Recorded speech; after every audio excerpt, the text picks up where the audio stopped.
the captain of the Shilatai fire station, Song Yan, is a determined, courageous man, deeply committed to his mission of saving lives. He's quiet, rational, and carries a strong sense of responsibility, not only as a leader, but also as a human being. Admired and respected by his team, they have no idea that behind his rigid exterior and firm posture, he hides emotional wounds from the past. After being practically forced to go to the hospital due to a toothache caused by a blow during the latest mission, he's pushed into a doctor's office and immediately recognizes the woman in front of him, refusing to be treated by her. That's when we meet Xu Qin, an emergency surgeon, extremely intelligent and fully dedicated to her profession. She appears cold and mature, the result of a strict and distant upbringing. Her controlled way of handling emotions comes from years of repressing her true feelings. But the moment she recognizes Song Yan, her mask begins to crack, revealing a vulnerable woman, still in love, and deeply scarred by the love they once shared. Back at the fire station, Song Yan thinks about his past with Xu Qin, but his thoughts are interrupted by his best friend, Suo Jun, who senses his discomfort but chooses not to pressure him. The next day, a trainee firefighter causes trouble and refuses to continue Song Yan's rigorous training, claiming it's impossible to complete. Song Yan takes the lead and finishes the task in just 18 seconds. He then scolds and teaches the young man that their job is a race against time to save lives, and that's why they need to train even harder. Meanwhile, a building near Xu Qin's home catches fire, and she decides to go to the scene. On the way, she crosses paths with Song Yan's team and discreetly follows them to help the injured. The firefighters work efficiently, but gradual explosions from gas cylinders make the mission even more dangerous. As the fire consumes almost the entire building, the instructor orders Song Yan to evacuate, but an explosion cuts off contact with the rest of the team. Everyone, including Xu Qin, fears for his life. Suddenly, he emerges safely from the building, carrying a rescued child in his arms. Once the tension fades, Suo Jun tries to punch his friend for constantly putting himself in danger and ignoring orders, but Song Yan dodges the hit with a playful attitude. He then boldly challenges a rich young man to report him. This man had been threatening the rescue team after they damaged his illegally parked car while rushing to the accident. Xu Qin tries to talk to him, but Song Yan completely ignores her. A flashback reveals they met in high school. The popular and outgoing Song Yan fell in love with her at first sight, but she was shy and introverted. Despite all his attempts to talk to her, most didn't work.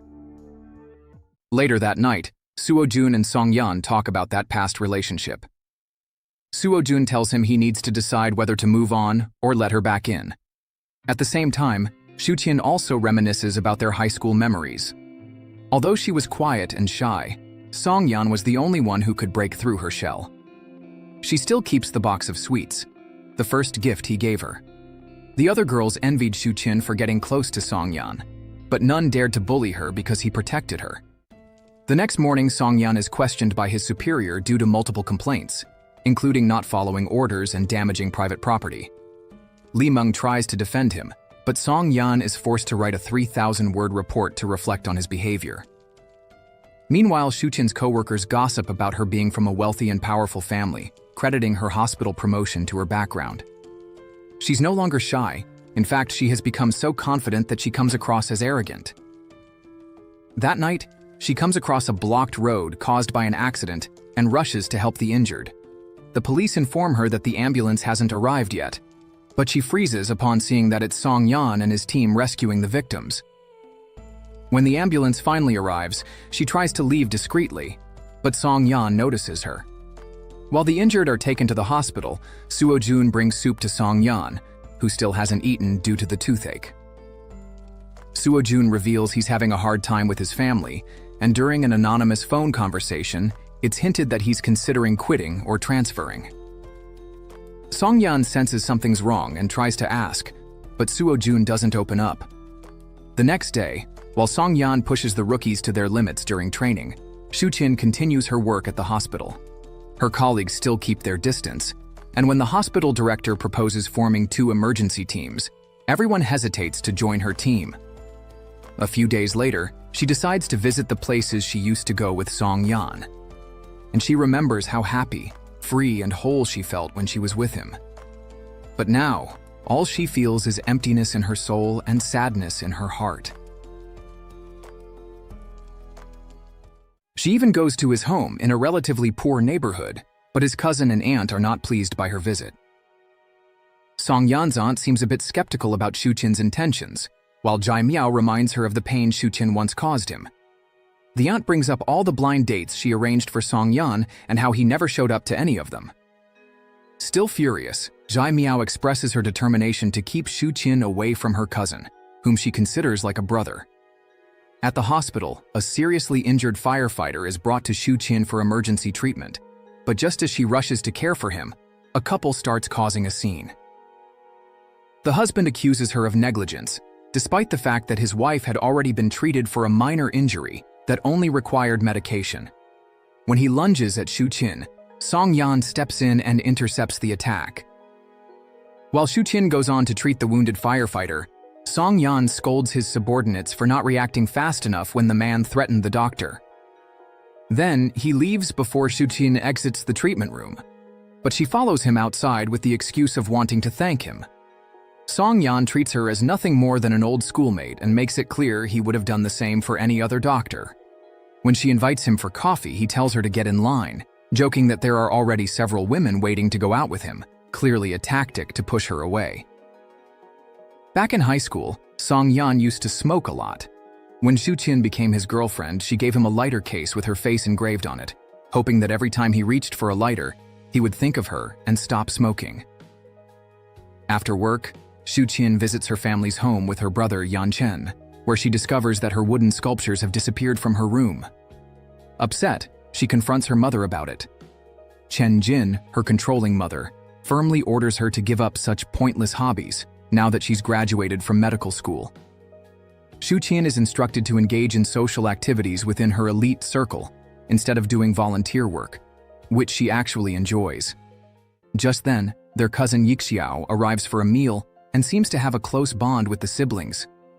He invites them to check out the new bar he recently opened, teasing Yan Chen about the many beautiful women who hang out there. Chen Jin encourages her son to follow in his cousin's footsteps and find a daughter-in-law with equal or higher social standing.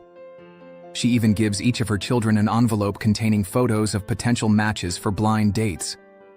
Meanwhile, Song Yan realizes that his lighter is missing and spends the entire day searching for it. That night, Suo Jun finds him rummaging through the trash and points out that, despite what he says, he clearly hasn't moved on from his first love. Song Yan finally opens up about why they broke up 10 years ago. He explains the social class difference between them and how he spent the past decade working hard just to be worthy of standing beside her without shame. But now, it seems like closing the gap between their worlds may be impossible in this lifetime. Hearing this, Suo Jun advises him to let go and forget Xu Qin.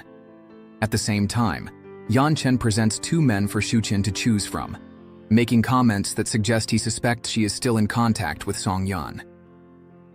They agree to check out their cousin's bar, and later that night, the siblings join Yixiao, enjoying the upscale service, until a waitress named Ye Zi accidentally spills a drink on the table.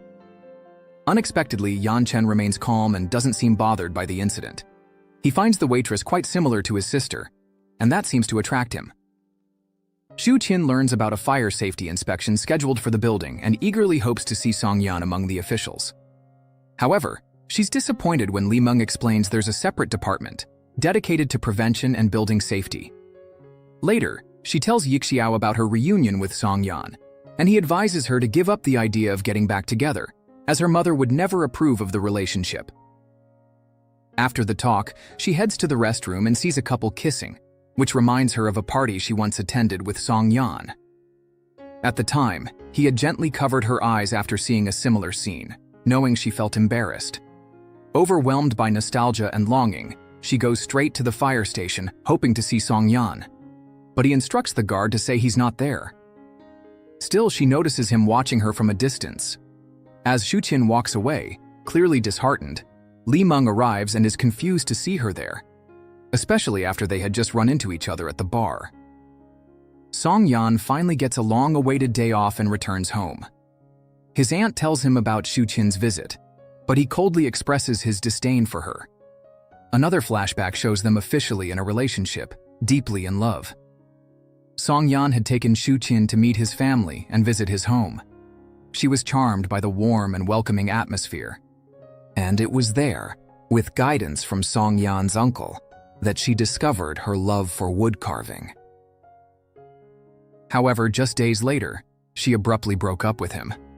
Song Yan didn't understand why, and Xu Qin cruelly insulted him, saying the difference in class made her lose interest, and that she had only dated him for the thrill.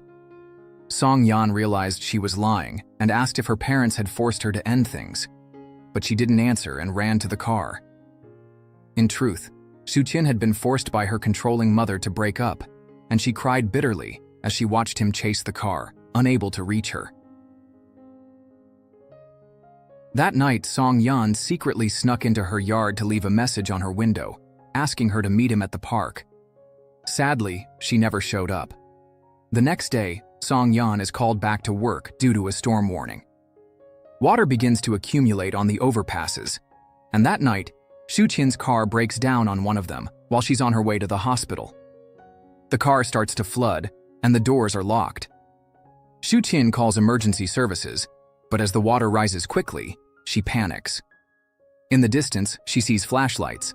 The firefighters have arrived, and Song Yan immediately recognizes her. He breaks the car window to rescue her and carries her to safety. As he holds her, Xu Qin clings tightly to him. When he tells her to let go, she hugs him even tighter. Furious, Song Yan pushes her away, and as she pleads with him to remember their love, he coldly says he would have done the same for anyone. Then he leaves with his team in a boat, while Xu Qin, though shaken, rushes to the hospital. The hospital is overwhelmed with emergency cases, and one patient urgently needs surgery to prevent his condition from worsening. However, the medical staff hesitate to proceed since the specialist isn't available. Xu Qin decides to perform the surgery on her own, going against her colleagues' recommendations, and successfully saves the patient. She also prescribes therapy for the patient's daughter, a traumatized young girl. Because her actions violated hospital protocol, the director harshly reprimands her for being impulsive, but also acknowledges her exceptional skill. Yet, as Xu Qin carefully dries Song Yan's uniform jacket, which he left behind during the rescue, she doesn't seem concerned at all about others' opinions. After the storm, Song Yan returns home and meets Jai Miao's friends, including Yazi. Jai Miao convinces him to eat with them, hoping to show off her handsome brother and introduce him to some attractive women in an attempt to help him forget Xu Qin. Meanwhile, a conversation between Jai Miao's parents recalls the time they adopted Song Yan. His father had died when he was very young, and his mother abandoned him to marry a wealthy man. Mrs. Jai expresses her desire to teach that selfish woman a lesson, and remembering what happened only strengthens her resolve to keep her nephew away from Xu Qin, whom she sees as just as selfish as Song Yan's mother. During lunch, just like Xu Qin's brother, Song Yan also notices how much Yazi resembles her, not just in appearance, but also in the shy and introverted manner she had during her teenage years. After lunch, Jai Miao teases her cousin for stealing glances at Yazi and offers to help him start a relationship. In response, he squeezes her in a tight bear hug to stop her from meddling in his life. Later, Xu Qin visits his house to return his jacket and thank him for rescuing her. But Song Yan coldly rejects her gesture, stating that he moved on a long time ago. He also refuses her offer to start over. A few days later, the hospital where Xu Qin works organizes a seminar on fire-related emergencies, and she joins, hoping to see Song Yan. However, it's Li Meng who leads the seminar, while Song Yan is busy training his team. It turns out one of his subordinates exaggerated the story of Xu Qin's rescue while telling it to the rookies, and now everyone believes there's something going on between their captain and the doctor. Li Meng ends the seminar with a team photo that includes Song Yan standing next to her. The nurses congratulate her on having such a handsome boyfriend, and to Xu Qin's dismay, Li Meng doesn't deny it. Xu Qin approaches her and asks about Song Yan, learning that he's not only a captain but also practically a legend among firefighters. A few days later, A major highway accident brings together the hospital staff and the rescue team. 4 or 5 cars had collided, and when Xu Qin arrives with her team, she finds Song Yan already leading the rescue. One of the cars had fallen off the bridge into the water below. Song Yan and his team cut the roof open to rescue the driver and urgently call for medical assistance, as the man is badly crushed between the seats. Xu Qin administers a painkiller before they manage to pull the man out. During the process, she's nearly injured by a sharp piece of metal, but Song Yan saves her just in time, getting hurt himself in the process. Once the situation is under control and all the victims are treated or sent to the hospital, Xu Qin rushes after Song Yan and insists he get medical attention. He refuses, until Suo Jun arrives and forces him into the ambulance. At the hospital, Song Yan once again refuses to remove his shirt so Xu Qin can examine his injury. Stubborn as ever, he demands another doctor, but Xu Qin is even more determined, telling him everyone else is busy. He finally lets her stitch the wound, without anesthesia. Xu Qin orders him to return daily so she can change the dressing, which frustrates Song Yan as he realizes she's still trying to rekindle their relationship. Xu Qin boldly tells him he still has feelings for her. Why else would he always save her when she's in danger? Song Yan insists this was a special case because he used to have feelings for her. Their conversation is interrupted by Li Meng, who enters the room worried and helps Song Yan put on his shirt, which leaves Xu Qin visibly upset and jealous. When Li Meng steps out to get him some slippers, Xu Qin seizes the moment to explain that, at the time, she was too young and dependent on her parents, and she had no choice. But Song Yan responds coldly, saying not even abandoned animals are discarded the way she threw him away, and that he could never go through that pain again. He leaves, and Xu Qin breaks down in tears. Li Meng returns with the slippers, and noticing the tension in the air, she realizes Xu Qin is the woman Song Yan once loved. She tells him that if he's truly decided not to go back to her, he should give her a chance, because she has feelings for him too. But Song Yan makes it clear that he won't be with either of them. Meanwhile, the blood test results from the rescued man reveal that he is HIV positive. Xu Qin immediately declares a state of emergency, ordering that all medical instruments be sterilized and that everyone who had contact with the patient be tested. The fire department is also notified, since Song Yan and 3 of his colleagues were involved in rescuing the infected man. Meanwhile, the patient's mother causes a scene at the hospital, demanding that Dr. Xu Qin transfer her son to a private room instead of the ICU. The woman shows no concern for the other people her son might have infected, which makes Xu Qin's blood boil. Without hesitation, she fires back, telling the woman that the life of every worker is equally important, especially the firefighters who saved her son. If it weren't for them, he wouldn't have survived. She needs to learn how to be grateful. Since the hospital had already vaccinated its staff, there are only 3 doses of the medication left, meaning one of the firefighters will have to wait until more arrives. Xu Qin tells Song Yan he should take the medicine first, as he's the one most at risk due to his injury. However, Song Yan insists that his colleagues take it before him. This infuriates Xu Qin. She forces him to stay at the hospital under observation and immediately sends requests for more medicine to other hospitals. She finally secures an additional dose and administers it to him herself, stating that she respects his decision not to want anything more with her. Back at the fire station, Song Yan listens as Suo Jun vents about not having seen his wife in a while due to work, and how she's been taking care of his ailing father. As they walk back to the dorms, they overhear the new recruits quietly complaining about Song Yan's harsh training methods. The next day, the blood test results come in. All 4 firefighters are safe. Song Yan goes to tell Suo Jun the good news, but accidentally comes across his transfer request, leaving him stunned. He confronts Suo Jun for making such a decision without telling him, pointing out how difficult it will be to manage both the station and the rookies alone. Suo Jun explains that he needs to be closer to his family and earn more money to take care of his father. Still, Song Yan remains furious. Feeling betrayed and abandoned, he accuses his friend of desertion. Back at the hospital, Xu Qin uses all her composure and skill to save a patient whose heart nearly stopped. The display of teamwork and her steady leadership earn her admiration and respect from her team.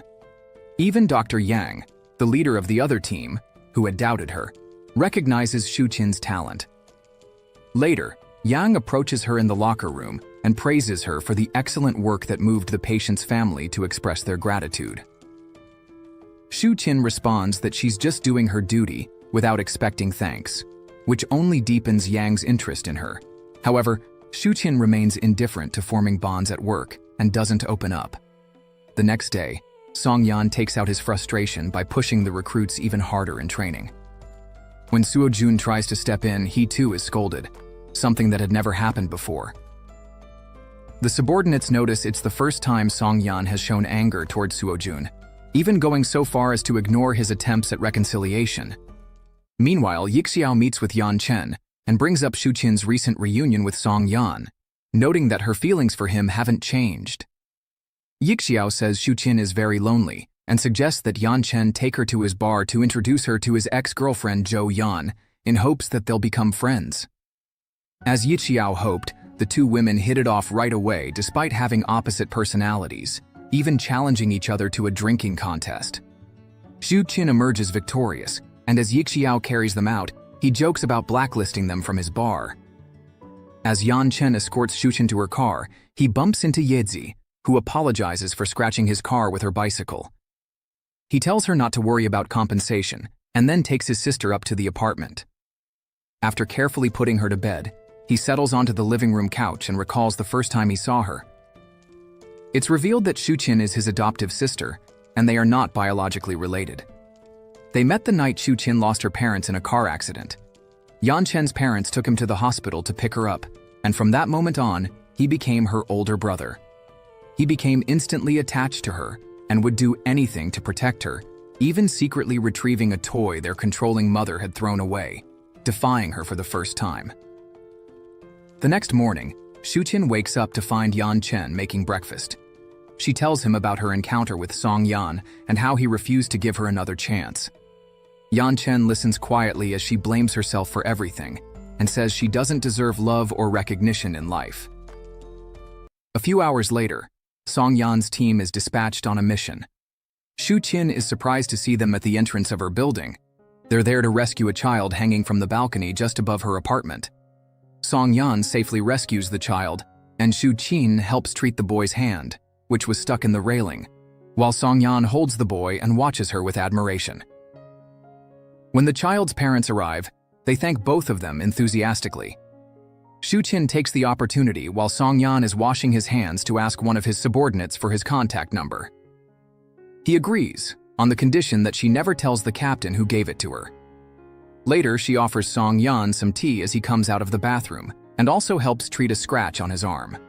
Surprisingly, he allows it and struggles to look away from her, even though he clearly wants to keep his distance.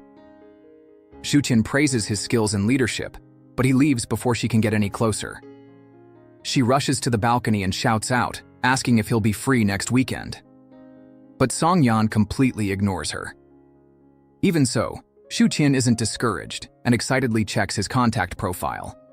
Meanwhile, Yan Chen, who is usually quite creative in his ideas, fails at a business meeting with investors. His secretary immediately informs his mother, Chen Jin, who calls him and demands that he satisfy the shareholders and keep them happy. Frustrated by his mother's tight control, Yan Chen quickly finds out who's been feeding her information. He confronts his secretary and warns him to work for just one boss. The secretary wisely chooses to stay loyal to him. The next day, Xu Qin takes the initiative to compliment Dr. Yang on her hairstyle and purse. She also sends a message to Song Yan, but he doesn't reply. First, because he doesn't recognize the number, and second, because Jai Miao calls to say she'll be bringing him some winter clothes as the cold season approaches. He tells his team not to jump to conclusions when one of them announces that a girl is waiting for him at the front gate. But as he leaves the tool room, the subordinate reveals to the others that the visitor isn't his sister. It's the doctor they all know, which instantly sparks everyone's curiosity, and they secretly follow the captain to eavesdrop on the conversation. Song Yan only realizes it's Xu Qin when he reaches the gate. She casually says she was just passing by and decided to say hi, then suggests he invite her to dinner since she let him use her apartment during the rescue mission. Song Yan tries to refuse, but this time she manages to convince him to set a dinner date. The next day, Xu Qin tries to get ready for the date and, being inexperienced with such things, asks her new friend for help. Zhou Yan arrives with a bunch of accessories to assist. Xu Qin realizes that Zhou Yan lives freely and on her own terms, completely opposite from her own restricted life. Even Song Yan discreetly worries about his appearance and considers getting a haircut. At that moment, Suo Jun shows up and offers to trim his hair, and Song Yan reluctantly agrees. During the haircut, however, Song Yan remains cold and distant, frustrating Suo Jun's attempts to make conversation. Xu Qin, feeling nervous, arrives at the location well before the scheduled time. By the time Song Yan arrives, it's already raining. She takes him to the restaurant they used to frequent back in their school days. He silently watches her as she orders all of their old favorite dishes. Xu Qin keeps praising the food, saying it tastes exactly the same as it did years ago. But Song Yan disagrees. He thinks the food no longer tastes the same, or maybe he's changed and no longer enjoys the things he once did. Song Yan finishes eating quickly, while Xu Qin eats slowly, wishing to stay close to him for just a little longer. Song Yan feels he won't be able to resist her much longer. She looks so cute and beautiful, and she's right there next to him. Trying to keep his distance, he scolds her for eating too slowly, which only makes her seem even cuter. Unable to control himself, he says he'll wait for her outside. As she leaves, he gets a call from Zai Miao, asking for help at the police station. Xu Qin offers to drive him there, and he accepts, given the urgency of the situation. However, Song Yan feels uncomfortable in her luxury car and warns her not to use her connections to help him. Xu Qin learns that Zai Miao is a smart girl studying at a prestigious university. She follows Song Yan inside the police station, even though he doesn't want her to, which irritates Zai Miao. But attention quickly shifts to the reason for her arrest. She was caught selling counterfeit goods and refuses to reveal her supplier, making it harder to get her released. Xu Qin asks for a few minutes alone with her. She calmly explains the legal trouble Zai Miao could face, including the risk of expulsion from university and the damage it could do to her brother's career. Eventually, Zai Miao gives in and reveals she was doing part-time sales work for a client, and she provides his contact. However, the number had long since been deactivated, and Zai Miao receives a hefty fine for selling counterfeit items. Since Song Yan doesn't have the money at the moment, Zai Miao remains in custody until the fraudster is found or the amount is paid. Xu Qin decides to ask Yixiao for help. He's with Yan Chen, and since she can't use her own bank account due to her mother's surveillance, she turns to her cousin. The two of them go to the station, but when Song Yan finds out they're there to help, he becomes furious. Offended, he scolds Xu Qin and tells her to leave with them. She runs after him and pleads with him to let Yan Chen intervene to protect his sister's future. The department's chief inspector soon arrives, helping secure Zai Miao's release thanks to Yan Chen's influence. Not only does this free her, but it makes Song Yan feel the social class gap between them even more. Even Zai Miao initially refuses help from Xu Qin's family, but Song Yan convinces her otherwise. With the situation resolved, Yan Chen drives Xu Qin home, and the siblings argue about her involvement with Song Yan. Yan Chen warns her that their mother would never approve, but Xu Qin insists she deserves the right to make her own choices. Meanwhile, Song Yan speaks with Zai Miao about what happened and admits he still has feelings for Xu Qin, but he will do everything he can to avoid her.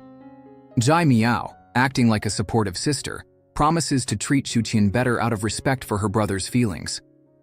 Unlike her brother, Yixiao encourages Xu Qin to date Song Yan already, just so she can figure out whether it'll work or if it's time to move on.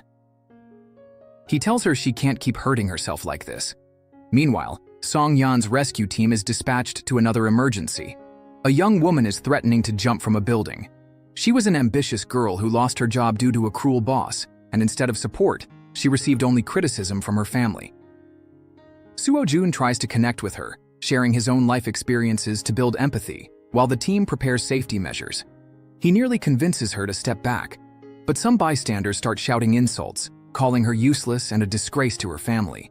Already in despair, the girl jumps, but Suo Jun leaps after her and manages to bring her down safely onto the air cushion. He immediately scolds the onlookers for their cruel comments, calling them insensitive and ignorant of how much a life is worth. Back in the dorm, Jai Miao tells Yezi about the trouble caused by the supplier she recommended, revealing that her brother had to pay a large fine. Feeling guilty, Yezi suggests they work together to help repay Songyan's debt. Songyan hears about Suo Jun's incredible performance during the mission and goes to see him. He finally admits he overreacted and apologizes for his behavior. Suo Jun accepts the apology, and now with clear minds, the two promise that nothing will ever come between their friendship again. They go for a walk and have a light, easy conversation. Later that night, Suo Jun receives a message from the girl he rescued. She thanks him for stopping her from making a terrible mistake and promises to live her new life to the fullest. That sense of purpose gives Suo Jun the motivation to stay at the Shilitai station for another year. However, his girlfriend refuses to wait for him that long and breaks up with him, leading to an emotional breakdown. The next day, Songyan takes part in a seminar on the use of robotics in rescue operations. While many of Jiang Yu's ideas make sense, Songyan points out that rescuers often have to make immediate and delicate decisions, something robots can't do. Jiang Yu is impressed and approaches him afterward to talk, but Songyan doesn't give him much attention. Later, Songyan visits the station director and asks him to approve Suo Jun's transfer request, promising to run the station alone. However, he's surprised to learn that Suo Jun never actually submitted a request. Meanwhile, Suo Jun's team responds to a fire emergency, during which he gets trapped inside a building while rescuing a woman. His colleagues manage to pull him out, but he sustains serious injuries. Upon hearing the news, Songyan rushes to the hospital and finds Suo Jun in critical condition. One of his hands has been crushed, and his face is badly burned. Deeply shaken, Songyan cries as he sees his friend in such pain, but Suo Jun remains calm and comforts him. His greatest concern is the girl he saved, who also suffered severe burns. Suo Jun continues trying to reassure Songyan and expresses how proud he is to have worked at the best rescue station alongside the best firefighter. Once he's recovered enough to stand, the department holds a ceremony in his honor. Suo Jun retires with many medals and heartfelt goodbyes. Songyan is the most emotional, hugging him tightly in tears, when suddenly, the fire alarm goes off. The team quickly gears up and heads out for the mission, while Suo Jun stays behind to tidy up one last time. As he walks out, unsure of his future, his girlfriend appears with flowers in hand. She scolds him for giving up on their relationship so easily, saying she was just angry. Then, she confesses her unconditional love, easing all of his insecurities about his appearance. She takes his hand, and together, they walk home. Meanwhile, Chen Jin pressures Xu Qin to choose someone for a blind date, and Xu Qin randomly picks the first photo shown to her. Chen Jin seems pleased with her choice. It's Jiang Yu, the same man Songyan met at the robotics seminar. Chen Jin orders her to contact him and set up a time and place for the date. The next day, Songyan has to train the new recruits alone for the first time, which makes him nostalgic. Meanwhile, the girl Suo Jun rescued finally wakes up, but becomes traumatized upon seeing her burned face. She shuts herself off from the medical staff and refuses to see anyone. Dr. Yang tries to offer support, but the girl lashes out, saying she wasn't the one whose face was destroyed. The following day, Dr. Yang tries to convince Minnie, the burn victim, to accept the surgery. But deeply depressed, Minnie says she would rather die than live disfigured. After everyone leaves the room, Xu Qin enters and tells her about Suo Jun. She encourages Minnie not to throw away a life that was saved with such sacrifice. Xu Qin shares that Suo Jun's face was also burned, but the woman who loves him welcomed him with open arms, giving Minnie hope and motivation to keep going. Soon, word spreads that Minnie agreed to undergo surgery, surprising everyone and sparking curiosity about how Xu Qin convinced her. That weekend, Xu Qin and Yan Chen return home, and she's surprised to discover their mother monitors his bank transactions too. Chen Jin questions a recent transfer he made to help Xu Qin pay Jai Miao's fine. Yan Chen lies, saying he helped a friend, and protests against the surveillance, but Chen Jin says it's normal to want to know everything about her children. Then, she exposes his lie by revealing she knows about the police station visit. She then orders Xu Qin to schedule her date with Jiang Yu. After being sent to her room, Chen Jin reveals yet another lie of Yan Chen's. She knows Song Yan is back in Xu Qin's life.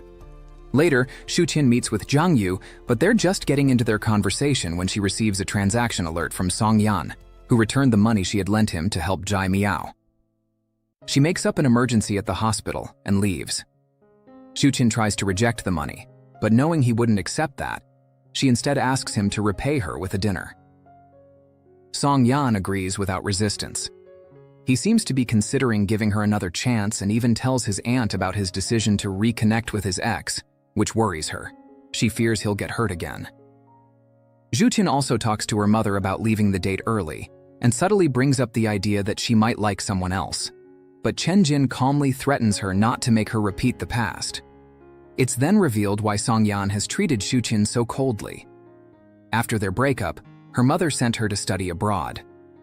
Song Yan continued sending letters, but never received a reply because Chen Jin had blocked all of them. Song Yan was heartbroken, feeling discarded, as if he had never existed. In reality, Xu Qin never even knew. Later that night, Xu Qin has an honest conversation with her father. He expresses concern about her love life, questioning why she's never been able to connect with any of the many men from her blind dates. When Xu Qin confesses that she still has feelings for Song Yan, he becomes even more uneasy, knowing well how controlling his wife can be. He's direct with her. If she insists on being with Song Yan, she'll have to choose between her love and her family. This reminds Xu Qin of the first time her mother found out about Song Yan. Back then, she was pressured with the exact same ultimatum: choose him or the family. The weight was unbearable for Xu Qin, who was so grateful to the family that took her in, and she decided to end things with Song Yan. Now facing that reality once more, Song Yan is back in her life. During their meal, Xu Qin nervously brings up how they've been helping each other recently. She thanks him for everything he's done for her and clarifies that, after his help with Jai Miao's situation, they're even.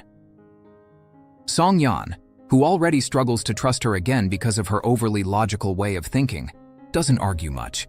He simply says he deserves this punishment for falling in love with her at first sight. Their conversation is interrupted by cries for help coming from a nearby restaurant, and Song Yan rushes to assist. He rescues the trapped kitchen staff and carries out a woman hiding under a table. To Xu Qin's surprise, the woman is her best friend, Zhou Yan, who instantly becomes smitten with Song Yan's heroic demeanor and good looks. Realizing that Xu Qin knows him, she begs for his phone number. Xu Qin hesitates, but eventually gives in to her friend's persistence. Zhou Yan calls Song Yan right away to thank him and invites him for a meal, but he hangs up without much interest, relieving Xu Qin. Still, Zhou Yan vows to win him over. Back at the station, Song Yan takes out his frustration on a punching bag. He feels torn, unsure whether to blame Xu Qin for rekindling his hope or to blame fate itself. Meanwhile, Xu Qin decides to talk to Yixiao and sends him a message saying she'll visit his bar. But things get complicated when she finds both Yan Chen and Zhou Yan there too. When Xu Qin arrives, she's surprised to see them. Before she can say anything, Zhou Yan starts ranting about her unlucky love life. She talks about the hot firefighter she's been trying to set a date with, but who keeps rejecting her. Just then, she receives a message from Song Yan, agreeing to dinner. Zhou Yan celebrates her small victory and even reveals his name to the group. She rushes out to get ready, leaving Yan Chen and Yixiao shocked by who she's interested in. Xu Qin tries to keep her composure, but ends up crying in the bar's restroom. Sensing someone nearby, she pretends to be just washing her face, but Yezi sees the tears. Meanwhile, Song Yan's parents talk about his recent strange behavior and conclude that he's been like this ever since he saw Xu Qin again. They decide to keep him away from her to protect him from more heartbreak. Xu Qin keeps drinking to numb her heartache and eventually gets drunk. She leaves the bar alone, refusing her cousin and brother's offer to take her home. The two secretly follow her by taxi and realize she's heading to Song Yan's place instead of her own apartment. She forces her way in when Jai Miao opens the door.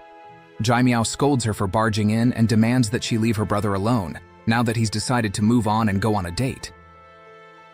but she's left speechless when she sees how Xu Qin, who never shows her emotions, was visibly shaken, especially when she sees Song Yan arriving home. Yi Qiao also shows up and tries to drag her away, but she refuses. Finally, Xu Qin lets all her repressed emotions out. She accuses Song Yan of not loving her as much as she loves him and pushes him for going out with someone else. She confesses that she broke up with him because of her parents' pressure, feeling indebted to them for raising her. But she also reveals her plan to rise in her career and become independent so she can fight for their love and repay her family debt. On top of that, she accuses Song Yan of knowing all along that she never moved on, that she's been trying to reconnect, while he never once reached out over all these years. Song Yan realizes that Xu Qin never received his letters and remains silent, while she hits him and demands to know whether he still loves her, until Yi Qiao pulls her away. Jai Miao tries to defend her brother and reveal the hidden truths, but Song Yan doesn't let her speak, as if emotionally overwhelmed. Realizing all the misunderstandings, he runs after Xu Qin, but can only watch helplessly as Yan Chen drives his sister away in his luxury car. The past reveals that the two most important men in Xu Qin's life have always been at odds because of her. Yan Chen constantly pushed her away from Song Yan.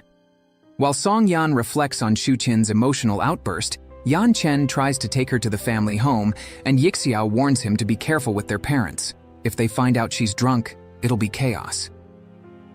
Yan Chen regrets the past. He's always been his sister's safe place, whether during fear or celebration. It's also revealed that the note Song Yan left on Xu Qin's window, asking her to meet him at the park, was actually seen and removed by Yan Chen. The next morning, Song Yan decides to meet Xu Qin to clear up all the misunderstandings. His family agrees, on the condition that it will be the last time he goes after her. He calls Xu Qin, and they agree to meet outside her apartment. Xu Qin convinces him to come inside and cook something for them. He makes rice porridge, and Song Yan gently brings up the previous night, reminding her that she said she never wanted to see him again. He asks if that's really what she wants, and her expression says otherwise. Song Yan gives her one last chance, telling her she can take all the time she needs to decide. Either they'll be together, or they'll part ways for good. If she chooses the first, he'll be her support and stay by her side.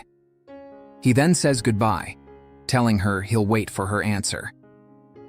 Xu Qin is left alone to make the hardest decision of her life, because choosing Song Yan means giving up her family, who will never accept someone they see as unworthy of her status.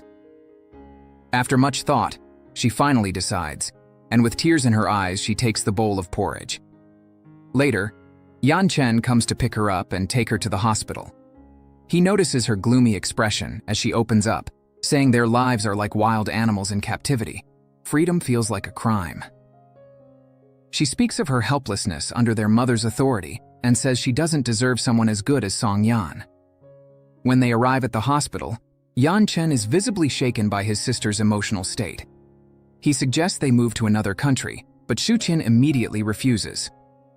Meanwhile, Chen Jin plays golf with the hospital's vice president, and it's revealed that she's been hindering her daughter's career growth. She doesn't want her to work too hard. She just wants her to marry someone of equal status. At the fire station, the firefighters discuss the credentials of the new instructor. He comes from a wealthy family, which makes them question why he would join such a dangerous job. They conclude that he must just be seeking adventure, and will likely return to the family business once the excitement wears off. The new instructor turns out to be none other than Chen Jim, to Song Yan's surprise. At the hospital, Xu Qin is excluded from the interviews to select new researchers, as everyone assumes she used her privileged background to get in. However, she storms into the evaluation room and personally submits her resume. She insists on her qualifications and claims she's never used shortcuts to get anything. The committee reluctantly agrees to interview her, and she's accepted to everyone's surprise. At the fire station, Chen Jim becomes fascinated with Song Yan's dog, Meng, and tries to pet him, only to be met with a fierce bark. Interestingly, Meng is also Xu Qin's family name. That night, Song Yan feels even more unsettled seeing Chen Jim occupying what used to be Suo Jun's room. He decides to go for a walk along the station's training track, trying to clear his mind and forget the pain of losing his best friend. Meanwhile, Yan Chen drinks out of frustration, tired of always being monitored.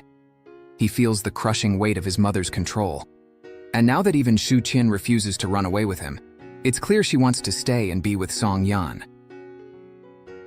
Yan Chen calls a private driver through an app, and the assigned driver turns out to be Yezi. She admits that she works 2 part-time jobs to cover her expenses and repay her student loans. Yan Chen gives her an extra tip and suggests she take a taxi home, but the young woman pulls a bicycle from the car's trunk and rides away, saving the fare. The next day, Chen Jim is surprised to see that even during their time off, Song Yan's team continues their intense training. He expresses concern that the firefighters may become too fatigued to perform effectively during emergencies. But Song Yan disagrees, pointing out the tough conditions they face on rescue missions. He argues that strength training gives them the endurance they need to overcome obstacles rather than collapse. As lunchtime approaches, the station receives a large food delivery as a thank you gift from someone who was rescued in a previous mission. However, the firefighters are disappointed when Song Yan refuses to accept it, reminding them of the station's rule against receiving gifts of gratitude. At that moment, Chen Jim steps in, promising not to make the same mistake again, but also pointing out that wasting food wouldn't be right. Reluctantly, Song Yan allows them to enjoy the meal. Right after, he steps outside to answer a call from Zhou Yan and scolds her for sending the food. He tells her he doesn't want anything to do with her and reveals that her best friend, Xu Qin, was his first love. Shocked, Zhou Yan rushes to confront Xu Qin. She's upset that Xu Qin never told her Song Yan was her ex-boyfriend and declares that from now on, she wants nothing to do with him. She explains that friends' boyfriends and exes are strictly off-limits to her.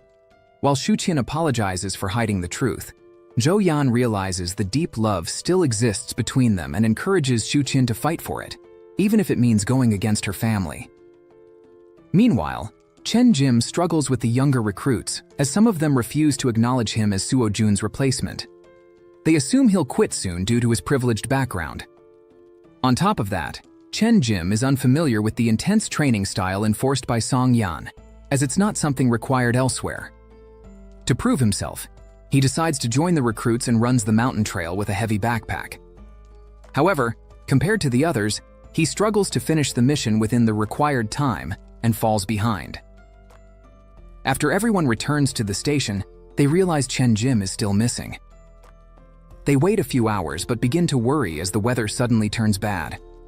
Just as they prepare to search for him, he finally returns. He pushed himself to the limit to prove his dedication, something everyone, including Song Yan, recognizes.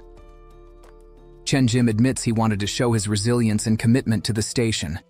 Later, when he gets back to his room, he finds some ointment and medicine left for his blistered feet, courtesy of Song Yan.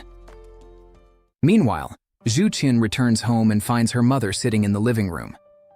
Chen Jin brought food and compliments her daughter for keeping the apartment clean, but her real reason for the surprise visit is to check whether Xu Qin has been hosting anyone at home. Xu Qin picks up on this and asks for a little privacy, but Chen Jin returns to her toxic behavior, revealing that she knows about Xu Qin's visit to the police station, thanks to Song Yan's sister. She proudly recalls that Zhai Miao is a questionable girl, just like her brother, which is why she ended up in trouble with the law. Xu Qin nearly loses her composure at her mother's comment and says she's been holding herself back from wanting Song Yan back in her life just to please her. She then reveals that the only time she ever truly felt the comfort of home was when Song Yan made her rice porridge in this very apartment. Hearing this, Chen Jin threatens her with all the favors she's done for her. She calls Xu Qin a hypocrite for feeling grateful just because a man served her a bowl of porridge, while her family has always taken care of her needs, providing her with comfort and luxury. She lists the apartment, the car, and even her hospital job as examples. Xu Qin tries to interject, saying she earned the job on her own merit, but Chen Jin dismisses that, reminding her that her last name played a crucial role in securing a position at such a prestigious hospital. She then orders her to keep being an obedient daughter and walks out. Meanwhile, the fire station is buzzing with excitement as the new group of recruits undergoes evaluation tests. One of them gets injured during the process, and his teammates carry him to a room to rest. As payment, each of them takes a charcoal face mask from him, and that's how Chen Jim finds them. The situation turns into a light-hearted conversation, and the recruits ask Chen Jim to talk to Song Yan about letting them join real missions. But in this case, Chen Jim agrees with Song Yan, saying he can't risk their lives while their training is still incomplete, since rescue missions are extremely dangerous. Later, Chen Jim approaches Song Yan and asks him to reconsider the way he sees him, assuring him that he takes the profession seriously and feels it is his true calling. Song Yan seems to have already realized this and simply gives him a faint smile in response. Jai Miao and her friends are feeling anxious as they approach graduation and begin the job hunt. One of them jokes that the easiest solution would be to find a rich boyfriend who could solve all their financial problems. Coincidentally, Yan Chen finds Yezi's student ID in his car and returns it to the university's student affairs office. Yezi finds out and goes personally to thank him, but he doesn't respond with much enthusiasm. On the other hand, Song Yan slowly begins to open up to Chen Jim. They talk about how they chose their careers, and Chen Jim reveals that, despite coming from a wealthy family, his mother always encouraged him to pursue something that made him happy. Mentioning his mother reminds Song Yan of his own parents. His father was a construction supervisor back in 1999. Due to unforeseen circumstances, many workers were laid off without receiving their wages, which caused concern and unrest. Even though his own job was secure, his father cared about the others. He rallied the workers for a peaceful protest against the Hmong group, which sparked the fury of Chen Jin. She gathered all the shareholders and demanded that none of the laid-off workers be paid, claiming they had tarnished the company's reputation. She even promised to teach the man a lesson for standing against them. Meanwhile, Song Yan's mother is portrayed as a selfish and ambitious woman who enjoyed going out to bars at night. The couple constantly argued over his low income, and she refused to give up her freedom for marriage. Days later, a colleague and friend of Song Yan's father, who had protested alongside him, turned against him and accused him of taking a bribe, all under Chen Jin's influence. Song Yan's father was fired, and shortly after, his wife abandoned him and young Song Yan to run off with a wealthy man. After that, his father sank into alcoholism, and Song Yan had to take care of both the house and his father as a child. His father often came home late, until one night, he didn't come home at all. Song Yan woke up in the middle of the night and, seeing the empty bed, went out looking for him. But he didn't need to go far. His father had passed out at the doorstep, and due to the freezing cold, had died. When the firefighters are called to remove a beehive in a neighborhood, seeing that the mission doesn't pose much danger, Song Yan allows one of the recruits, Da Peng, to go ahead and carry out his first operation. The young man, excited, asks Song Yan to film him in action so he can show it to his mother. Song Yan sees no problem with it and helps him record the video. Da Peng successfully removes one hive and turns to the camera to brag about his achievement. However, he notices that another hive was disturbed by his movements, and soon the area is swarming with bees seeking revenge. Fortunately, Song Yan catches him in time, but ends up being rushed to the hospital, his butt swollen from the stings. The most embarrassing part is that Song Yan ends up in Dr. Xu Qin's office and is reluctant to take off his pants so she can examine him. Song Yan feels ashamed and asks her to call a male doctor. The nurses notice his embarrassment and leave the room. Xu Qin scolds him, saying she's treating him as a patient and doesn't care about his gender. Already irritated, Song Yan pulls his pants down too much, accidentally revealing more than necessary. In the end, he allows her to remove the bee stinger still stuck in his skin. When Xu Qin leaves and his colleagues come to pick him up, Song Yan hides his face in embarrassment. He runs into Yan Chen on his way out of the hospital, and the two end up arguing. Yan Chen tells him to stop hanging around his sister since there's no chance they'll ever be together. The huge difference in social status makes that clear. Song Yan calmly advises him to focus on his own miserable life and find a way out of his unhealthy obsession with his own sister. He also points out that Xu Qin is not Yan Chen's biological sister, implying he knows Yan Chen desires her as a woman. Later, Yan Chen celebrates his birthday with the family. Xu Qin gives him a preserved butterfly as a gift that, although beautiful, makes him sad. Yan Chen is fascinated by the insect's vibrant color, before explaining the painful process the poor creature had to endure to look like that. He reveals that a dead butterfly doesn't maintain that vivid coloration, so they're kept alive and in suffering during the preservation process to keep their colors intact. He even compares their lives to that of the butterfly, pointing out that while it might seem like a fairy tale to others, they can barely breathe. Yan Chen's comment that she only started to have bad luck after joining the Meng family makes Xu Qin want to avoid the conversation, and she tries to leave. However, Yan Chen doesn't let her go without warning her that she will never have Chen Jin's approval. Xu Qin is offended by his comments about Song Yan's delinquent behavior during his teenage years and says that Song Yan moved past that phase long ago. Now, he is the honored and respected fire captain, a living legend who has saved hundreds, if not thousands, of lives. When Xu Qin says she will never give up on Song Yan, Yan Chen becomes desperate and lets it slip that he desires her as a woman. Xu Qin cuts him off, asking if he's gone crazy. Before leaving, she places him in the biggest friend zone ever seen in any series or drama, saying he will always be her beloved brother. In a flashback of the siblings as teenagers, Xu Qin still had her original family name, and they were forbidden from eating processed snacks, but Yan Chen would occasionally sneak her favorite treats. One day, Chen Jin caught them eating in secret and noticed the way Yan Chen treated his sister differently. That same day, she ordered Xu Qin to officially change her last name to Meng, despite Yan Chen's protests. Later, in a private conversation, the mother reminded him that Xu Qin was a Meng and from then on officially his sister. Back in the present, Yan Chen goes to his cousin's bar, wanting only to drink and reflect. But a group of drunk troublemakers objectifies a young waitress, touching her and making inappropriate comments about her body. Yazi steps in to defend her, only to hear more disgusting remarks. She nearly attacks them with a wine bottle, but Yixiao stops her. However, Yan Chen steps forward, not only smashing a bottle on one of the men but also beating them up mercilessly. Yixiao is impressed by Yan Chen's ability to take on 4 men at once. The man had simply found a way to release his frustration. Later that night, Yan Chen relies on Yezi to drive him home due to his drunken state. On the way, he suggests recommending her for a better job, one that suits her more and pays better.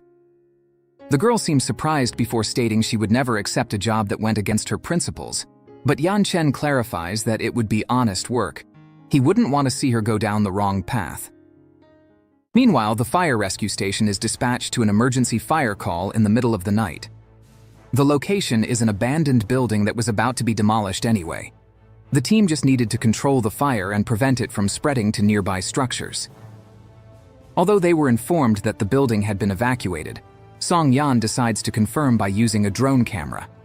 The footage suggests that someone might be trapped inside the building, so the team is immediately split between performing a rescue mission and containing the rapidly spreading fire.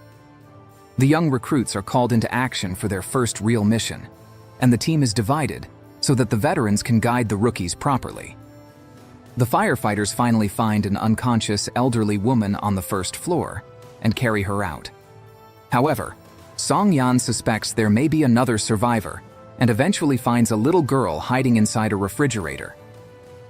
At that moment, he loses contact with the team, and even though the building is starting to collapse and his oxygen tank is nearly empty, Song Yan decides to continue alone and orders the others to evacuate for their own safety.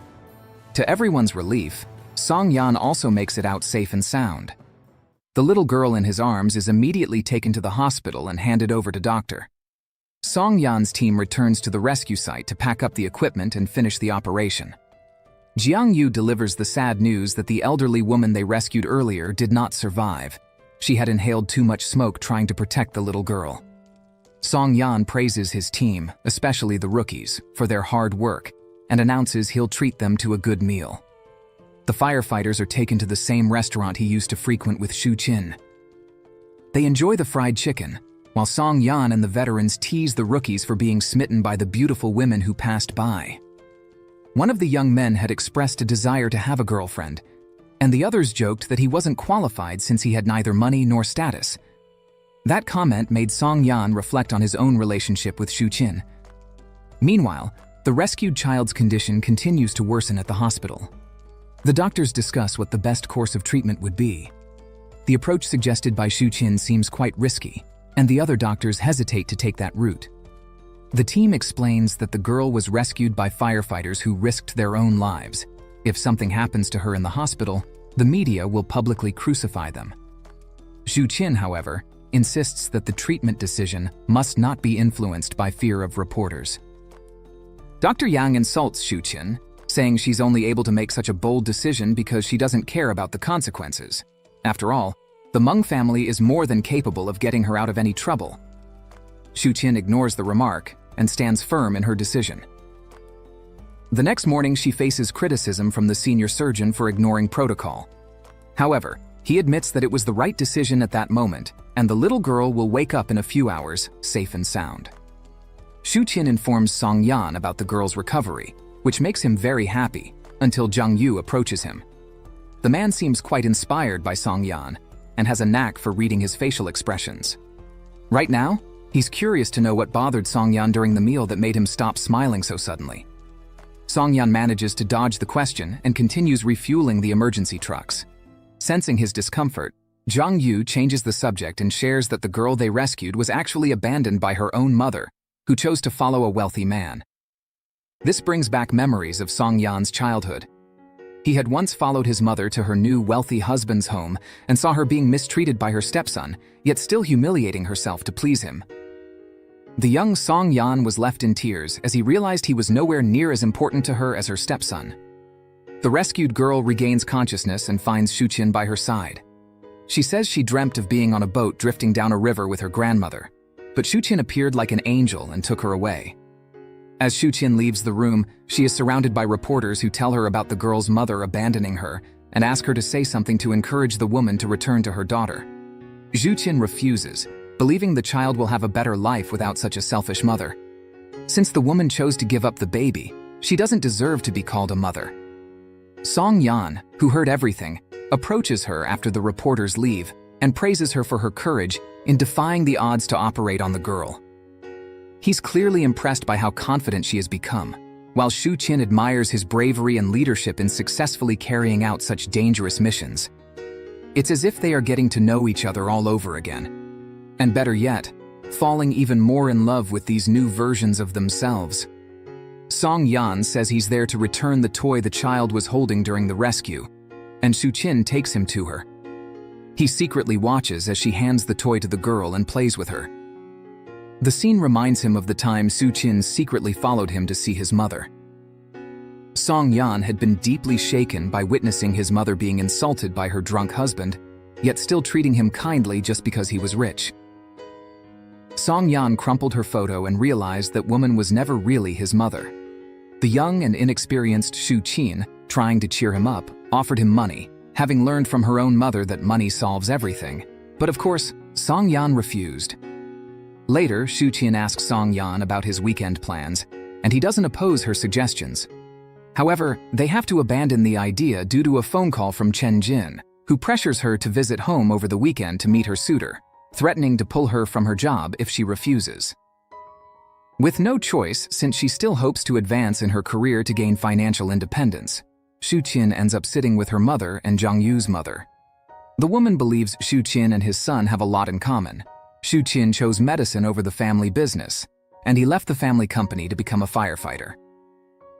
Meanwhile, Xu Qin's father finds Zhang Yu humble and easy to get along with. When the two are left alone to get to know each other, Xu Qin is straightforward and asks if he's really interested in her.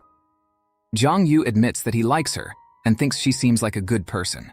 But of course, he's not in love. They just met. This encourages Xu Qin to be honest about her own feelings and reveals that she loves someone else. Zhang Yu then decides to help her. He behaves quite inappropriately during the meal, showing disinterest in Xu Qin and a lack of financial ambition. Pleased with his performance, Xu Qin secretly gives him a thumbs up, confident that her mother will never accept him as a potential match. Later, Zhang Yu's mother questions him about his poor behavior at the Meng household, and he explains that the whole situation felt more like a business deal. The Mengs are more interested in his father's business than in him, and he doesn't like that materialistic approach. Xu Qin is at her cousin's bar, and he's already figured out that she's chosen Song Yan. He encourages her to follow her heart.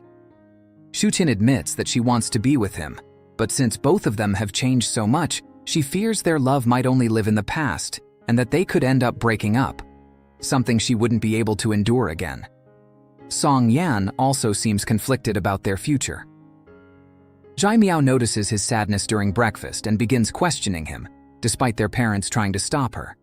She wonders why her handsome, brilliant brother has to suffer so much in love.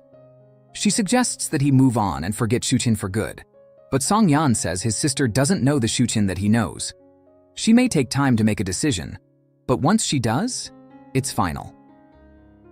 As he leaves the table, their aunt follows and says she respects his choice to wait, but also suggests he consider being with another girl. While waiting for a taxi, Song Yan runs into Li Meng, who offers him a ride. While stopped at a traffic light, Song Yan notices Xu Qin's car next to them. She waves excitedly at him, until Li Meng leans over to see her. Xu Qin gets embarrassed and speeds off. Li Meng also tries to convince Song Yan to move on, and once again asks for a chance to be his girlfriend, but Song Yan turns her down immediately, making it clear that it won't happen. Xu Qin arrives at the hospital to say goodbye to the rescued girl. The child is fully recovered and is heading to a reputable orphanage. Later, Xu Qin diagnoses a patient with hyperventilation and refers her to a psychiatrist, but her superior intervenes and helps resolve the issue on the spot. He admits that Xu Qin's medical skills are outstanding and she's ahead of her peers, but says she lacks the sensitivity to read the patient's emotional state. She's advised to understand the emotional side too, not just deliver a precise diagnosis. Meanwhile, the fire station is called to a rescue mission in the mountains. A group of people had made an illegal hike and got lost. The station is requested to assist after local rescuers failed to locate the missing hikers. The situation is chaotic, with the hikers' families blaming the firefighters for delays and even offering money to find their children. The challenge is that the mountain is very steep near where the group likely got lost, and it's dangerous to conduct a rescue there at night, especially without familiarity with the terrain. Eventually, a local guide is brought in to point out the area that should be searched. The team splits into two groups and heads into this dangerous mission. They face many obstacles, including extreme cold, before finally finding the missing group trapped in a small area. Meanwhile, Yan Chen finally realizes he went too far interfering in his sister's life and apologizes for it. Xu Qin holds no grudge and also apologizes for fighting with him on his birthday. They make peace and talk about their tightly controlled lives.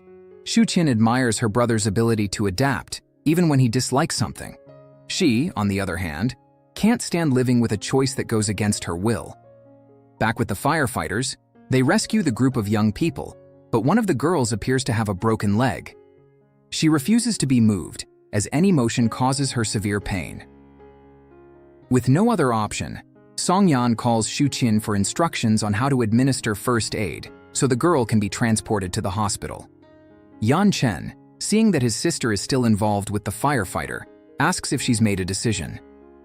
Xu Qin tells her brother about her plan to become stronger and more independent so that she can be with Song Yan even without her family's support.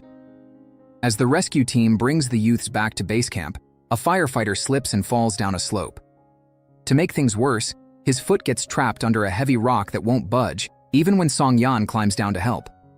They're out of water and don't have the tools needed to remove the stone. Song Yan orders them to move on and get the spoiled kids back to base. He will stay behind to take care of the injured teammate until they return with the proper equipment. Song Yan and his teammate remain trapped in the freezing location, while the rest of the team safely escorts the rescued group back to base, now crowded with the families of the young hikers. Leaving behind that selfish crowd, they immediately rush back to rescue their fellow firefighters and successfully bring them back safely. Song Yan is still concerned about the rescued youths, but his team is disheartened by their ungrateful attitude. The group left quickly to avoid being fined for hiking without permission. Zhang Yu is outraged by the lack of gratitude, and Song Yan comments on the sheltered life Zhang Yu has led. Only now he's beginning to understand what life is really like. While Song Yan delivers the remark half-jokingly, Zhang Yu reaffirms his sincere intentions about the work. Meanwhile, Xu Qin is extremely worried about Song Yan's safety. since he had been out of contact and previously trapped in the crevice. When he finally replies to her message, assuring her that he's okay, she is finally able to sleep peacefully. The next day, the firefighters gather for a meeting to discuss ways to improve the team's performance in rescue situations involving severely injured individuals. While they are trained in first aid, some situations clearly require a specialist, something they are not. They propose that the health department send a team of doctors to accompany them on missions. While Song Yan considers the idea impossible, Zhang Yu uses his family connections and determination to make it happen. He presents a report with statistics from the most recent mission and uses his eloquence to persuade the higher-ups to consider the proposal. Soon they receive the green light, prompting Zhang Yu to drag Song Yan to the city hospital to discuss the cooperation plan. Song Yan still seems skeptical about the idea, but his colleague remains confident. They end up bumping into Xu Qin in the hospital hallway, and Zhang Yu notices the way she and Song Yan look at each other. After the meeting, they run into Xu Qin again. This time, she is accompanied by Yan Chen, who was leaving after a routine checkup. Zhang Yu introduces the siblings to Song Yan, but the tight-lipped expressions on both Yan Chen and Song Yan reveal the underlying tension. Xu Qin returns to the hospital director's office and requests to be part of the medical team assigned to join the rescue missions. Fortunately, her request is approved. Meanwhile, her mother finds out about Song Yan's visit to the hospital and is furious. Later that night, Zhou Yan visits Xu Qin before leaving for a trip to Africa. She wants to know if there are any updates in her friend's love life and learns that Xu Qin is determined to fight for Song Yan. She wants to give their relationship a real chance. The next day, Xu Qin's medical team arrives at the rescue station and is warmly welcomed by the firefighters. As leaders of their respective teams, Song Yan and Xu Qin greet each other formally before the medical staff tours the building. The atmosphere seems livelier among the firefighters, who are excited to receive such beautiful visitors. During the tour, Xu Qin reaches Song Yan's door, but he refuses to let her in. But Zhang Yu also shares the room and invites her in, prompting Song Yan to leave. Their behavior is enough for Zhang Yu to realize that Song Yan is the man Xu Qin is in love with, and she confirms it without hesitation. The next day, Song Yan begins training the medical team so they can accompany the firefighters on rescue operations. Song Yan expresses concern about Xu Qin volunteering for such a tough training, as she used to be quite fragile and easily got sick. Xu Qin assures him she has grown stronger and teases him for worrying about her. He tries to play it off, saying he's just afraid she'll be a burden during rescues due to her fragility. Xu Qin doesn't mind and promises not to disappoint him.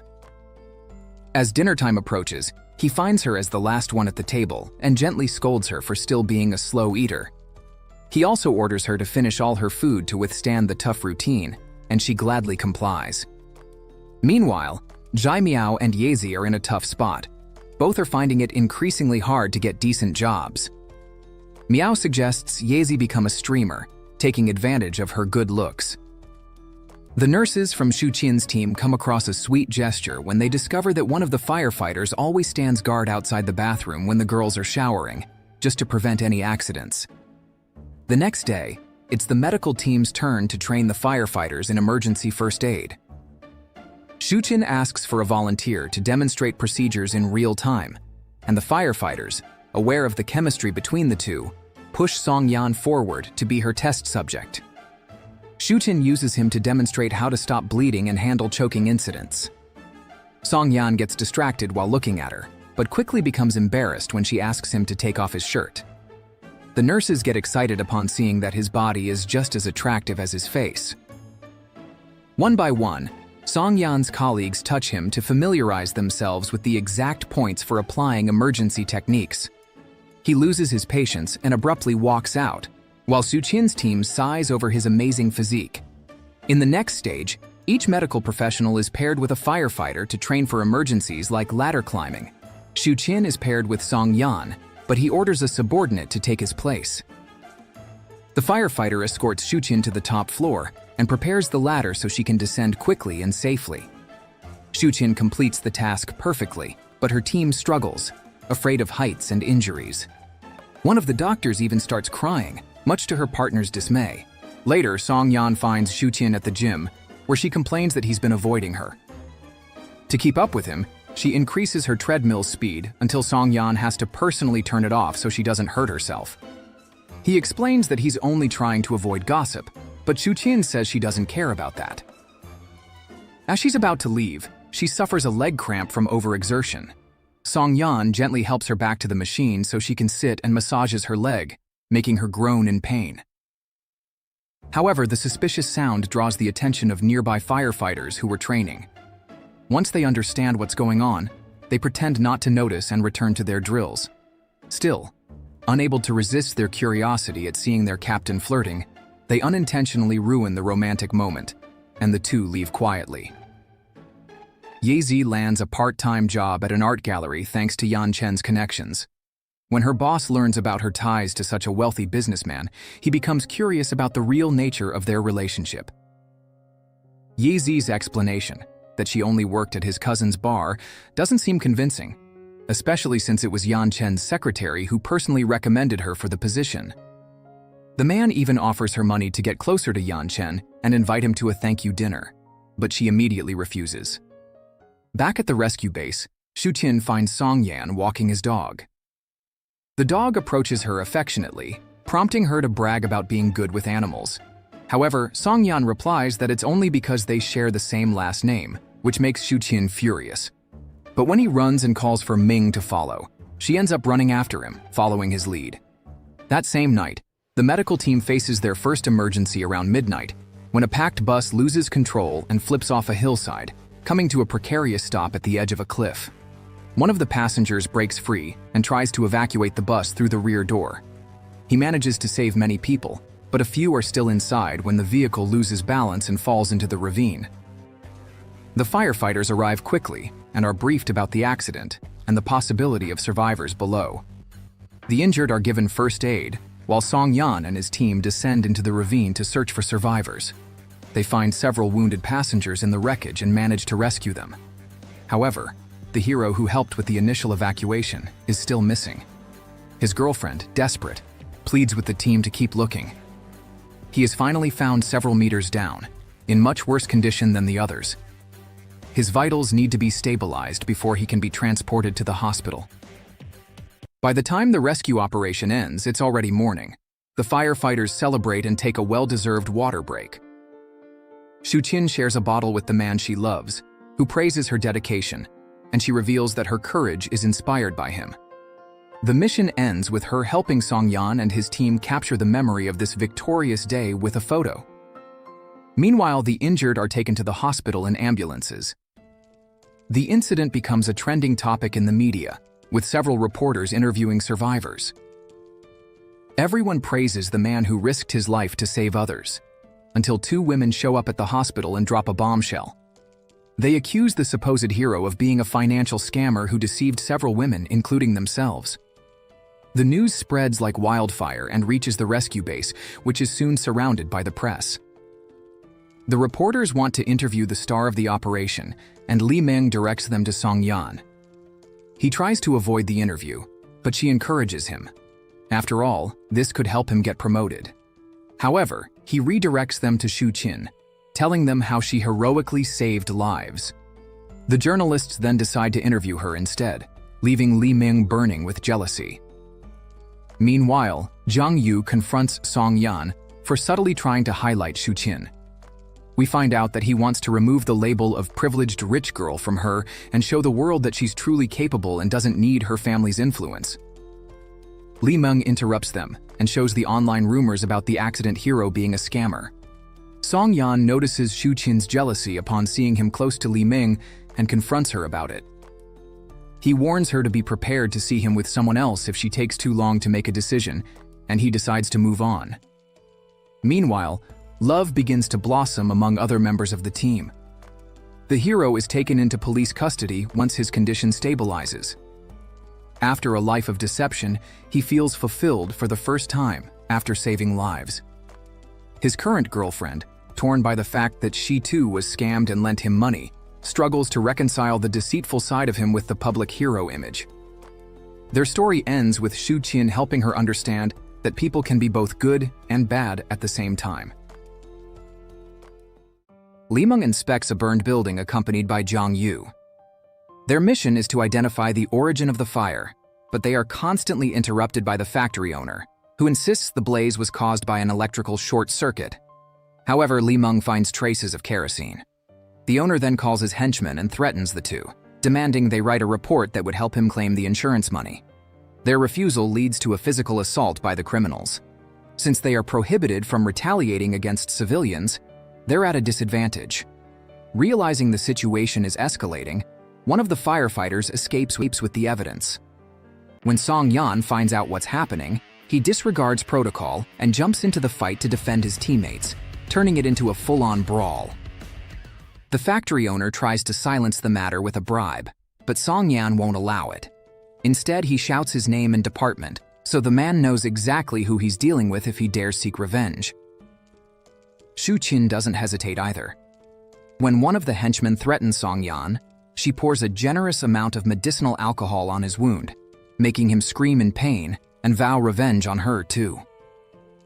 Xu Qin then states her name and workplace in the same bold manner as Song Yan. However, he's not happy about her putting herself at risk like that, though she shows no regret. Zhang Yu purposely greets Xu Qin and starts a casual conversation about their families, knowing it will stir jealousy in Song Yan. His goal is to push his friend to open up about his feelings. The firefighters who root for their captain are bothered by Zhang Yu's closeness to Xu Qin and shout for him to back away, teasing Song Yan, who is visibly jealous. They remind him they'll always have his back when it comes to his love life.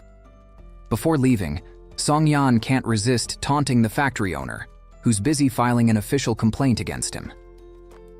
The next day, the three leaders of the Shilitai fire station are called to the director's office. Both Zhang Yu and Song Yan take responsibility for the incident, but they're surprised when the director says he only has one reward to give, and they must decide who gets it. Despite the criticism from upper management, the director says he's proud of them for standing up to injustice. Still, they all have to submit a 3,000-word reflection report on the incident as punishment. When it's time to receive the director's tea leaves as a reward, Song Yan quickly grabs them.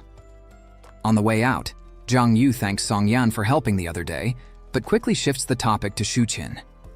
He cheerfully mentions there are rumors that Xu Qin is interested in a firefighter from the station, and he hopes it's him.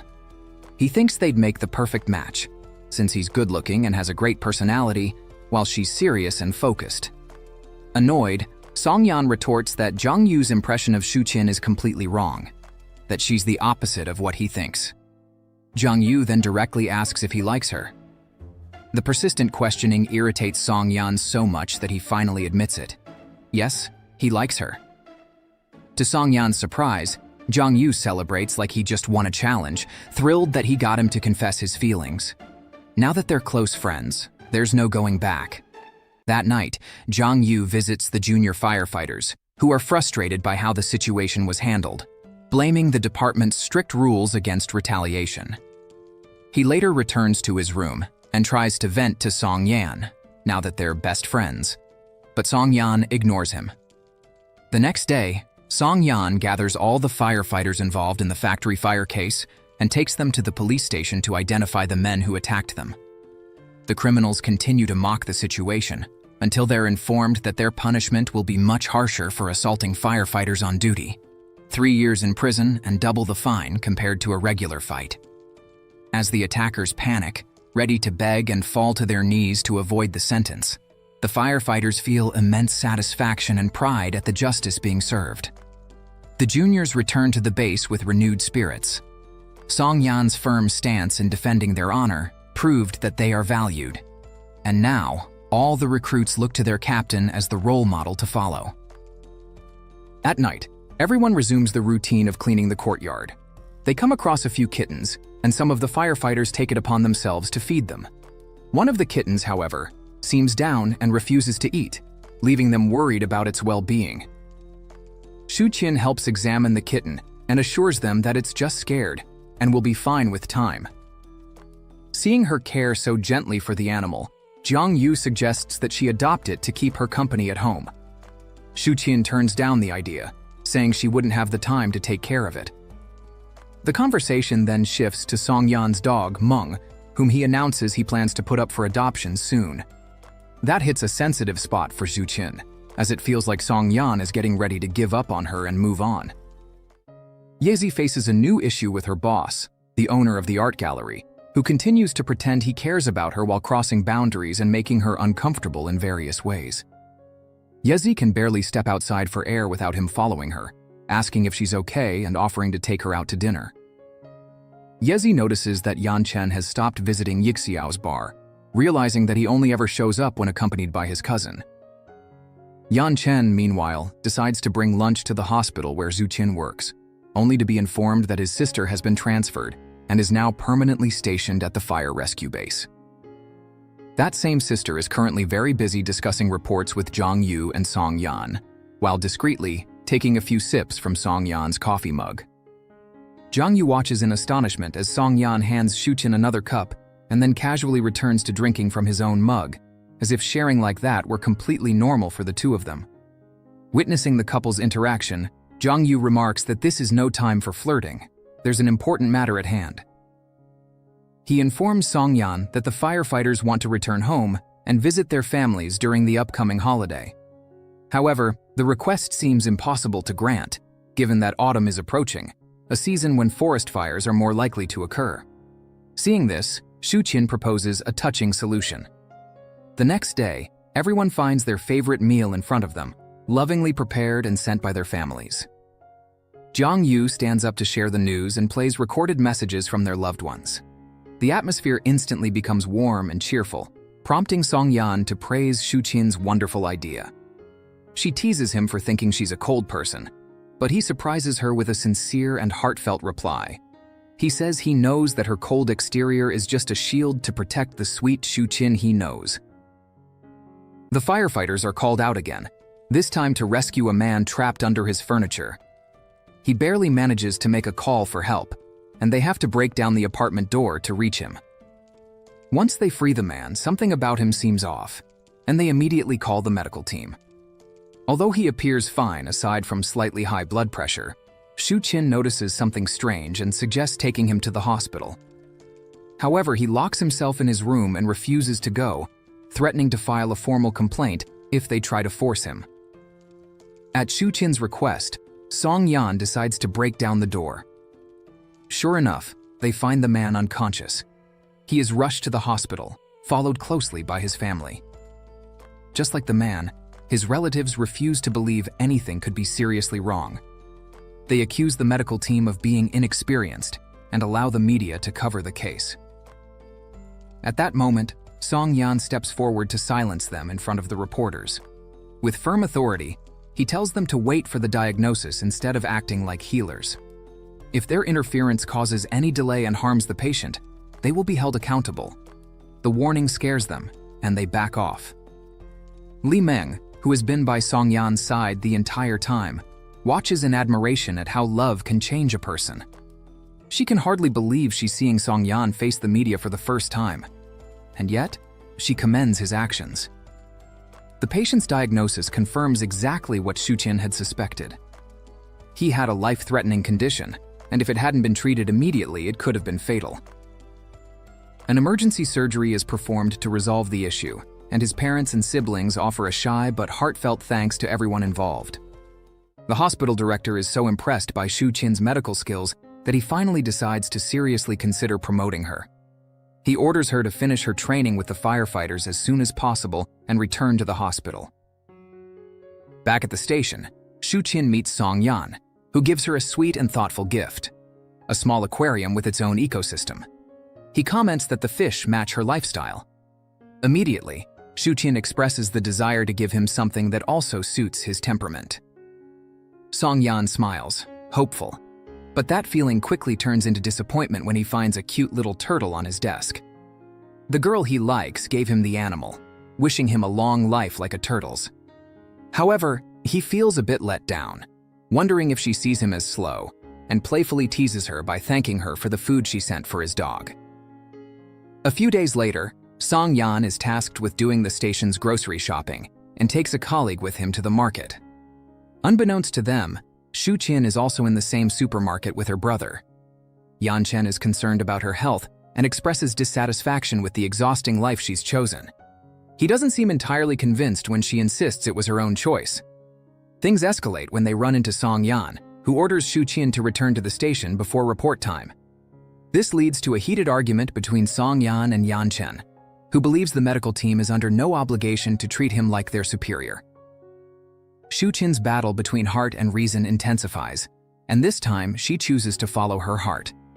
She had already warned Yan Chen not to meddle in her love life, and since he crossed the line, she doesn't hesitate to leave him behind and walks away with Song Yan. Yan Chen returns home only to be confronted by his furious mother, who has just found out about Xu Qin's involvement with the fire station. She immediately calls her daughter to scold her and demands that she come home over the weekend to meet another suitor. Then she questions her son, asking if he already knew that Xu Qin was at the same station as Song Yan. Yan Chen's attempts to reason with her are useless, and Chen Jin immediately calls the hospital's vice director with an urgent request to recall her daughter. The hospital then summons the team back, using the excuse that some of the doctors' families are uncomfortable with their daughters living under the same roof as men. Song Yan quickly suspects that Chen Jin is behind it, knowing full well how she operates. And he's right. The woman invites him for tea, which is clearly not a good sign. Song Yan arrives at the designated location early and makes no effort to stand when Chen Jin finally appears. When she comments on his lack of manners, he firmly replies that she doesn't deserve his respect, given the situation between their families. In response, Chen Jin gives him a cold smile and reminds him that he should actually pity himself, since his father once had to humiliate himself for his sake. We then discover that when Song Yan's father was expelled from the company under false bribery accusations, the poor man begged Chen Jin for mercy, for the sake of his son, a bitter memory that resurfaces in Song Yan's mind. With seriousness, he challenges her to try and stop him. Things are different now. He's no longer a child and has become a man far stronger than his father ever was. Chen Jin demands that he break up with Xu Qin, claiming he doesn't deserve her. But Song Yan fires back, saying that decision belongs to Xu Qin, and makes it clear that the one who doesn't deserve her is Chen Jin, who can't see how much she hurts her own daughter. Realizing she can't intimidate him, Chen Jin tries to wound him by bringing up the fact that even his own mother couldn't love him and abandoned him. Understanding that this conversation is going nowhere and would only lead to more insults, Song Yan decides to leave, but not before paying the bill. At the station, the nurses approach the firefighters asking to learn how to use the fire hoses. However, the girls can't handle the intense pressure and end up misdirecting the water stream, soaking Xu Qin from head to toe. She's taken to the locker room, and Song Yan stands guard outside the door. Xu Qin changes clothes and puts on his uniform. He finds it hard to control his attraction upon seeing her in his clothes, looking so cute and standing so close. Noticing she's struggling with the hairdryer, Song Yan steps in to help. Even though he's drying her hair a bit roughly, Xu Qin is happy, and the moment brings back a memory, when they got caught in the rain on their way to his house. Song Yan had advised her to take a hot shower to avoid getting sick, and just like now, let her wear his clothes. While he tried to dry her hair, she kept teasing him, always giving him that sweet, adorable smile. Song Yan couldn't resist, and that was the first time they made love. Back in the present, Xu Qin gives him that same look, but this time, Song Yan manages to resist.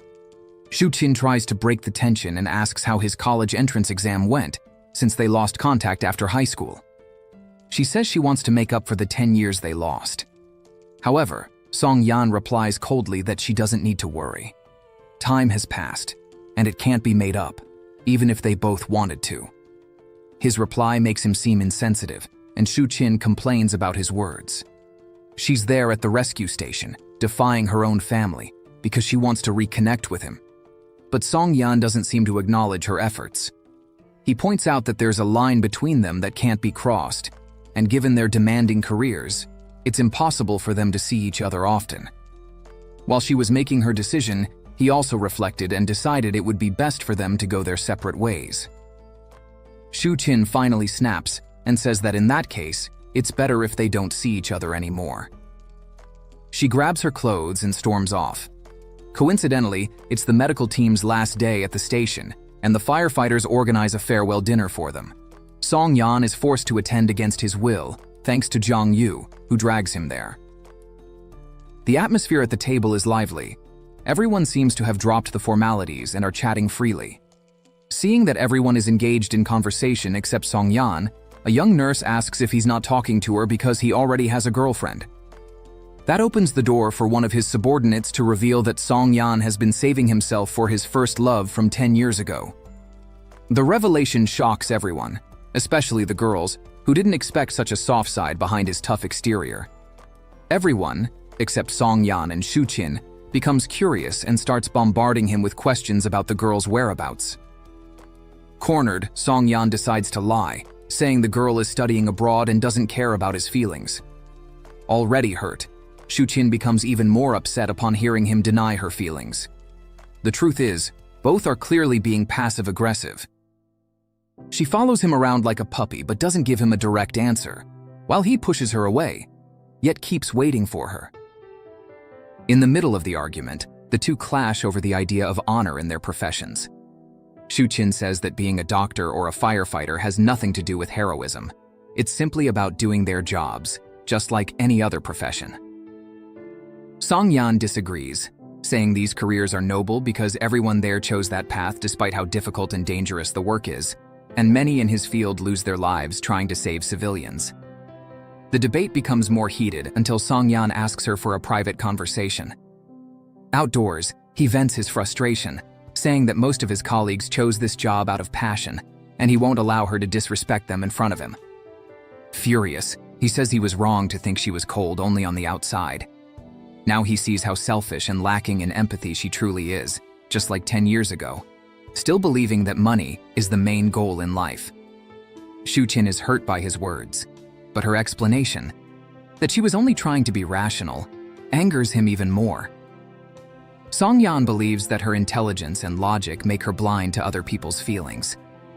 She ends up crying heavily as Song Yan walks away, and she admits to herself that she only said those things because she hates seeing him risk his life to save others.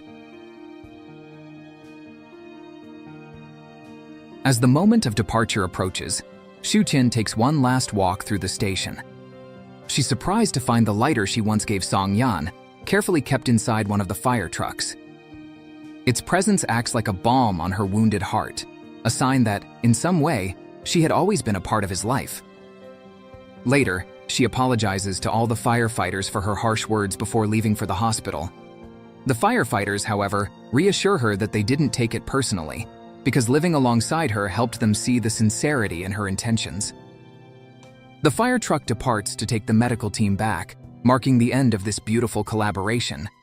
Through it all, Song Yan remains absent, silently watching everything from his room window. We learned that firefighter wasn't his first profession. Song Yan served in the military and became one of the top soldiers in the special forces. Before heading out on a high-risk mission, he was instructed to write a farewell letter to the person he loved, one that would be delivered in case he didn't make it back. While his fellow soldier quickly wrote a message to his family, Song Yan took longer to gather his thoughts, until he decided to write to Xu Qin. With the lighter she had given him by his side, he wrote that he was no longer the carefree teenager she once knew. In the years they'd been apart, he had changed for the better and aspired to become someone worthy of her, so that they could one day reunite on equal footing. Xu Qin had been his inspiration to enlist in the military, hoping to climb the social ladder and make her proud. During the mission, the soldiers struggled to infiltrate the rebel compound because a sniper was blocking any approach. As the situation worsened and his teammates were taken down, Song Yan took the lead and single-handedly breached the hideout from the rear, eliminating everyone inside, including the sniper. He completed the mission and saved his team, but was shot and collapsed, believing he was about to die and wishing he could see Xu Qin's face one last time. To his surprise, he woke up alive. His commander showed him the lighter he had been carrying in his pocket during the battle, the same lighter that took the bullet and saved his life. Later, at the hospital, his superior approached and asked if the girl on the lighter was his girlfriend. Song Yan replied that she was his future wife. Back to the present night, both Song-yan and Xu Qin are feeling down. Zhang Yu tries to talk to Song-yan about his outburst during the farewell dinner, pointing out that it was he who misinterpreted Xu Qin's words, but Song-yan refuses to discuss the matter. Once again, Zhang Yu encourages him not to go to bed with a heart full of resentment, but Song-yan's intimidating glare makes him back off. The next day, Yan Chen gets ready to attend an art exhibition, but when he comes downstairs, he finds a young woman sitting with his mother. Chenjin introduces her as his blind date and orders him to take her along. Xu Qin finds herself in a similar situation, with a young man from a wealthy and influential family. Polite and respectful, he admires Xu Qin's resilience for choosing a different career path instead of relying on her family's business. He's interested in pursuing the relationship, believing they are compatible in both ideals and family background. Xu Qin, however, immediately turns him down, claiming that she already has a boyfriend. Meanwhile, Yan Chen struggles to maintain a conversation with his date, who has no interest in art and prefers taking pictures for her social media. He can barely tolerate her presence and feels immense relief when she heads to the bathroom. He takes the opportunity to admire a painting. Yezi approaches, and since her job is to explain the artworks to visitors, he asks her to tell him about the piece. But Yezi informs him her shift is over. Still, she shares her interpretation as an art critic. While Yan Chen sees the painting as warm and interesting, Yezi believes there's hidden pessimism beneath the sweet memories of childhood. He is captivated by the accuracy of her analysis, the idea of someone so attached to their childhood that they paint every little detail, clearly unhappy with the present and longing to go back in time. Yan Chen deeply relates to this. Yezi finishes by saying that, if it were up to her, she definitely wouldn't buy that painting. But since he's the client, the choice is his. After all, money isn't an issue for him. As she walks away, his date returns. Yan Chen dismisses her and decides to head home. On the way, he finds Yezi waiting for a taxi in the rain and offers her a ride, which she gratefully accepts. The next morning, Zhang Yu shows up to breakfast in a bad mood. He complains about being bored ever since the medical team left and loudly asks how Song-yan manages to survive without seeing Dr. Xu Qin every hour of the day. His joke earns him a kick to the shin and curious glances from the rookies. Xu Qin remains upset about her argument with Song-yan during the farewell. She discusses it with her colleagues during lunch, trying to understand why everyone sees things differently from her. Yang says she agrees with Song-yan, that doctors and firefighters are heroes, but Xu Qin argues that she doesn't see it that way. To her, saving lives is simply part of the job, not heroism. Being a hero involves sacrifice, and she doesn't want Song-yan to follow that path. When she finishes speaking, the head surgeon walks by with his empty tray. He had been sitting behind the screen the entire time, overhearing everything. Later, Song-yan is absorbed in his phone, staring at Xu Qin's high school photo, the same one he used to save her contact. Accidentally, he hits the call button, and Xu Qin answers immediately. Unsure of what to say, he lies and claims he was trying to call Zhang Yu, but she doesn't buy it. Xu Qin reminds him that their names are far apart in the alphabet, so it couldn't have been an accident. With no way out, he admits what happened and compliments her for being so smart and sharp, but then teases her for being the exact opposite when it comes to emotions. Xu Qin accepts the criticism and agrees with him. They run out of things to say, but don't want to hang up either. After a long silence, they finally say goodbye. After performing another difficult surgery, Xu Qin realizes she's being watched by Director Xu. After cleaning herself up, she decides to ask if he has any criticisms about her work. He admits that her skills and technique are flawless, and there's nothing more he can teach her. However, he feels that she treats patients like lab animals, with no empathy at all. Xu Qin acknowledges that she thinks differently from other doctors, including him. But in the end, the difference lies only in perspective, because the goal is the same: to save lives. Xu Qin says she knows he believes that doctors should have soul and heart, but it's her calm and calculated approach that makes her so good. Xu responds that she doesn't even seem human in the operating room, and that lack of empathy dishonors the tradition and oath of medicine. Still, her abilities are so impressive that he finds himself conflicted about his own beliefs.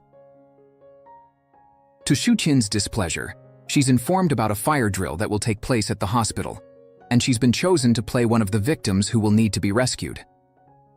However, the next morning, she wakes up smiling after discovering that it will be Song Yan's team handling the rescue, and she eagerly heads to the hospital. With everything set, she goes to the designated room where she'll be trapped, and the simulation begins. Always the logical thinker, she critiques the script, pointing out that it makes no sense for a doctor to be stuck inside a storage room.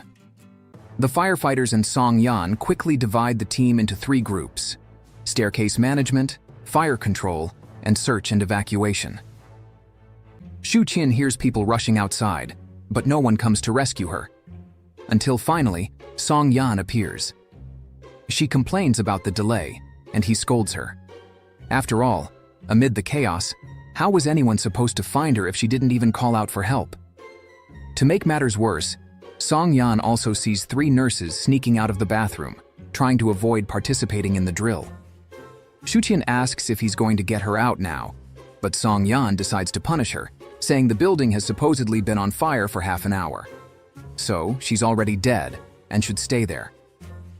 Suddenly, a real earthquake strikes, and Xu Qin is nearly hit by falling boxes. But Song Yan protects her.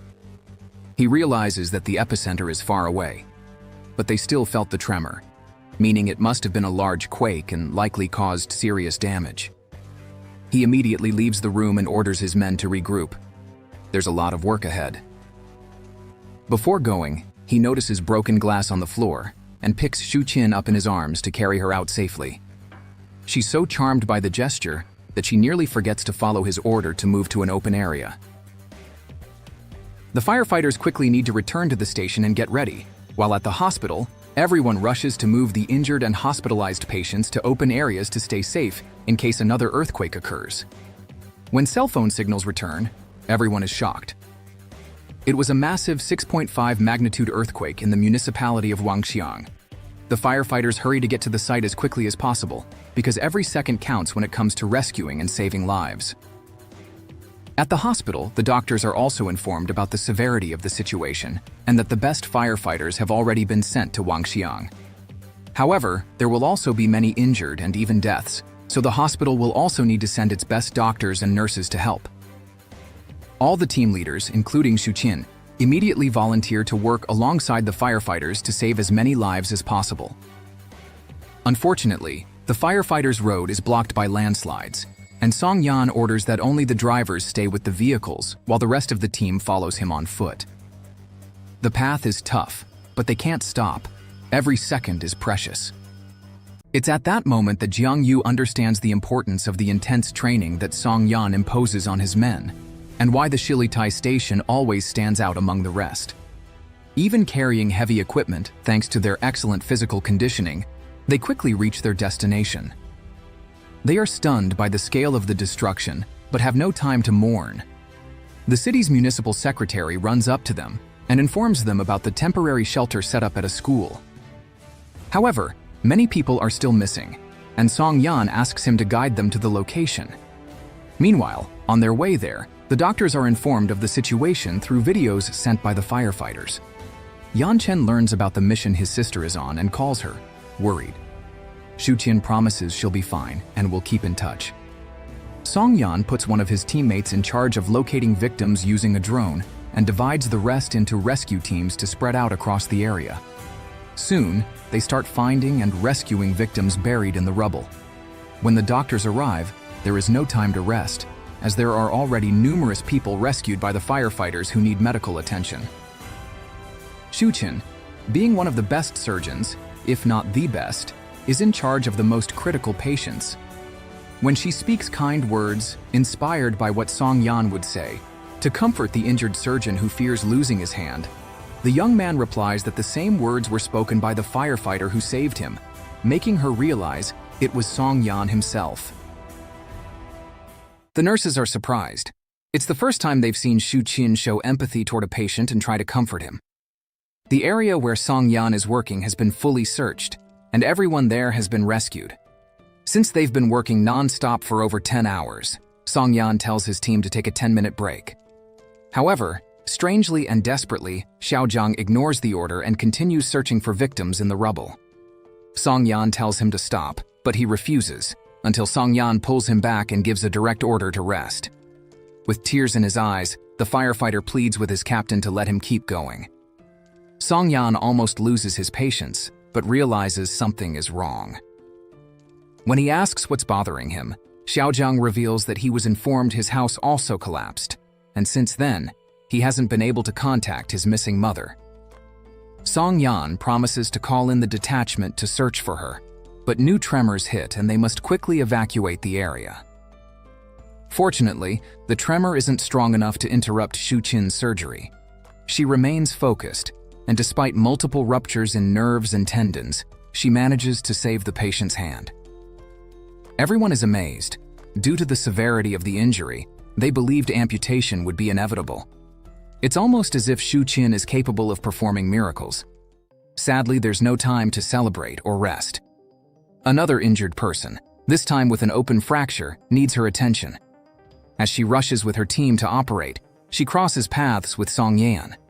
They look at each other with admiration but can't stop. Seeing both of them fighting through the chaos and tragedy makes it clear that Xu Qin is completely wrong in not considering these professions heroic. They are the ones who run toward danger to save lives. Doctors and firefighters, real heroes who don't wear capes but uniforms and lab coats. Every life they save is not just a number. It's a story that continues, a heartbeat that returns, a family that stays together. And even when no one is watching, they remain there, strong, tireless, driven not by glory, but by compassion. In a rare moment of rest, Xu Qin stops to have dinner with her colleagues, while Song Yan comforts his friend, promising they'll find his mother. At bedtime, Xu Qin struggles to remove her sneakers due to swelling in her feet, but before her colleague can apply an anesthetic ointment, the medical team is called again. The director informs Xu Qin that transportation will be sent to pick her up, and she is to go with medication, stretchers, and 2 nurses. There, she joins Song Yan's team, who have located a victim buried under a collapsed building, and with Meng's help, they manage to pinpoint the location. As they try to dig the person out, the minister says they're wasting too much time trying to save just one person who might already be dead, and suggests focusing on other areas.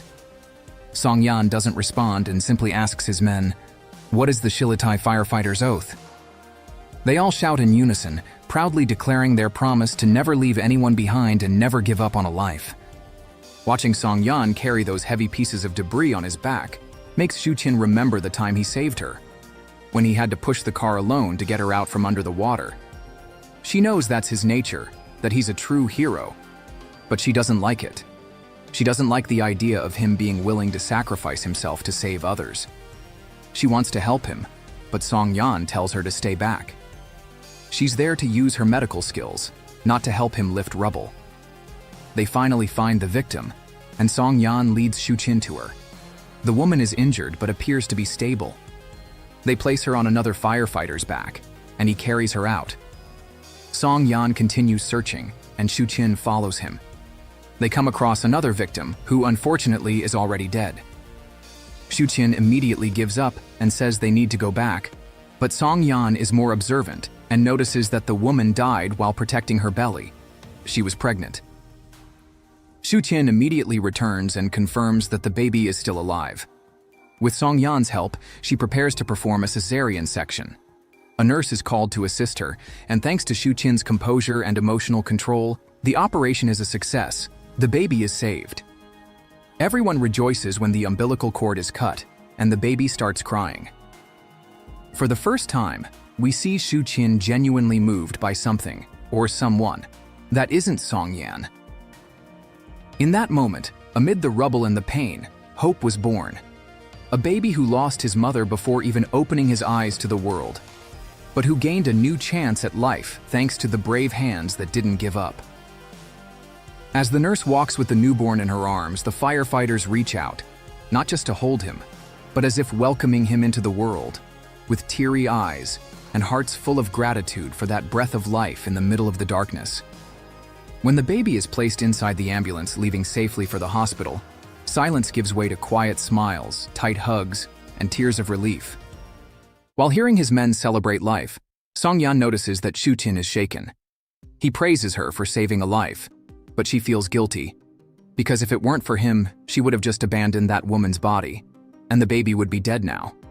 As she stitches up the deceased woman's abdomen, she recalls Director Xu's words about the medical oath: to uphold the dignity, sanctity, and noble tradition of the profession, and to value human life with respect, love, and equality.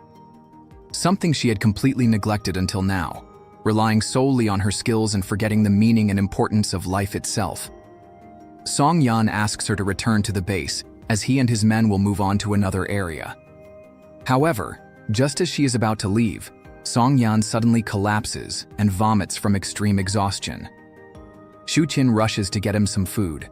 She knows there's no point in asking him to stop, but she pleads with him to at least eat properly, drink water, and remember to close his eyes and rest for a few minutes every 2 hours. If he keeps going like this, his body won't hold up. He might even die. As she watches Song-yan walk away, Xu Qin reflects that, in her eyes, he is like an angel, loving, strong, and selfless, always ready to sacrifice himself without expecting anything in return.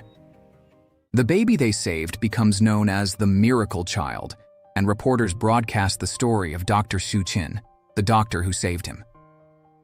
Xu Qin's father is deeply proud of his daughter, while her manipulative mother simply turns off the TV, frustrated that Xu Qin went without her permission and fearing that she may be promoted, which would make it even harder to control her. She reminds the two men present to make sure the media highlights the donations they made to help during the tragedy. But Yan Chen says he doesn't want to boast about it. He donated simply to help. Still, Chen Jin insists that good deeds only matter if they leave a mark and bring back some kind of reward. The military arrives to assist and brings more supplies. Xu Qin goes to them in search of disposable suture kits and ends up being spotted by Lu Jie, who was Song-yan's superior in the army. He finds her familiar and asks if they've met before, but Xu Qin is confused. She's never seen him before. She's then called by the surgical team and rushes to assist them. One of the soldiers approaches Lu Jie and says that was inappropriate since they're on a mission. The commander replies that he wasn't hitting on her. It's just that her face truly looks familiar, but he can't recall where he's seen her. Meanwhile, Xu Qin finds out that Song-yan is completely exhausted and runs to check on him.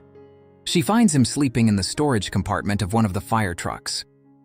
After checking that he's breathing, she feels relieved he's still alive and chooses not to wake him so he can rest as much as possible. She simply stays by his side for a while, quietly watching him, before heading back to the operating area. Li Meng goes to Xiaojiang and finds that he has written on the side of the truck the number of lives they've saved since arriving, hoping that in return, God will reward him and keep his mother safe. She calls him aside to talk in private, and by the look on her face, he says he doesn't want to hear it. But she tells him that he needs to be informed so he can decide whether or not to continue. According to the information received by command, during the earthquake, his mother was at a clinic receiving an IV drip, but the building collapsed, and so far, no survivors have been found.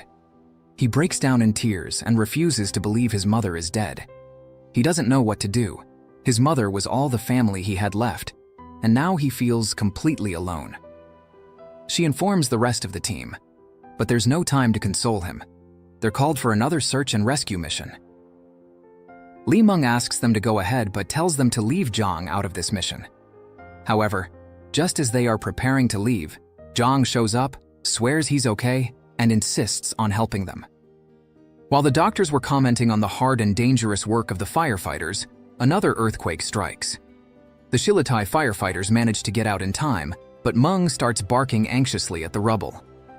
Everyone realizes that Song-yan didn't make it out, and one of his teammates says the captain pushed him out but assumed he had followed. They immediately rush to search for him among the debris. That night, Xu Qin begins to feel unwell, and her colleagues advise her to get some rest.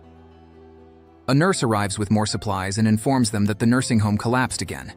and that a firefighter is trapped underneath. When another nurse mentions that a doctor is being called to the scene, Xu Qin immediately sets off. When she arrives and Jiang Yu sees her, he's speechless. Xu Qin asks where Song Yan is, but everyone remains silent. With tears welling in her eyes, she insists they tell her where he is. They finally show her, and when she sees him unconscious and trapped under the rubble, she breaks down crying, begging him to wake up. But he doesn't respond. She says she's going down to him, but Jiang Yu refuses. It's too risky. The structure could collapse again. Xu Qin says she doesn't care. Song Yan needs her, so she's going. Jiang Yu insists he can't let her risk her life, but she screams that Song Yan is her life. Everyone is moved, and with no other choice, they allow her to go down to provide first aid before they attempt the rescue. They lower her carefully, and when she reaches him, she sees that a steel bar has pierced his abdomen. He's losing a lot of blood, and his pulse is very weak. She says she'll need intravenous fluids and the medical kit. The firefighters send them down with a rope, and for the first time, we see her hands trembling during a procedure. Fortunately, she successfully administers the fluid, and now everything depends on him. She holds Song Yan's head and begs him to hang on and come back to her, because she can't live in this world without him. Deeply moved, Jiang Yu pleads with Xu Qin to return so they can pull Song Yan out. She doesn't want to leave him, but Jiang Yu explains that the space is too tight. It must be one person at a time. At that moment, the military arrives with a young girl in their arms, gravely injured. Xu Qin's team informs her of the girl's critical condition. Xu Qin cries but says she'll go. She kisses Song Yan and says goodbye. The firefighters begin pulling her back up as she watches the man she loves fade into the distance. She looks at him one last time and rushes to save the girl. Before leaving, she gives instructions to another doctor and asks for another ambulance and 2 more nurses to be sent to get Song Yan out safely. When Commander Lu Ji sees a girl with short hair and a blue jumpsuit, he finally remembers where he knows Xu Qin from. She's the girl Song Yan once swore he would marry. When a soldier informs him about the firefighter trapped under the rubble, he orders his men to follow and assist in the rescue. Upon arriving at the scene, he's shocked to recognize Song Yan on the stretcher. Song Yan is quickly taken to the ambulance and rushed back to the base. When one of the soldiers asks if he knows that firefighter, Lu Ji replies that Song Yan is the best soldier he ever served with. After everyone disperses, Jiang Yu breaks down in tears, terrified that his friend might not survive. Meng runs off, but no one tries to stop him. They know he's going after Song Yan. After saving the girl, Xu Qin hurries to check on Song Yan and is told that his surgery has already begun. She rushes to the front of the tent where Song Yan is being treated and sees Meng, who followed him there. She strokes him gently and cries, telling him everything will be fine, even though she's really saying it to herself, trying to stay strong. Director Xu himself is performing the surgery.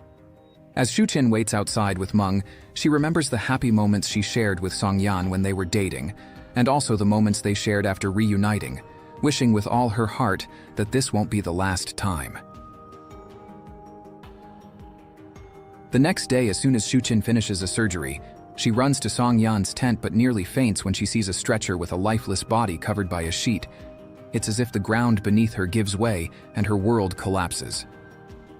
With trembling hands and teary eyes, she lifts the sheet and breaks down in relief when she sees it's not Song Yan.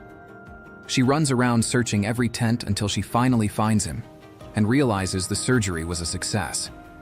However, due to exhaustion and the overwhelming emotions, she ends up fainting. Li Meng quickly informs the firefighters that Song Yan is out of danger. Everyone celebrates with relief and wants to visit their captain, but she forbids it because the doctor said he needs complete rest. Jiang Yu tells them to continue with the rescue efforts. They can visit him tomorrow. When Xu Qin wakes up, she realizes she's lying next to Song Yan. Though still weak, she makes an effort to move her stretcher close to his so she can cover him with the blanket and fall asleep while looking at him. When Song Yan wakes up, he once again fulfills his wish of seeing Xu Qin, but this time, in person and lying by his side. When the nurse enters, they pretend to still be asleep. She notices how close their beds are and moves Xu Qin away. While changing Song Yan's IV, she scolds them, saying they need to rest now and forbids them from flirting in there. After she leaves, Song Yan remembers the promise he made to his commander, that once he achieved financial stability, he would marry Xu Qin. Zhang is still struggling and his teammates try to comfort him. Just then, Li Meng appears and asks him to take a phone call. When Zhang hears his mother's voice, he and his friends are overwhelmed with emotion and celebrate the news that she's alive. Li Meng explains that his mother was being treated in another village, which is why they couldn't find her. Xu Qin's cousin and brother also went to the site to help with donations and supplies. Unlike her mother, they're not seeking recognition or status. They simply want to help however they can. Yan Chen spots the rescue medical team's flag and decides to look for his sister. A nurse takes him to the tent she's in, only for him to find her lying beside Song Yan. Meanwhile, Yixiao runs into Dr. Yang and not only helps her up, but also offers to carry the box for her. The next day, Xu Qin is already recovered, but Song Yan remains bedridden. He wakes up while she's trying to make him more comfortable and asks if she slept well. Xu Qin says yes, and he tells her to take better care of herself, but she scolds him, saying he's in no position to be giving her that advice. Luji finds out that Song Yan is awake and decides to visit him. When he sees him with Xu Qin, Luji assumes they're already married and greets her as Song Yan's wife. He says they were comrades in the army and that he always saw her photo in Song Yan's room, so that's why her face looked familiar. Song Yan says they're not married, and Xu Qin introduces herself as the doctor taking care of him. After she leaves, Song Yan congratulates his friend on becoming a major. Luji says he knows that it should have been Song Yan in that position, but Song Yan says he doesn't want to talk about it. Luji then gives him his contact information and makes him promise not to disappear again, that they need to stay in touch from now on. The nurse showed a package that Xu Qin's brother had left for her, but informed her that he had already left.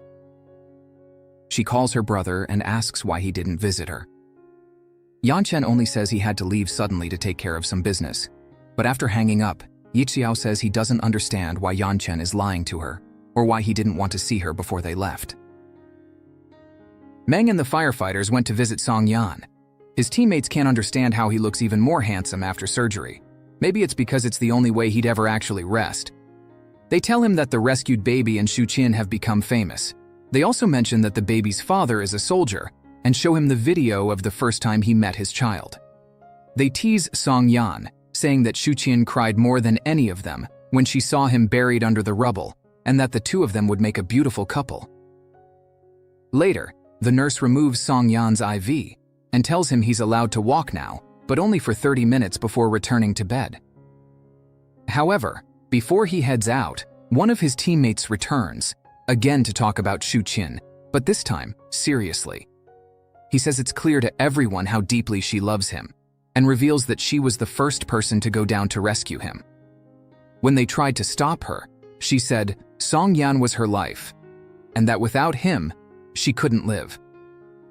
He tells Song Yan that everyone's confused as to why they're still not together, and advises him to cherish the woman who loves him that much. Song Yan heads out for his half-hour walk and finds Xu Qin sleeping outside his tent. She'd rather sleep there, uncomfortably, just to stay close to him than sleep in her own bed. When she wakes up, he invites her to walk with him. Xu Qin talks about how beautiful Wangchuran used to be and reminds him of the time they came here together after graduating high school. Now, the place is in ruins, but Song Yan says it will be rebuilt and will be beautiful again. As the soldiers walk past them, Xu Qin grows curious about his time in the military, but Song Yan doesn't want to talk about it. He's surprised when she hands him back the lighter she once gave him as a gift when they first started dating, the precious lighter he thought he'd lost. He confirms that he always carried it with him, but they're interrupted by a doctor calling for Xu Qin over the radio.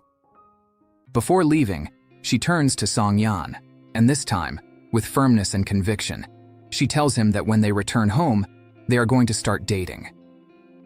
Without hesitation, Song Yan agrees. She runs off smiling, and he realizes that she's finally made up her mind. This time, for real. The long-awaited day finally arrives. Firefighters and doctors return home. As they pass through the crowd, they're applauded and praised by the townspeople, deeply grateful for everything they did for them and for the city. Song Yan receives a bouquet of flowers as a thank you gift, and during his farewell with Xu Qin, gives it to her, bringing joy to both of their teams, who are thrilled to see them finally taking a step toward happiness together. As the civilians shout kind words of gratitude while the fire trucks drive away, Xu Qin's colleagues celebrate inside the ambulance, excited to see their friend holding the bouquet gifted by the man she loves. Back home, Xu Qin is eager to see Song Yan, but still unable to be completely honest about her feelings. She simply sends a message asking how his injury is. Yet that's all it takes to reach him. What starts as a conversation about their physical conditions soon turns into a happy coincidence. They both have the day off. Song Yan takes the initiative and invites her out. Just hearing his voice message makes Xu Qin's heart race like a love-struck teenager, and completely smitten, she says yes right away. Xu Qin hurries to meet him outside the building, and right away it's clear the atmosphere between them has changed. They're both determined to be together, but they start with a date, as if it were their first.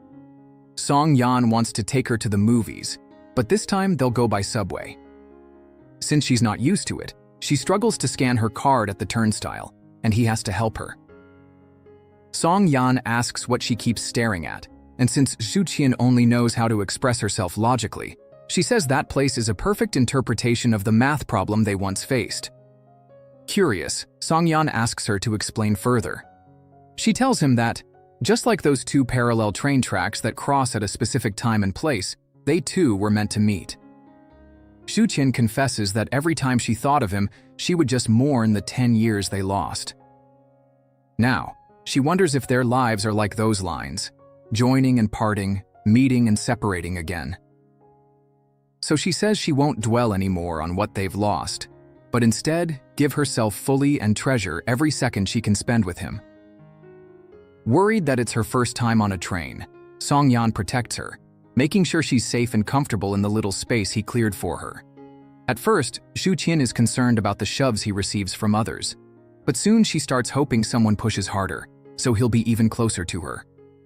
On their first official date as adults, they notice the changes in each other's personalities. Xu Qin has become more active and sincere, and she no longer likes sweets as much as she did in her teenage years. Meanwhile, unlike the impulsive and fiery young man he once was, Song Yan has become a firm, mature, and protective man, always aware of everything and everyone around him. When he notices the emergency exit door at the cinema has been left locked, he doesn't rest until it's opened to ensure everyone's safety. Now they could finally enjoy the movie together. The problem was when Song Yan asked what happened at the beginning of the film, she didn't know either. She confessed she couldn't stop looking at him. The tension between them built up, and unable to resist, they were about to kiss right there when they were interrupted by the laughter of others who were actually watching the movie. After the cinema, he takes her home. At the door, Xu Qin invites him in, using the excuse that they haven't had dinner yet, and he could cook something for them. Since she rarely eats at home and doesn't have anything to cook, they head to a nearby market together. There, Song Yan notices how much her tastes have changed, but he enjoys getting to know her all over again and decides to buy her current favorite foods. At her apartment, he cooks while she helps, however she can. And, just as she said before, she cherishes every second she spends with him. While they eat, she also mentions the changes she's noticed in him, how he went from careless and disorganized to neat and tidy, and how he's become a great cook. He admits that he doesn't cook that often, since he spends most of his time at the fire station, and when he's home, his aunt usually does the cooking. But he learned to cook because his aunt and uncle often travel, so he takes care of Meow. They've gone to the movies, had dinner, and now the dishes are clean. It's time to say goodbye. But once again, Xu Qin finds an excuse and asks him to have some tea, saying the water is already boiling. Song Yan says he knows what she's doing, but it's late, and eventually, he'll have to leave. He says goodbye and walks out. Xu Qin runs after him but is disappointed not to find him. Suddenly, she hears his voice asking if she still loves him, even though he's changed so much. When she confirms, he tells her he's changed his mind.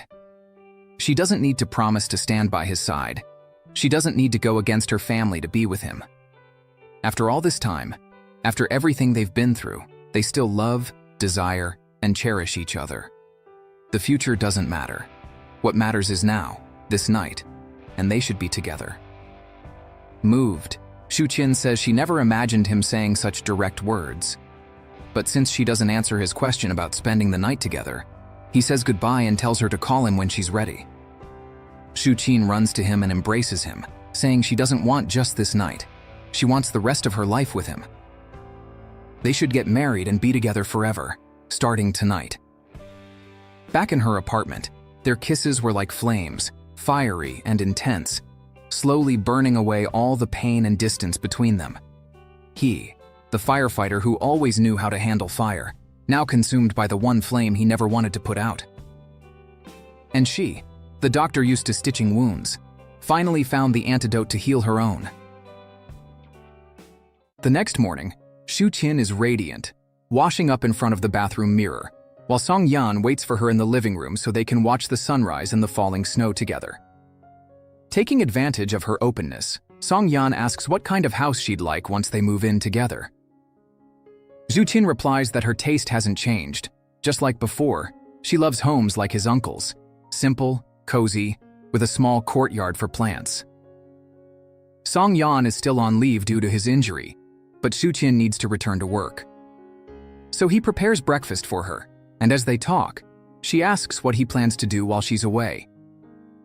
When Song Yan says he'll be meeting with Li Ming, she tries to play it cool, but clearly gets jealous. In the elevator, she asks if Li Ming likes him, and he answers, "I don't know." She turns and asks, "Do you like Li Ming?" Song Yan simply kisses her and asks, "What do you think?" He says he wants to take her out for dinner after work, but Xu Qin explains that emergency surgeries might come up at night and he shouldn't wait for her. Song Yan promises he won't bother her, but asks that she call him as soon as she's off. He smiles, thinking she's adorable, but also hopes to teach her how to express her emotions more freely. At the hospital, Director Xu presents Xu Qin with a medal and asks her to keep it as a memento because during the earthquake rescue operation, he saw a great doctor emerge. Dr. Yang sees Xu Qin proudly wearing the medal and is surprised to realize that it's the same one Director Xu received from the Ministry of Health for his work in Africa. Xu Qin promises to honor such an important medal with all her heart. When Song Yan returns home, he's warmly welcomed by his aunt. However, Miao looks at him suspiciously and sniffs his clothes, trying to figure out where or with whom he spent the night. She demands to know why he didn't take her along if he went out to have fun. Song Yan ignores her, and Miao turns to her mom for backup, but her mom also ignores her. Frustrated, Miao pouts, and Song Yan finally decides to tell the truth. He and Xu Qin are dating. His aunt doesn't know how to react, while Miao bombards him with nosy questions, until they have to stuff her mouth with food to keep her quiet.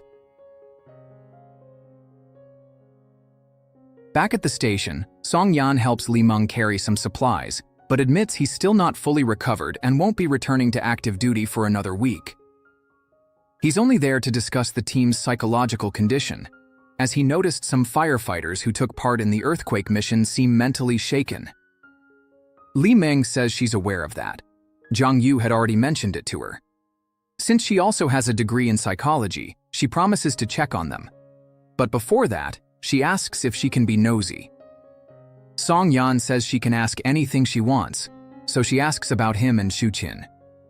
He confirms they're dating, and Li Ming congratulates him, but warns him to be careful, because that woman has him completely under her spell. Song Yan teases her, saying Xu Qin can't live without him, then walks off, leaving her speechless. On purpose, Song Yan spends the whole day without texting Xu Qin. After all, he had promised not to bother her. Even at night, back at home, she still hasn't received a single message from him. Frustrated, she nearly sends a text asking if they're still together since he hasn't messaged her all day. But before hitting send, she restrains herself, deletes it, and simply texts, "What are you doing?" Song Yan doesn't even answer. He just asks, "Do you miss me?" She tries to play it cool, but melts the moment he says he's on his way to see her. Xu Qin skips off excitedly to get ready and wait for him. She even sets out a pair of slippers she bought for him to use at her place. Of course, when she meets him, she keeps pretending she's unfazed. Song Yan again asks if she missed him, and she replies, no. She just wanted to see him so she wouldn't forget his face. He says he believes her and leans in close so she can memorize it well.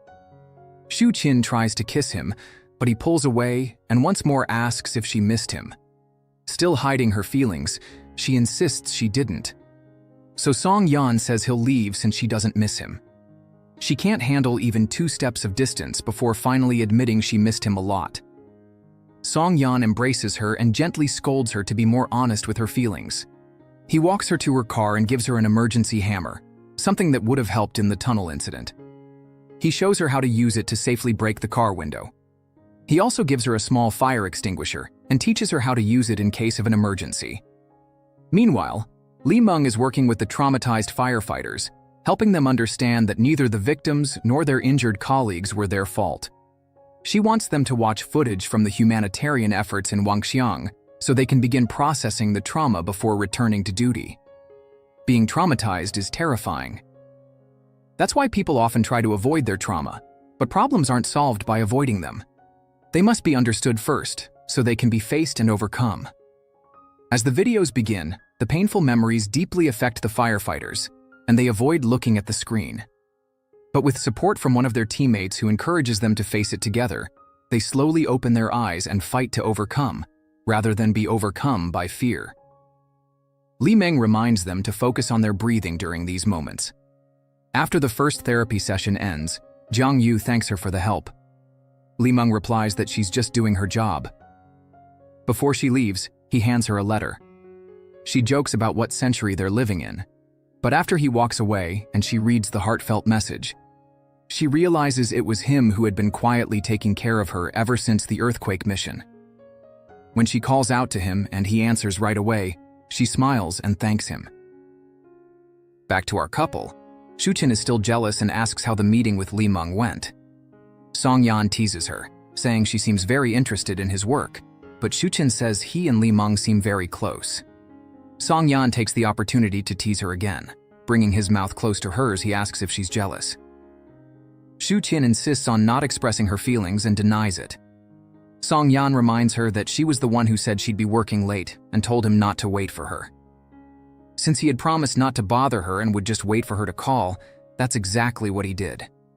Xu Qin gets annoyed, realizing he's intentionally provoking her. Since he's playing hard to get, she tries to match his game and says she has many medical cases to study that night, hoping he'll kiss her, seduce her, and take her to bed.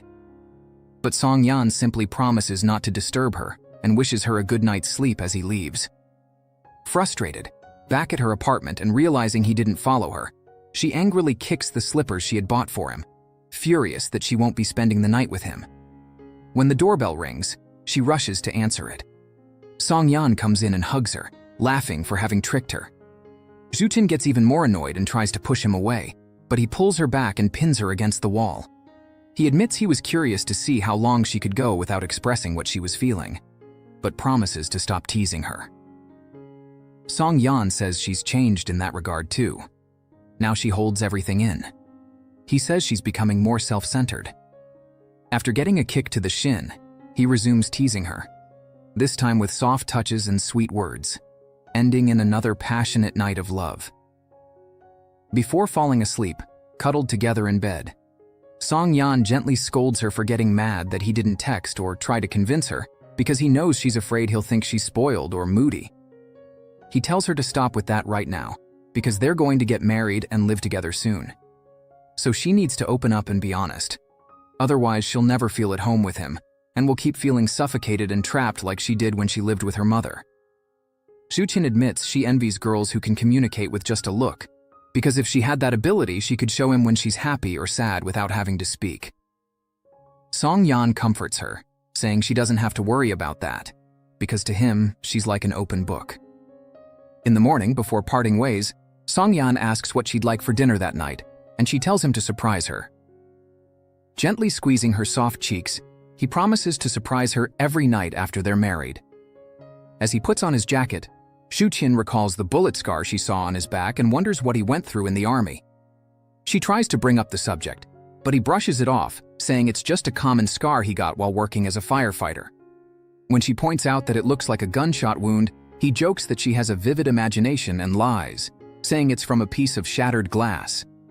He distracts her with cuddles and reminds her that she's running late, clearly avoiding the conversation and keeping her from overthinking. At the hospital, her co-workers are surprised that Xu Qin arrived late, especially since she usually gets there 15 minutes before everyone else. They tease her, wondering what might have happened the night before to leave her so tired she'd show up late. Even stranger, her face doesn't look tired, it looks refreshed. Xu Qin just smiles and leaves the room, but they offer her breakfast, and are even more shocked when she says she already had breakfast at home. Her co-workers gossip about how much Xu Qin has changed since she started dating. Now she's always checking her phone and has a silly smile on her face while covering her mouth.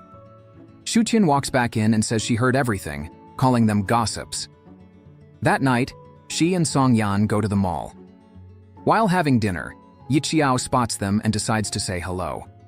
Xu Qin tries to introduce him to Song Yan, but Yixiao says they've already met, on the night she drunkenly went to his house yelling that she loved him. The two men greet each other, and Yixiao promises to keep the incident a secret. The next day, Miao and her friends accompany Yezi to a photo shoot, using her as an influencer to sell clothes online. Miao takes tons of pictures of her, taking advantage of her natural beauty and best angles. When they change locations for new shots, Yan Chen sees them, and Yezi sees him too. Miao notices the interaction and, curious, checks out who it is, but she doesn't like what she sees. She recognizes him as Xu Qin's brother. Yezi decides to go greet him and apologizes for taking photos on his company's property. Yan Chen tells her that area is part of the building's public zone, so there's no need to apologize, and she can feel free to continue. As Miao watches them from afar, Yan Chen grows curious about the photos Yezi is taking. She explains that they plan to use them to sell clothes online and donate the profits to the victims of the Wangchuran disaster. Yan Chen says it's cold outside and asks for 4 cups of coffee to be prepared for her and her friends. Yezi returns to her group, and the girls thank her for the coffee, but she tells them it was a friend who bought it for them. They all gush about her handsome friend, except Miao, who insists he's not that handsome, just average. When Yan Chen finds out from their father that Xu Qin didn't spend the weekend at home, he decides to visit her, but is surprised to find Song Yan there, realizing they're already back together. Song Yan asks Xu Qin to go inside and wait for him, while her brother insists she come with him to their parents' house. In that moment, Yan Chen notices that Xu Qin no longer hesitates. She obeys Song Yan without question. He tells Song Yan that without their parents' approval, it's impossible for them to be together. Xu Qin knows it too, because ever since they started dating again, she hasn't gone home once. She's been avoiding reality. Yan Chen tells him to look around and then look at himself, to realize they live in completely different worlds. He touches a nerve, reminding Song Yan of when they were in this exact same situation years ago, and he was abandoned. The only difference now is that the parents haven't found out yet, and when they do, Xu Qin will make the same decision as before. Yan Chen says Song Yan hasn't even had the determination to rise in life and become worthy of her, that he's a nobody, with nothing to offer her. Worse, he's forcing her to go against the family that gave her everything. Calmly, Song Yan responds, telling Yan Chen that despite growing up with Xu Qin, he doesn't truly know her. Sure, he knows she's sensitive, clumsy, and adorable. Anyone can see that. But when it comes to her thoughts, desires, and pleasures, Song Yan is the only one who truly understands her.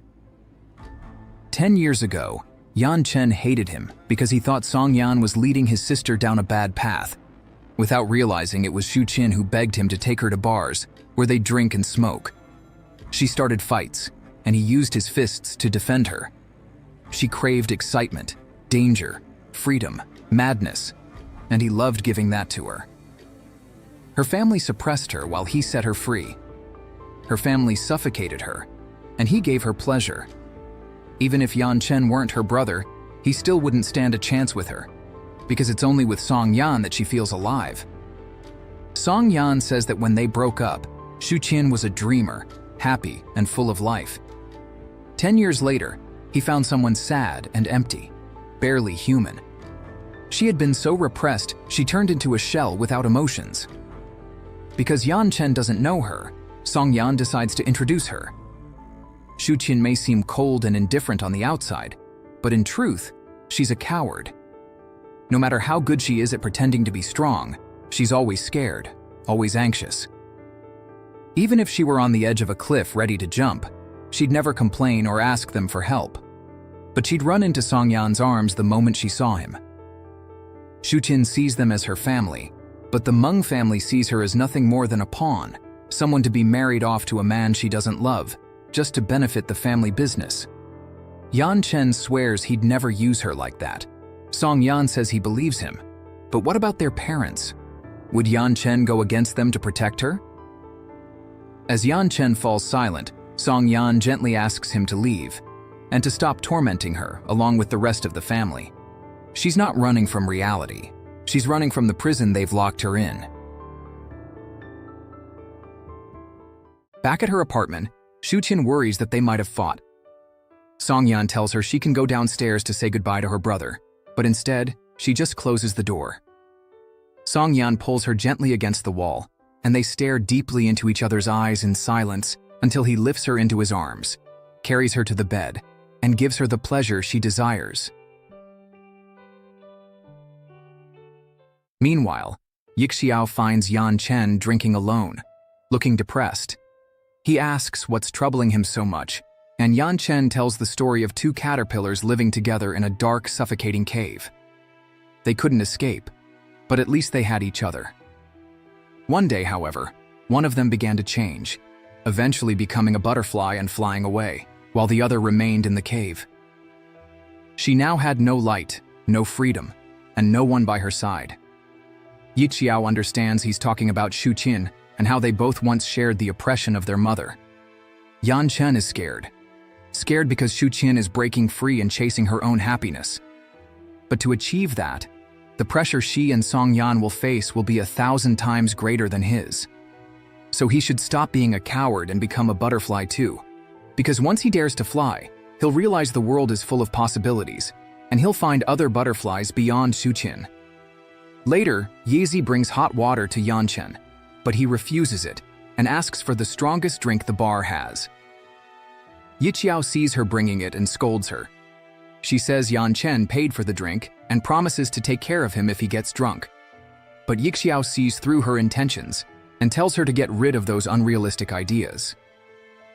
He knows Yan Chen thinks she resembles Xu Qin, but he tells her she's like a cheap knockoff of an expensive brand, similar in appearance, but lacking in spirit. He adds that she can stay there tonight, but after that he'll pay her and she's not allowed to return. He takes the drink from her and tells the bartender to prepare another cup of hot water instead.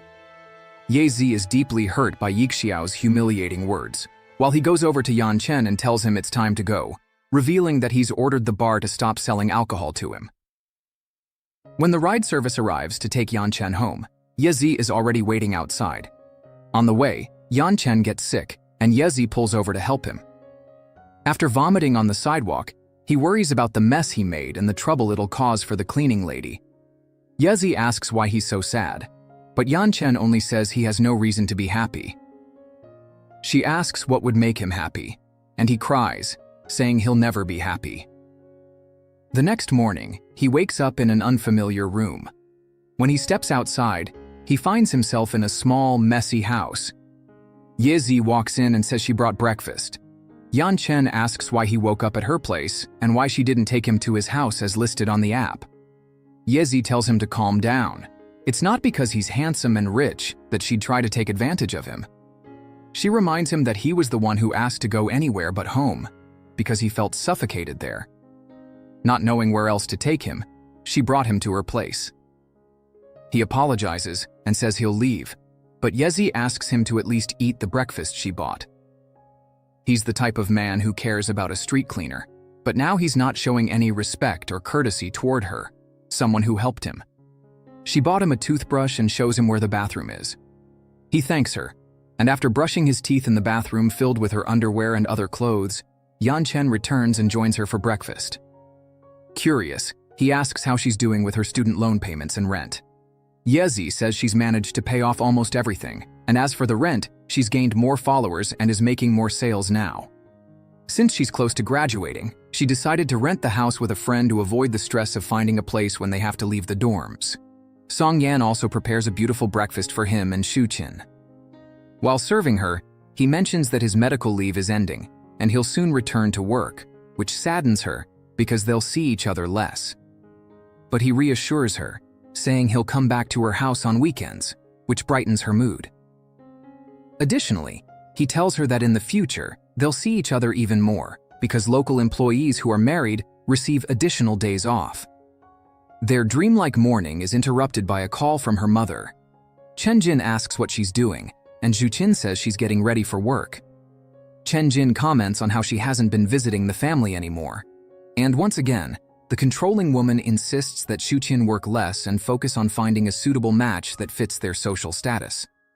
She orders Xu Qin to spend the upcoming weekend at home, threatening to have her fired from the hospital if she doesn't come.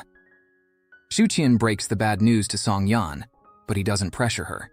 He simply asks her to call when she's able to leave her parents' house. Later, a bus accident occurs, and Xu Qin's team is dispatched to the scene to treat the injured. When a nurse happily notes that no one is seriously hurt, the accident victims say it's thanks to a girl who used an emergency hammer to break the window in time to get everyone out before the bus exploded. Amid everyone's panic, she remained calm and saved them. Everyone points to the young heroine, and Xu Qin recognizes her. It's Miao, who calls her sister-in-law and runs to greet her. Everyone thanks and praises Miao for being so brave and smart at such a young age. Miao proudly says that she's the sister of a firefighter, and that if she hadn't handled something so simple, she would have embarrassed him. She even points at Xu Qin to confirm it. Embarrassed, Xu Qin says Miao can just call her Xu Qin, but Miao insists, saying she promised Song Yan she would treat her well from now on and doesn't want to get scolded when she gets home. Miao admits that she didn't like Xu Qin in the past, but now that they're family, she promises they'll get along. At the hospital, Xu Qin sees her colleagues teasing Dr. Li after finding out she agreed to go on a date with Depeng, one of Song Yan's friends. Dr. Li says she only accepted because he insisted so much, but doubts it'll work out because he's much younger than her. Her colleagues, and even Xu Qin, encourage her to give him a chance, saying she can't judge him as immature without giving him the opportunity to prove otherwise. Before visiting her mother, Xu Qin gets a call from Song Yan asking if she already misses him, because he already misses her. After some sweet talk, they hang up, and not only do Xu Qin's colleagues comment on how radiant she looks, but Song Yan's sister also sees him smiling and teases him, saying she heard him admit he missed Xu Qin. Song Yan calls her over, and she skips over expecting some gossip, but instead, he pulls her into a tight hug as punishment for teasing him. Song Yan asks why she's home, knowing she should be busy at that time. Miao says she needed a male opinion on which of Yezi's photos they should post. Even though Yezi looks beautiful in all of them, Song Yan is so smitten with Xu Qin that he thinks all the photos look the same. Miao insists he look again, but he can't tell the difference or decide which is best. Song Yan tells her she should be studying instead of doing side gigs as a photographer for an influencer. Miao says it's not a side gig. The two of them are business partners. Song Yan warns her about what might happen if Yezi becomes successful and decides to go solo, since she's the face of the brand. Miao takes his advice and says she'll draw up a contract. When she reveals she's already earning about 10,000 yuan a month, Song Yan rushes to tell their aunt, but Miao stops him and promises to buy Xu Qin a handbag as a gift. Song Yan says that's not necessary. He'll buy the handbag himself. He congratulates her for succeeding in business and tells her he's proud of her. When their aunt arrives, Miao begs him not to say anything, fearing she'll be told to quit and focus on her studies. Song Yan agrees, on one condition. She has to do whatever he says, starting with a massage. At her parents' house, Xu Qin sits down to lunch with them. Chen Jin comments that since both Xu Qin and her brother rarely visit, they should find good partners, get married, and give them grandchildren to fill the void in the home. Xu Qin gathers her courage and tells her parents that she's already in a relationship. Chen Jin says it doesn't matter. She just needs to end it. Xu Qin doesn't back down. She says she's dating the man she's loved for over 10 years, Song Yan. Furious, Chen Jin says she knew bringing Xu Qin back to China was a mistake, but she only did it because of her husband's insistence. Her parents declare that they don't approve of the relationship. Song Yan was a delinquent in school, abandoned by his mother, and his father caused trouble for the Meng family's business years ago. Xu Qin admits that Song Yan was rebellious in his youth, but he was never a bad person, and he can't be blamed for his parents' mistakes. Her father accuses Song Yan of deceiving her, saying she's blinded by love and can't see it. He adds that their academic backgrounds, family histories, and financial status are completely incompatible. Xu Qin calmly says that none of that is a problem for them. The only issue is her parents' disapproval. She explains that over the last 10 years she's been to the best places and eaten at the finest restaurants, but nothing tastes better than his cooking and nowhere feels better than by his side. She has made her decision. She'll marry him, have children, and build a life with him. Chen Jin can't understand what spell this man has cast on her daughter to make her defy the parents who raised her. They say they didn't raise her with love and effort so she could wash someone's dishes, do laundry, or clean someone else's house. They raised her to find a man who fits the family's standards. Xu Qin says she loves him and that he makes her happy, and if she must face all of life's hardships to be with him, she's willing. She's always obeyed her parents. This is the only thing she's ever asked to choose for herself. Chen Jin delivers her final ultimatum. Xu Qin must choose Song Yan or the family. Xu Qin breaks down and asks why it has to be that way, why she has to choose. Chen Jin says she can marry anyone, just not Song Yan. If she doesn't obey, she can leave.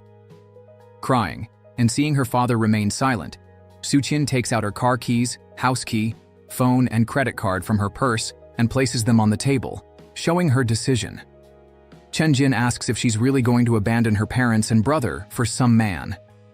Xu Qin responds that the only things she's giving up are material possessions, money, and status. She's deeply grateful for how they raised her, and they'll always be her parents. She promises to visit often, even if they won't let her in. She vows to work hard to make them proud, but Chen Jin leaves the table. She apologizes to her father, but says she knows she can only be happy by Song Yan's side. Her father says she's broken his heart, and walks away too. Mr. Meng grows worried that Xu Qin might truly be determined, but Chen Jin assures him that she'll soon come to her senses. She believes Xu Qin won't be able to adapt to the sudden change in lifestyle, and will eventually come back to them. Meanwhile, at Song Yan's house, his aunt is worried because Miao has locked herself in her room since she arrived.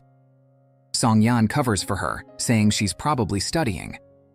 His aunt takes the opportunity to talk about his relationship with Xu Qin. Neither she nor his uncle is against the relationship, but there's a lot of resentment between the two families, as Xu Qin's parents destroyed both Song Yan's and his father's lives, something Xu Qin has no idea about. Song Yan says he doesn't want to think about the past anymore, and he doesn't want Xu Qin to know about it either. They'll live in the present, and he promises he'll be happy and will make her happy too. Moved, his aunt and uncle promise to support them from now on. Song Yan tells his uncle he's sorry for what happened in the past, but the kind man says there's nothing to apologize for. Song Yan endured so much injustice, yet still became a strong, upright man. He's proud to have raised him. Miao overhears everything behind the door and decides to lighten the mood by coming out and asking about dinner. At that moment, Song Yan gets a call from Xu Qin and rushes out to meet her. At that moment, Xu Qin, carrying the weight of years trapped by expectations that weren't hers, had finally broken free. But freedom, even when long dreamed of, also hurts. Upon seeing Song Yan, her tearful eyes didn't hesitate. She ran to him like someone finding their only anchor in the middle of a storm and threw herself into his arms.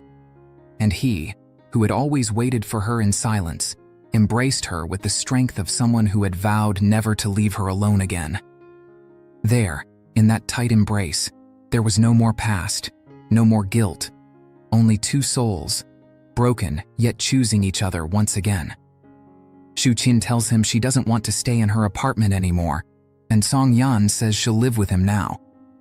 He takes her to the gate and gives her 2 keys, one for the gate and one for his room. Since he only comes home on weekends, it's better that she keeps the keys. Song Yan knows she's not someone who likes interacting too much with others, and his aunt, uncle, and Miao are quite talkative, but he tells her that if she feels uncomfortable, she should be honest. Xu Qin says she already knows them and will be fine. After all, it's not her first time there. Everyone was already waiting for them for dinner, and Xu Qin is warmly welcomed. His aunt says that Song Yan warned them they were coming, so she prepared the table to receive her. During dinner, Song Yan announces that Xu Qin will now live with them and that they will be getting married soon. Everyone is delighted and warmly welcomes her into the family. His aunt comments that Song Yan will need to buy a new bed, and Miao tells Xu Qin she'll help with the move. Still a bit naive, Miao even asks Xu Qin if she'll sleep in her room, while the adults try to make her understand the situation. Realizing her slip, Miao apologizes and focuses on her food. Later in the bedroom, Song Yan and Xu Qin find the bed lovingly made by his aunt. Meanwhile, outside, his uncle brings in new wood and tells his wife he's going to build a beautiful vanity as a gift for Xu Qin. Back with the couple, Xu Qin wants to cuddle a little, but she gets startled when she realizes how thin the walls are, worried that Miao might hear them from her room. Song Yan teases her by asking for a back scratch, just to get closer and try to kiss her, but he's quickly defeated by a tickling attack. The next morning, Xu Qin begins her new life, helping Song Yan prepare breakfast and eating together with her new family. Miao says she'll eat a hearty breakfast to get strong enough to help Xu Qin move her things, protecting her precious surgeon's hands. Everyone laughs, chats, and has fun, making Xu Qin feel more and more at ease and welcomed. In the afternoon, the couple and Miao go to Xu Qin's old apartment to collect her belongings. Miao comments on how huge the place is and asks if Xu Qin will miss it. Xu Qin says it was just a place to sleep. She spent most of her time at the hospital. She never met her neighbors and rarely had visitors, so the only memories she treasures from there are the few moments she spent with Song Yan. Miao says that if she had to move out of her old home, she would be very reluctant, so she feared Xu Qin might regret it once they got there. Xu Qin explains that a house is different from a home, and that place was never truly her home. Miao asks if she's not going to take all those handbags with her. Xu Qin explains that they were gifts from her mother, and that she'll only take the things that truly belong to her. Miao promises that when she becomes rich, she'll buy Xu Qin even better bags than those. It's time to buy a new bed, and after trying several models, the couple finally finds the perfect one. However, the bed will only be delivered in 2 weeks. That's not a problem for Song Yan. He calls in his firefighter colleagues to help him with this special mission. The firefighters encounter an unexpected obstacle. A woman is sitting on the bed Song Yan bought. They recognize Xu Qin and quickly realize that she and Song Yan are now a couple. So when Xu Qin goes to greet them, they're already calling her sister-in-law. Taking advantage of their help, Song Yan doesn't just bring the bed, but also several new pieces of furniture to make Xu Qin's new home more comfortable. Xu Qin is busy cleaning the new furniture, but Song Yan stops her, saying he'll do it himself. She realizes he's spoiling her, and Song Yan admits it, but also explains that it's a habit he picked up during his time in the army. At that moment, Xu Qin recalls the first time they dated, how Song Yan proposed to her, promising to spoil her for the rest of her life, only to be interrupted by his aunt. Now, in the present, she realizes he truly meant every word. That night, they say goodbye in front of the gate, as Song Yan needs to return to the fire station. He hugs her and apologizes for her having to live there, but she says she loves the place, and that any place is good as long as she's with him. After more hugs and kisses, Song Yan heads back to work. With Song Yan at work and Miao at university, only Xu Qin and Mr. and Mrs. Jai are left at home. They continue treating her kindly, and even pamper her, just as Song Yan does. While enjoying the delicious meal prepared by Aunt Jai, they raise a toast, wishing that Xu Qin will soon have children.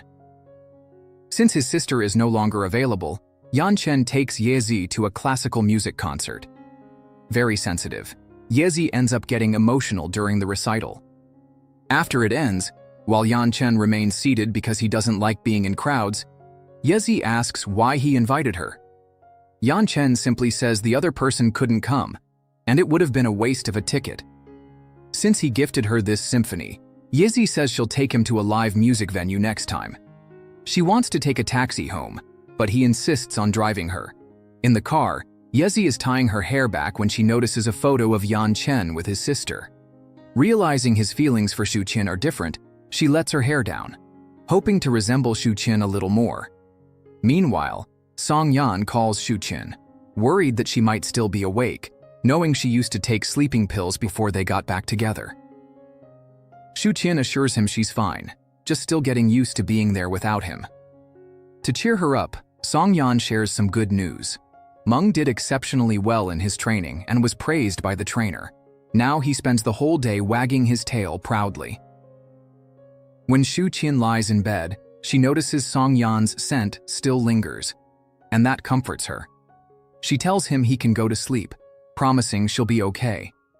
He warns her that he'll be busy with work and might not have time to text, but asks her not to get anxious. He'll reach out as soon as he can. The next morning, Xu Qin wakes up a little late and is almost running late for work, only to find Yan Chen waiting to take her.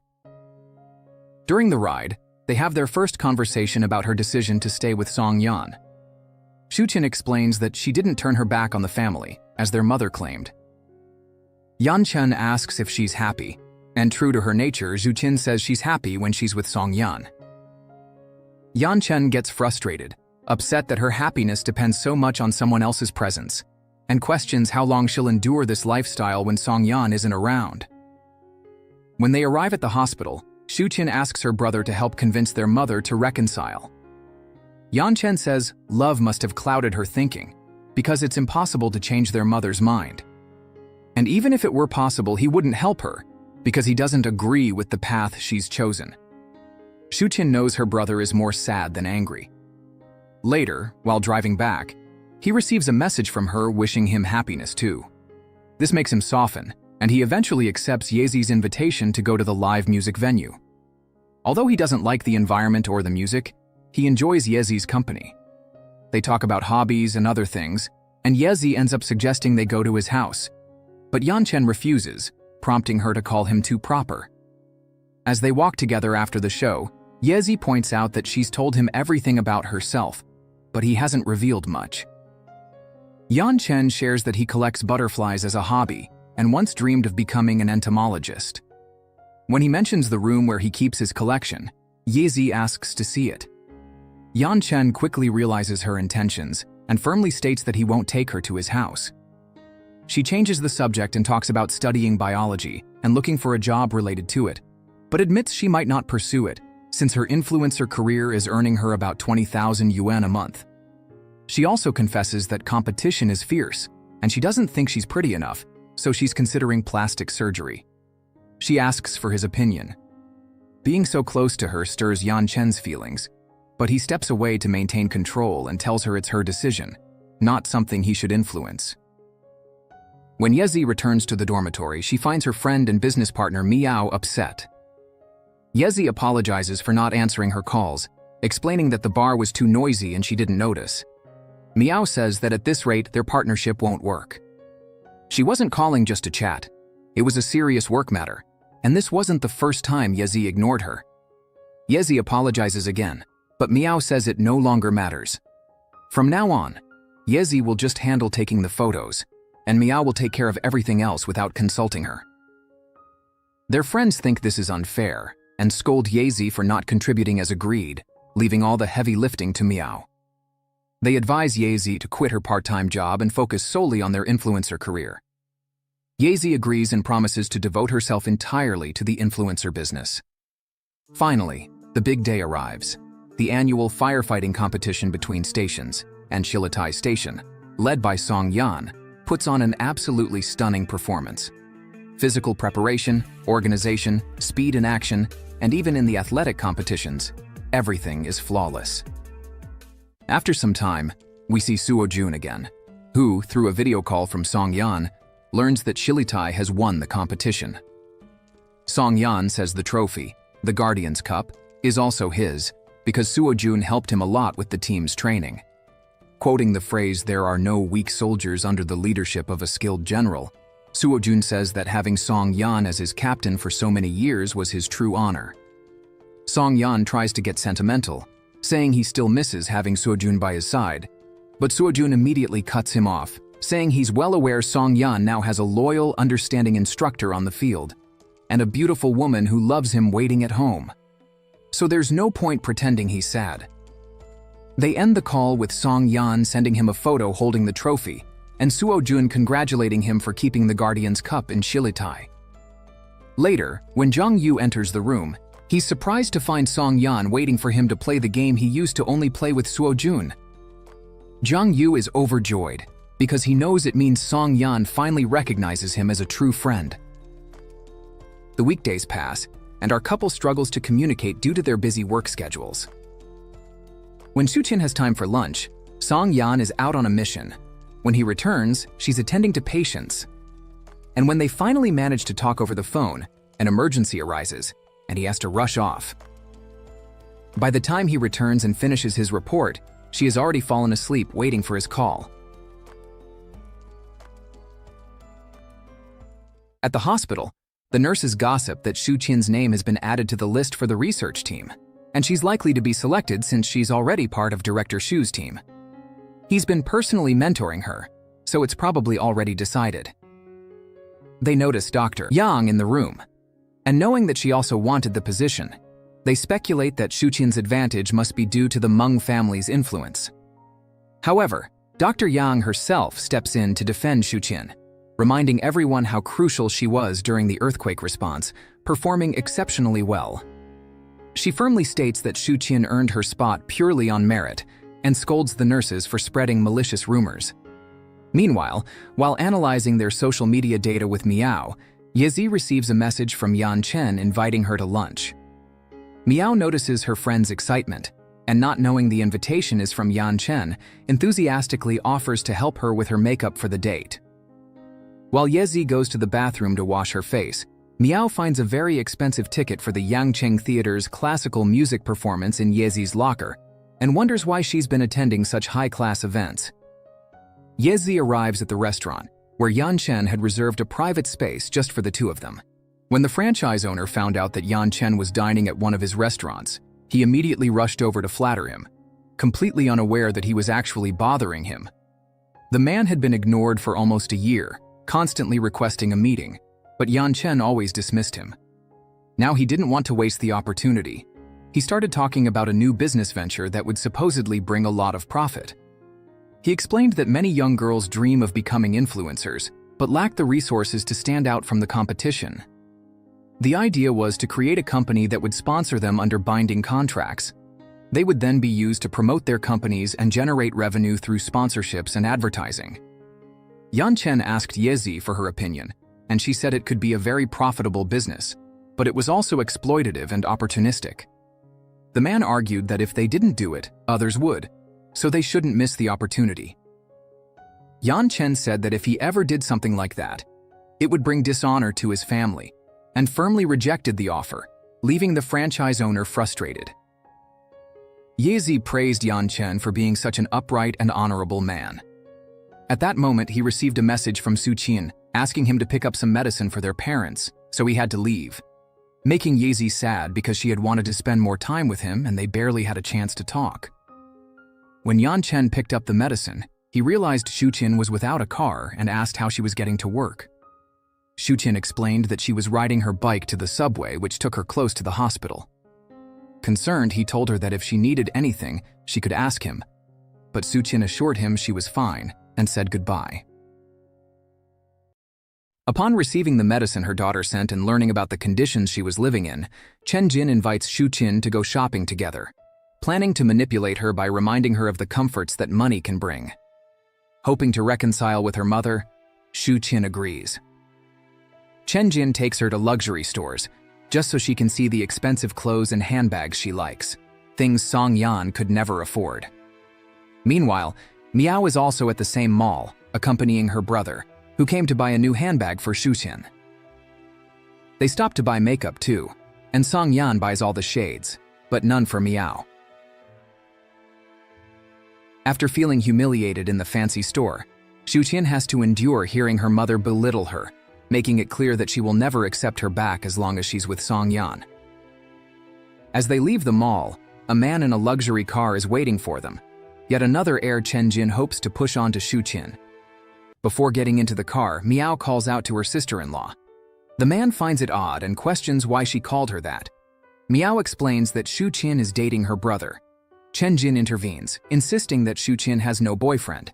But this time, despite wanting to maintain a relationship with her mother, Xu Qin doesn't back down. She openly declares that the man standing there is the one she loves, her boyfriend, Song Yan. Chen Jin seems unable to grasp that she no longer has control over her daughter and insists Xu Qin is just acting out of spite. That once the family disapproves, they will break up. Xu Qin ignores her and in front of everyone apologizes to Song Yan for making him wait so long. She promises to make it up to him by loving him today, tomorrow, and always, for the rest of her life, never letting him down again.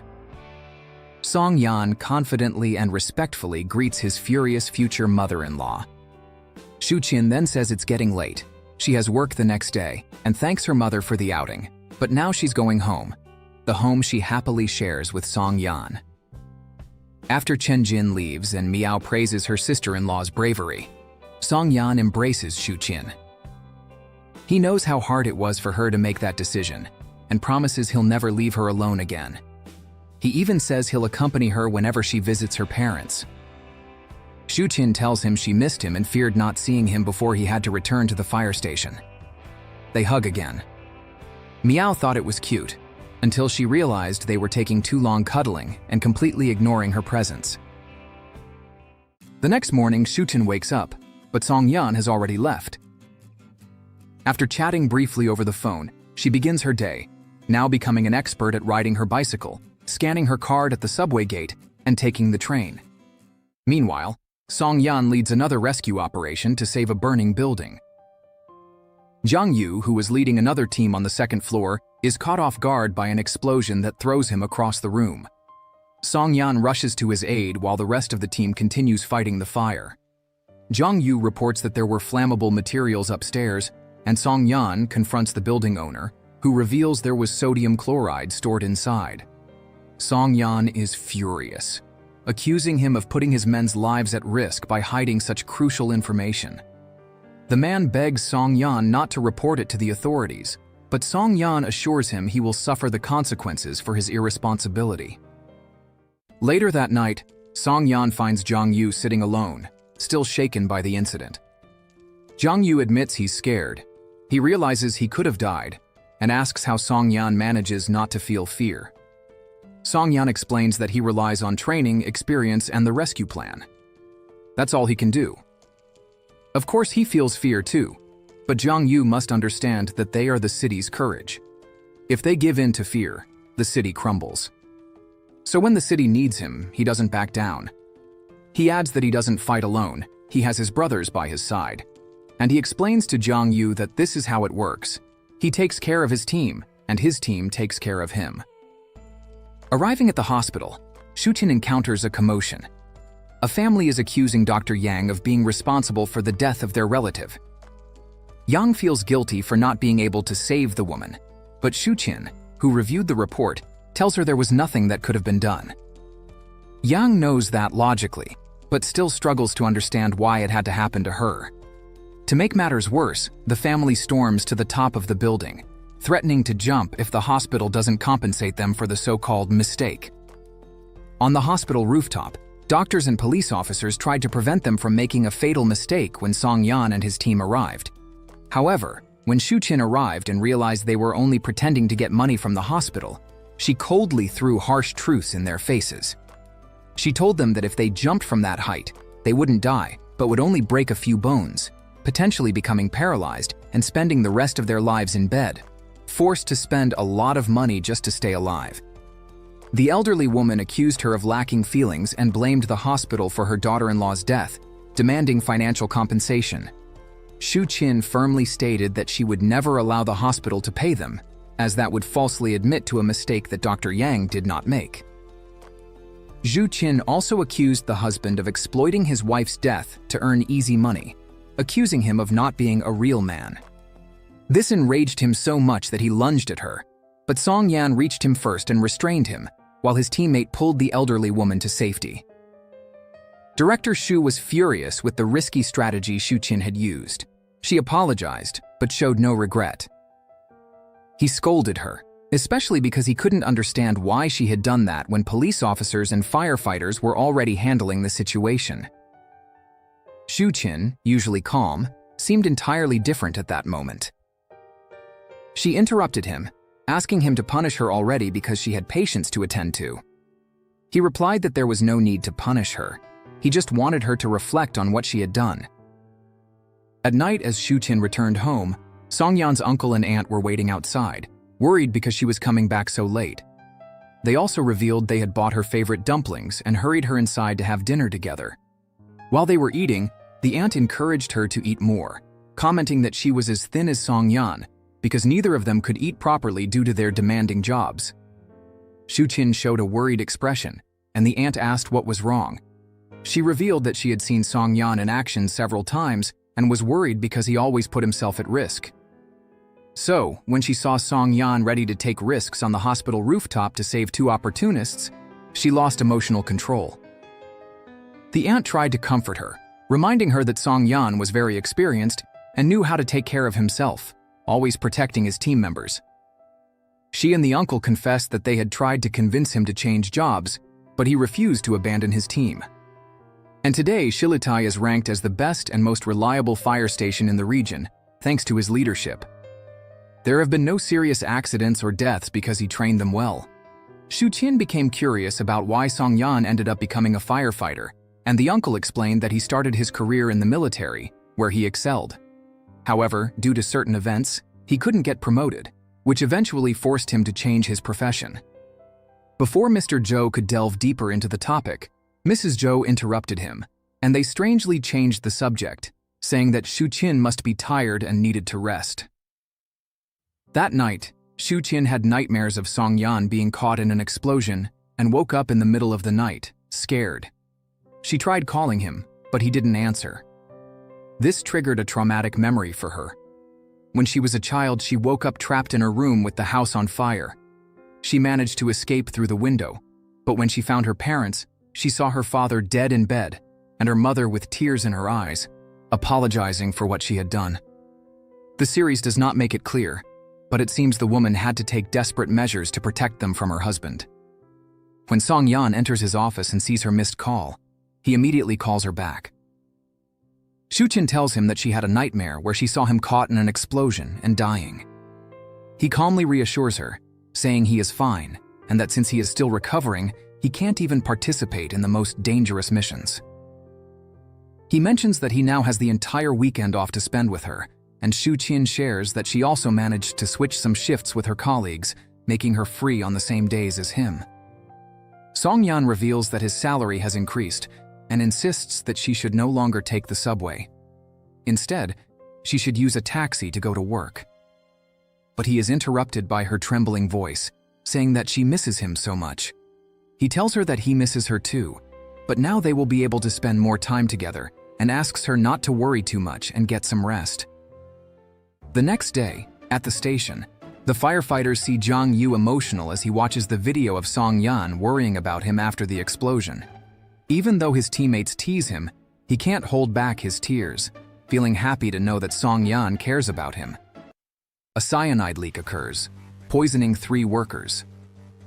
Song Yan's team is dispatched, and upon arrival, Song Yan examines the building's layout to better understand what happened and where the leak is coming from. What worries him most is knowing that there are around 25 tons of cyanide on site, with just 60 milligrams being enough to kill a human. In other words, the place has become a lethal gas chamber. After setting up the decontamination chamber and using a robot to locate the exact spot they need to fix, Song Yan and a teammate enter the building wearing protective suits. Guided by their teammates outside through the robot, they reach the acidic wastewater valve. They manage to close it, but before leaving, they notice one of the pipes leaking. Song Yan is startled when the poison sprays in his direction, and he accidentally brushes against something sharp, puncturing his suit, though he doesn't notice it at the time and continues the mission. Using a wrench, he manages to seal the leak. Meanwhile, at the hospital, none of the 3 poisoned workers survive. Song Yan and his teammate exit the building, but after passing through the decontamination chamber and removing his suit, Song Yan begins to feel dizzy and unfocused, struggling to breathe. When a team member notices the tear in his suit, they see their captain collapsing inside the chamber. They quickly rush him to the hospital, where Xu Qin is informed of another cyanide poisoning case, and Director Xu orders her to hurry to the emergency room. Along the way, when she learns that it is a firefighter, she runs frantically and is shocked to see that it is Song Yan. Despite being terrified and with tears in her eyes, she maintains her focus to save him. Oxygen and CPR don't work, so she injects epinephrine into his veins and uses the defibrillator. Song Yan remains unconscious, and Xu Qin's voice is already trembling, her eyes filled with tears, but she doesn't give up and tries several more times.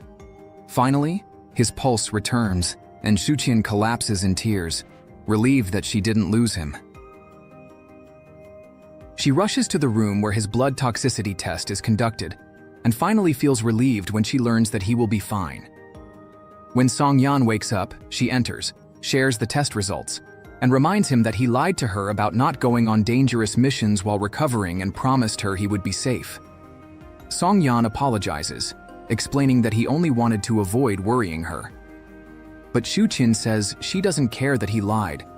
The real problem is that he always puts himself at risk. She only wants him to stay safe. She even suggests he change jobs, but Song Yan remains silent. Before leaving, with tears in her eyes, she admits that she is not a noble person who cares about justice. Crying, she reveals herself as a selfish person who doesn't want to see him being the hero who risks his life to save people she doesn't care about. She doesn't understand why she is like this and feels guilty about it, but all she wants is to be with him forever.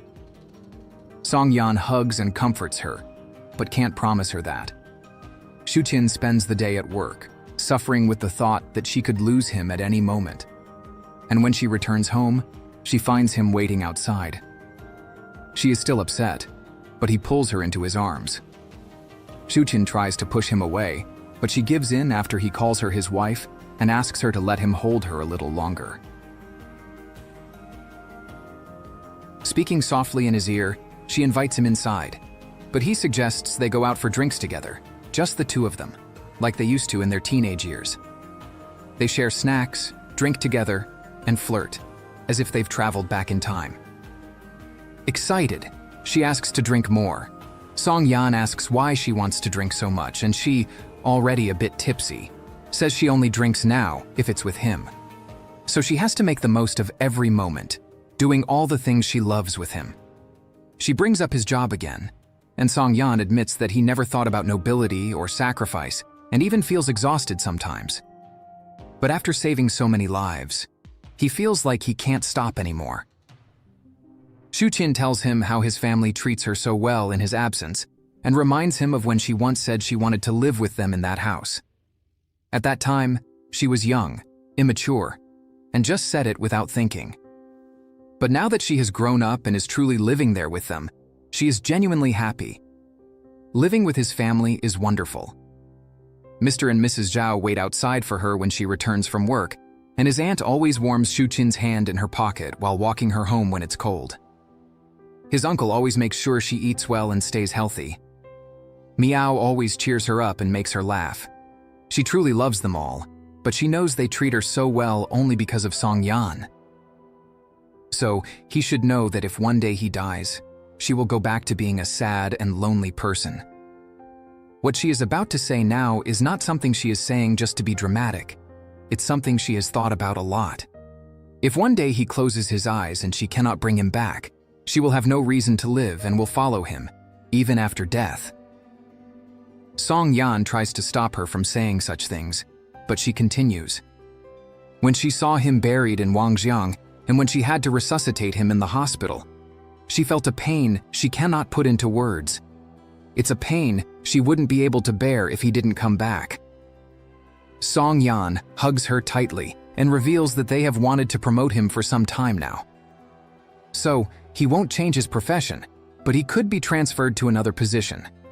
Since last year, they have been trying to transfer him, but he needs to finish making some adjustments, implementing some changes to the team and the training system to ensure that Shilitai Station continues to be the best, efficient, and reliable, even without him as the captain. That's why he hadn't told her about it until now. Everything is almost ready. Now he just needs to find someone capable of replacing him on the front line. Song Yan has to carry her on his back to get them home. His aunt becomes worried about her, but Song Yan explains that they just went out for a drink and she only needs to rest. He carefully lays her on the bed, removes her scarf, jacket, sneakers, and socks, then covers her with a blanket. After washing her hands and feet, he realizes she has been awake the whole time, just wanting to be pampered. Song Yan lies down next to her and tells her that he has already envisioned their future together. They will live in their own house, and he will buy a car to take her to and from work. He will work only from 9 a.m. to 5 p.m., and they will have breakfast together every day. They will cook together, watch movies, go shopping, plant flowers in the garden, have pets, and on weekends, they will explore nearby places. During vacations, they will travel to more distant destinations, and when they feel tired and don't want to go out, they will stay home enjoying each other's company. In the morning, Song Yan's uncle and aunt hear Xu Qin's cheerful voice calling him to see the snow. When Song Yan follows her to the terrace and sees her gathering a snowball in her hands, he smiles and pretends not to notice. But when she tries to throw it at him, he reacts first and reminds her that she is like an open book to him. So there is no way she can surprise him. Her punishment is feeling snow slipping down her back. While they play together in the snow, his uncle and aunt watch them from a distance, happy for their happiness. Later, while strolling around the neighborhood, they stop to buy some fish, and on their way back home by bicycle, Song Yan asks Xu Qin how she envisions their future home. She says she wants something not too big but cozy enough to truly feel like a home. Song Yan agrees but mentions it should also be close to their workplaces. Xu Qin reminds him that houses in that area are more expensive. However, he tells her that he recently received a salary increase, and they could rent a house together. With Song Yan having to return to the station, we see through Miao how the family is preparing for the New Year's dinner. Mr. Jai is cooking for everyone. Xu Qin is arranging the living room and setting it up for the family dinner, while Mrs. Jai is in the yard making decorations for Miao to place around the house. They lament that Song Yan can never spend New Year's Eve at home, but are happy to have Xu Qin with them now. She and Miao rush to put the decorations on the gate, but hurry even more when Mr. Jai calls them to enjoy his delicious family meal. At the station, the firefighters are also preparing for the New Year's celebration. They write letters to their families, decorate the station, and hug each other, wishing a Happy New Year before dining together. The rookies mention that this is their first time eating a New Year's meal in their uniforms, and find it a bit strange. Chi explains that because Shilitai is the best, they are on the front line this year, so even though it's a holiday, they must stay alert for public safety. Song Yan and Jiang Yu arrive and join them. Jiang Yu has prepared red envelopes with a financial bonus for everyone, and Song Yan gives a speech praising Shilitai's strength and commending everyone's excellent performance this year, congratulating them for maintaining the station's honor. The New Year arrives, and the city streets are beautifully decorated.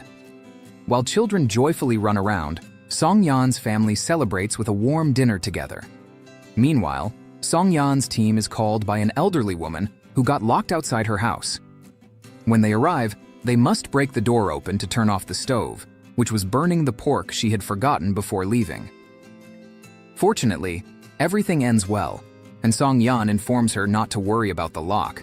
They will install a new one for her. He also asks his teammates to help put up the decorations she couldn't hang alone. The elderly woman wants to give them some oranges as a thank you, but by law, they cannot accept gifts from civilians. Song Yan wishes her a Happy New Year and says goodbye. She then grabs Dapeng's arm and insists that he take the oranges. Dapeng agrees to take just one to avoid being rude, but he is afraid of being scolded by the captain. However, Song Yan lets this one slide. They peel the orange and share a slice with each team member, and he once again praises them for their excellent work this year. Unlike the warm and joyful family dinner Xu Qin is having at home, the Meng family has a quiet and sad dinner. Everyone misses Xu Qin and had hoped she would show up to spend New Year's Eve with them, but she didn't. Song Yan arrives home and finds Xu Qin asleep on the sofa. When he wakes her, she explains that she fell asleep while waiting for him. She asks him to go to bed with her so they can rest together, but Song Yan says they need to talk first. He explains that Chinese New Year is a special time meant to be spent with family, and she should visit her family. He promises that this time he will accompany her. Xu Qin worries that they might treat him poorly, but Song Yan assures her that he will only drop her off and pick her up. He doesn't need to go inside. He will simply support her if needed. He wishes her a happy new year and carries her in his arms to the bedroom. The next day, they go to the Meng family's house. Song Yan tells her he will wait for her at the museum across the street. She only needs to call him if she needs anything or when she wants to leave. When Xu Qin enters, she is warmly received by her father, but her mother ignores her. Yan Chen senses the tense atmosphere and tells her that Yixiao invited him to play tennis, and he asks if she wants to come along before dinner. While watching her brother play tennis with their cousins, Xu Qin checks her phone to see if there are any messages from Song Yan. When she looks outside and sees that it is snowing, she worries he might be cold and sends him a message. Song Yan replies that he is fine and warm inside the museum. He tells her not to worry and to focus on enjoying her time with her family. But she can't stop thinking about him. Her mother enters the room, greets everyone, but continues to ignore her. Another cousin who just arrived approaches Xu Qin and tells her he saw her boyfriend waiting outside, but he isn't sure if it was really him. Xu Qin says he must be mistaken because Song Yan went to the museum. But when he tells her that the museum has been closed for renovations for several months, she tells her mother she has an emergency and needs to leave, promising to return another day. Chen Jin doesn't allow her to leave and orders her to sit down. Xu Qin then realizes that her mother knew Song Yan was outside in the cold and is shocked by her mother's cruelty. She simply turns and runs away. She finds Song Yan and hugs him. He asks why she left so soon, and she replies that she wasn't hungry, just missed him. Xu Qin asks why he was waiting outside, and he lies, saying he just returned from the museum. He washed his hands, which is why they are so cold. Xu Qin accepts his lie because she knows that if he knew she left because of him, he would send her back.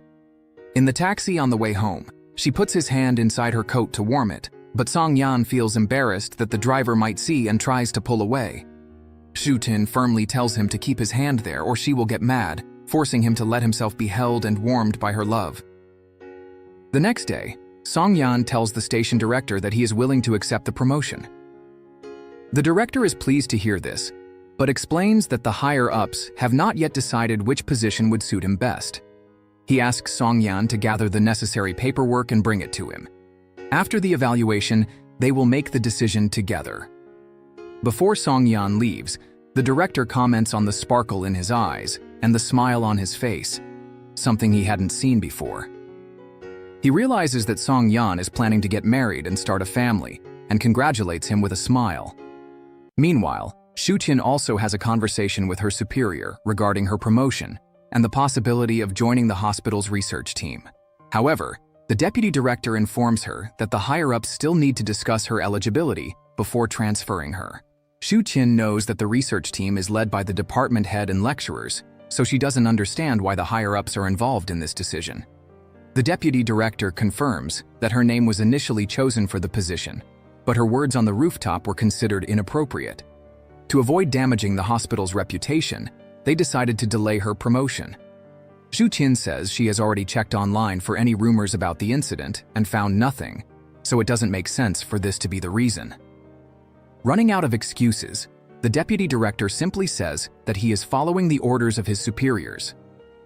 Xu Qin tells him that she will not accept this decision without a reasonable explanation. She has never made a mistake in surgeries, never broken the rules, always scored the highest in evaluations, and knows she is the best among them, even with less experience. So, once again, she insists on knowing the real reason they won't accept her on the research team. She leaves but reminds him that she will not accept this decision without an explanation, giving him some time to decide how he will resolve this. The rumor of Song Yan's promotion spreads throughout the station, and the team becomes worried about losing their captain, but Jiang Yu reassures them.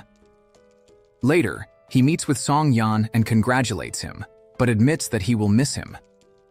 Song Yan teases him, saying that now he will be his superior, so he will see him whenever he needs to be scolded.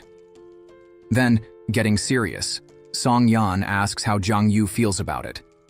Jiang Yu admits that he can't imagine Shilitai without him, but at least he will still be one of them. Besides, he always knew Song Yan was too capable to stay there forever. So, he is right to accept the promotion. Song Yan thanks him, appreciating that Jiang Yu is much more understanding with him than he was with his former instructor. When Director Xu learns about Deputy Director Tian's decision to deny Xu Qin's promotion, he is furious and refuses to sign the paperwork. He declares that Xu Qin is by far the best surgeon there and the most qualified among all the candidates. Outside the office, Xu Qin overhears the two arguing. Tian expresses his surprise, saying he thought Director Xu hated Xu Qin and doesn't understand why he is so eager to promote her. Xu firmly responds that whether he likes her or not is his own problem. But whether she is qualified is the hospital's problem. And for the hospital, there is no doubt that she is the best candidate. Like Xu Qin, Xu insists on knowing the real reason they are trying to block her progress. Tian reveals that this wasn't his decision. He is simply following orders from the higher-ups. Xu demands to know the name of the superior who gave this order. When Tian reveals the name, Xu is not surprised, recognizing it as the same person who always makes senseless decisions. As Xu Qin walks away, furious, Xu makes it clear to Tian that she is a rare talent, and he will protect her to the end. No matter who they choose, he will only accept her in the research team. Xu Qin finally understands that her manipulative and controlling mother is behind everything, trying to block her professional growth to keep her dependent.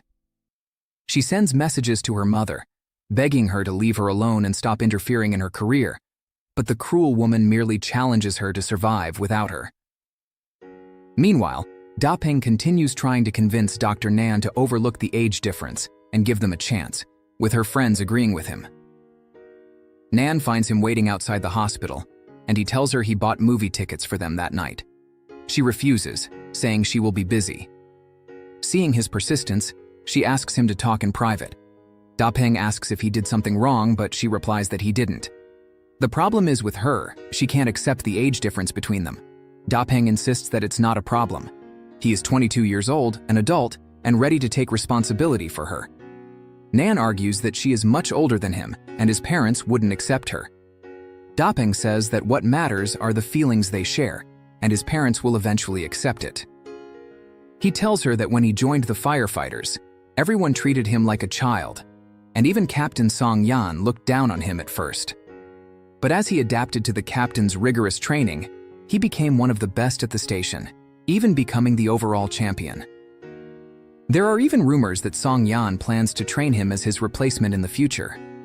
Da Peng assures her that their relationship will be the same. She may see him as a boy now because of his inexperience, but he will soon adapt and become the best boyfriend for her. Nan promises to think about it, but asks him not to contact her until she sends him a message with her decision. After the completion of a new hotel, fireworks are launched in celebration. However, one of them accidentally enters the building, causing a fire. The firefighters are dispatched, and Song Yan heads to the scene with his team. Upon arrival, Song Yan notices that the fire has spread unusually fast and is informed by a firefighter from another station that there are 8 people trapped inside, scattered between the 8th and 12th floors. The firefighter offers to search the 8th, 9th, and 10th floors with his team and asks Song Yan and his team to cover the 11th and 12th floors. Song Yan selects his best men to enter with him, including Da Peng. The team quickly reaches the 11th floor, where Song Yan and 2 others remain, while Da Peng and 2 other firefighters head to the 12th floor. Song Yan immediately notices the first flaw of the new hotel. There is no water in the hydrant, making the use of the water hose impossible. Both teams are forced to enter their respective floors amidst the flames to search for the trapped civilians. It doesn't take long before they begin locating and rescuing them one by one. While Da Peng was rescuing the last civilian, Song Yan notices the fire rapidly spreading across the ceiling and orders everyone to retreat. But it was too late.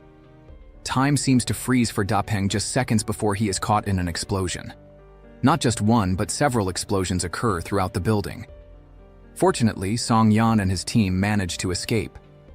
Before leaving, they rescue another civilian, and Song Yan notices one of the reasons the fire spread so quickly. There was styrofoam lining the ceilings and walls of the hotel.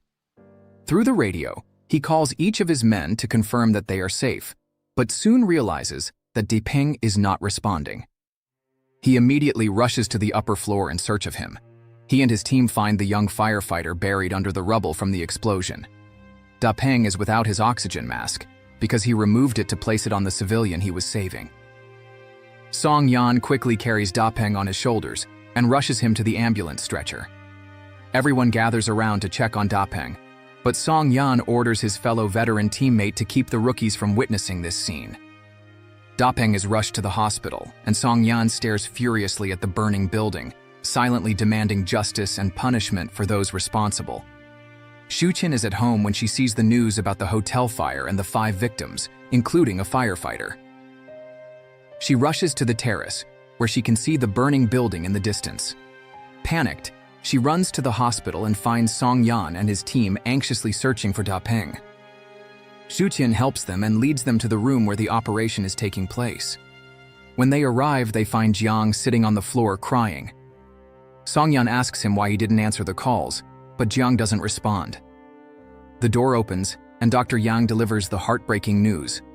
The injuries and burns were too severe. She couldn't save Da Peng. The teammates enter the room and look at him one last time before breaking down in tears. Outside, Nan arrives, and after learning that Da Peng didn't survive, she also collapses in tears. Suddenly, Song Yan leaves the room, deeply shaken, with Xu Qin following him. She catches up to him and tries to comfort him. Song Yan apologizes to her, saying he will have to delay their plans for a happy life together. The people responsible for Da Peng's death must be punished, no matter the cost. He returns to the burned building to search through the debris, but begins having hallucinations of Da Peng still lying there, begging his captain for help that never came. In a conversation with Zhang Yu, Song Yan angrily states that it doesn't matter who owns the building. To save a few million on a billion-dollar project, those bastards caused someone's death, and he vows to seek justice. That's when Zhang Yu drops the bombshell. The building is owned by the Guokun Group, the company of the Meng family, Xu Qin's parents. At the Meng family home, Mr. Meng is terrified by the online backlash, but Chen Jin coldly dismisses it as mere sensationalism because one of the 3 fatalities was a firefighter. She believes the buzz will soon pass. Her main concern is the destroyed building, which was built by Mr. Gu, who always prioritized quality. While helping her husband get ready for work, she advises him to maintain his composure and let Mr. Gu handle the situation. After all, any problem that can be solved with money is not really a problem for them. The Meng family's goons try to enter the emergency room to buy the silence of the victims, but the nurses block their way. One of the men threatens to call their superior, but Xu Qin arrives at that moment and orders them to leave. Another thug tries to push her aside, but the lead man stops him, knowing they can't touch her. He introduces himself as Wang, Mr. Gu's secretary, a friend of her family. Just then, Wu, the direct secretary of the Meng family, also arrives. This is when Xu Qin realizes that the burned hotel belongs to the Guokun Group, and her family is responsible for the tragedy. Wu confirms this and asks her to let him in to resolve the situation. They lie, claiming it was just an accident and that they are concerned about the victims. At the station, the firefighters gather to honor Da Peng, and Song Yan hands his parents the letter Da Peng had written to them for New Year's. In the letter, he apologizes for not being able to spend that special day with them, and says he misses them. Excitedly, he tells them that he is now participating in real operations. Although it is very hot and sometimes scary, they don't need to worry because he has become a great firefighter. He proudly shares that their station won first place in the annual competition. They are the best of the best, and their captain, Song Yan, is incredible. His inspiration to become just as good in the future. Da Peng also mentions that he has fallen in love, and as soon as they officially start dating, he will bring her to meet them. As Da Peng's mother holds the letter with trembling hands, silent tears stream down her face. Around her, his fellow firefighters, those who once laughed and trained alongside him, struggle to maintain their composure, but they can't hold back their tears. Each line of the letter is a painful reminder of the life full of dreams that Da Peng had ahead of him, a life cut short by human greed. He was young, full of hope, a brave heart who stood out among heroes. And even amid fire and darkness, Da Peng never backed down. His name is now remembered not only as that of a friend, but as a true hero. The next day, after a rescue operation, the firefighters are furious when they see false news online claiming that Da Peng's death was due to errors made in the command of the operation. Meanwhile, Song Yan is writing a detailed report about the incident, emphasizing all the building's irregularities. Jiang Yu shows Song Yan several calls from people attempting to bribe them into not accusing the company, but both are determined to continue, even if it puts their lives at risk. Their only fear is that Xu Qin might end up hurt by this situation. Speaking of Xu Qin, she is at the hospital and finds Nan still shaken in the restroom. Nan regrets not following her heart while she still had the chance, regrets how she spoke to Da Peng in their last conversation, and can't accept that it was the last time she saw him. Later, Song Yan asks Xu Qin for a serious conversation. Outside the hospital, he explains the entire situation about the fire, mentioning the inspection's findings and emphasizing that the main responsibility lies with the building's owner, the Guo Kun Group, her family's company. Xu Qin simply asks what he intends to do, and Song Yan responds that he will present all the facts and spare no effort to hold them accountable. Xu Qin acknowledges his strong principles and knows he would never stray from them. Song Yan hugs her and thanks her for understanding, but Xu Qin reminds him that she is still selfish and, deep down, wished he could betray those principles for her. Yet, she also feels that if he did, something between them would change. Da Peng was his teammate who died young and unfairly. If Song Yan ignored the victim and the truth, he would no longer be the person she loves because he would become someone else. Xu Qin says she is not worried about her family, but about what they might do to him in retaliation, ruining his career and his future, which would also harm their future together. Song Yan and Jiang Yu head to the station director's office to talk before the meeting about the fire, but they hesitate to open the door. Li Meng appears and tells them that the director doesn't want to influence their decision. Moreover, he is under pressure from his superiors and doesn't want to raise any suspicions. Even so, he asked Li Meng to let them know that he will support them in their decision, whatever it may be. During the meeting, it is revealed that the fireworks were purchased illegally, exceeding the legally permitted amount, and were the initial cause of the fire. However, this information is used to try to shift the blame away from Guo Kun and place it solely on the contractors. Song Yan argues that while the fireworks may have been the initial cause, the rapid spread of the fire that led to the explosion was due to the materials used in the building's construction. The firefighter bribed by Guo Kun defends the company, claiming that the hotel's construction passed all inspections and that the materials met all safety standards. Firefighters from the Wufang station, who were the first to arrive at the scene, report that the building's firefighting equipment did not work properly and that the smoke was far too thick, something not normal in buildings that use materials meeting safety standards. Song Yan explains that after the decorative materials burned, the fire spread from the outside to the inside and from the bottom to the top. When it reached the 12th floor, it ignited several unsuitable insulation materials, which were made of foam, piled up, creating thick toxic smoke. This foam was the main cause of three-dimensional ignition and combustion. Additionally, the construction site contained various flammable materials, making the safety measures completely ineffective. At the hospital, a nurse approaches Xu Qin, asking for her help because those strange men have returned and are trying to enter the room of the fire victims. When Xu Qin arrives, they have already entered and locked the door. When they finally come out, a smiling Wang claims they were just concerned about the injured, but fortunately, they are fine. He quickly leaves as the nurse arrives with the police. Xu Qin goes in to check on the patients, but they all act strangely, as if hiding something. The nurse mentions hearing those men talking about financial compensation, but the patients deny it. Xu Qin then realizes they were bribed to lie in their statements in favor of Guo Kun. Determined, Xu Qin goes to the Meng family home and arrives just as her mother is on the phone with Secretary Wu, who informs her that things are getting complicated and that Mr. Meng has been temporarily removed to prevent him from interfering in the investigation. Chen Jin doesn't understand why, especially since they have already handled everything. That's when Wu informs her that a firefighter named Song Yan has accused them of using substandard insulation materials. Chen Jin shares this with Xu Qin, saying that her boyfriend is trying to bring down her family, which means he doesn't care about her feelings. Yan Chen interrupts, arguing that Guo Kun is a massive conglomerate, and that hotel was just one of many projects, each with its own specialized team and person in charge. So there is no way his father could be blamed. Chen Jin then reveals that the person responsible was their uncle. If Uncle Gu is found guilty, it will drastically reduce their father's power and influence within the company.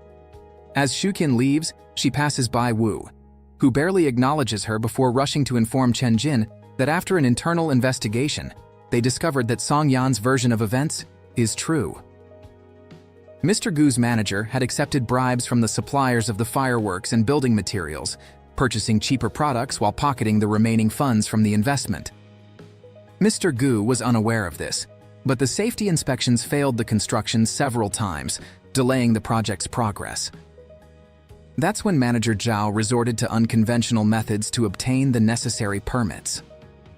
Even though Mr. Gu was unaware of the scheme, he was the person responsible for the project. So, to protect Guo Kun, he must be held accountable. Chen Jin agrees and orders Wu to inform Mr. Gu to resolve this immediately and punish the one responsible. When the inspectors arrive at the burned building, they immediately notice something strange. All the materials on the inspected floor are of top quality, contradicting Song Yan's account. They question the man present about why only that floor has materials, while the others are clean.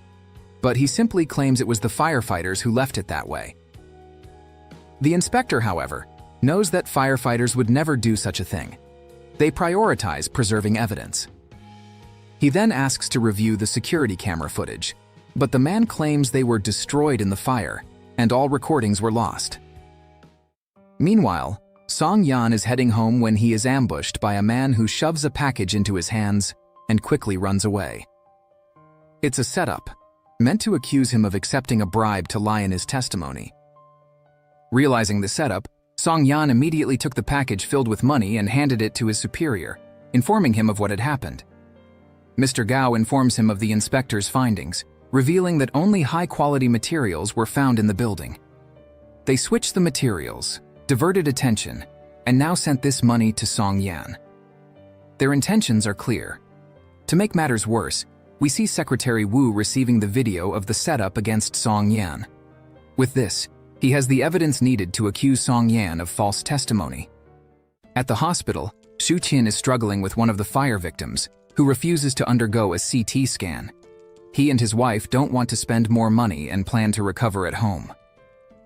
Xu Qin insists that he cannot be discharged yet because she detected crackles in his lungs, which could be post-burn complications.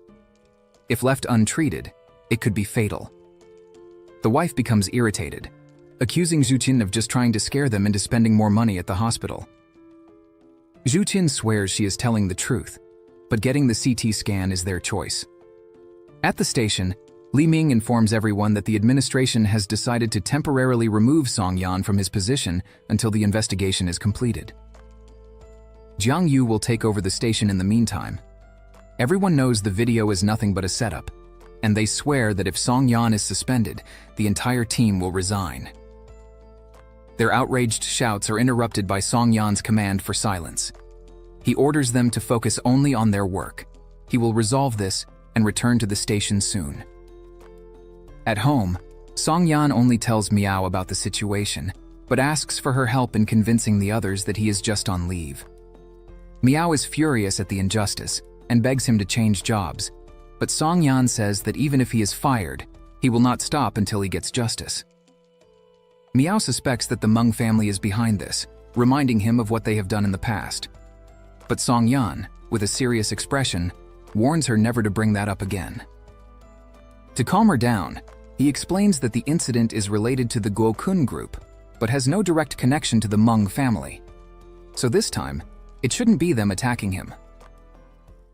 Xu Qin wakes up in the middle of the night, but Song Yan is not beside her in bed. She goes out to look for him and finds him drinking alone on the rooftop, lost in thought. At first, she scolds him for not inviting her to drink with him, then questions why he is drinking when he has to work the next day. Song Yan reveals that someone sent him 200,000 yuan, filmed him receiving it, and sent the footage to the station along with a complaint. As a result, he is temporarily suspended until the investigation is completed. Xu Qin suggests that he should consider changing his career, and Song Yan admits that he once thought about it at the beginning. When he first joined the fire department, he treated it like any other job. The training was intense and daily, and during fires, he did his best. He thought it was all straightforward, just train and follow orders, no complications. But gradually, he realized that being a firefighter was no longer just a job. Being a firefighter had become half of his life, something he couldn't just stop being. Xu Qin says she won't mention changing his profession again, but will continue hoping for his promotion to a safer position within the station. They share the last can of beer and spend some time there, admiring the starry sky in each other's company. Meanwhile, the wife of the fire victim decides that it is best to get the CT scan for her husband, but unfortunately she discovers they don't have enough money for it. Xu Qin sees her crying in the restroom while talking to her mother on the phone, explaining the desperate situation. She talks about the compensation money they received to keep quiet, but they already spent it, and now they are 20,000 yuan short for the CT scan that could save her husband's life. Wiping her tears, she returns to her husband's room and begins packing his things to take him home. But she is surprised when her children tell her that Dr. Xu Qin has paid all the medical fees for them, and now her husband will continue his treatment. The woman is overwhelmed with emotion and cries while hugging her children. The surgery is performed successfully, and now her husband just needs time to fully recover. The woman thanks Xu Qin, but Xu Qin reminds her to be grateful to the firefighters who rescued her husband from the burning building. The woman agrees and asks where she can find the young firefighter who saved her husband to thank him personally. Xu Qin sadly explains that he did not survive, leaving the woman deeply shaken. As Xu Qin left the room, the woman ran after her. Knowing that Xu Qin was familiar with the firefighters, she provided a crucial piece of information. When the thugs were trying to dispose of the actual materials used in the building's construction, the police intercepted them before they could escape. A journalist announced the case's resolution to the entire country.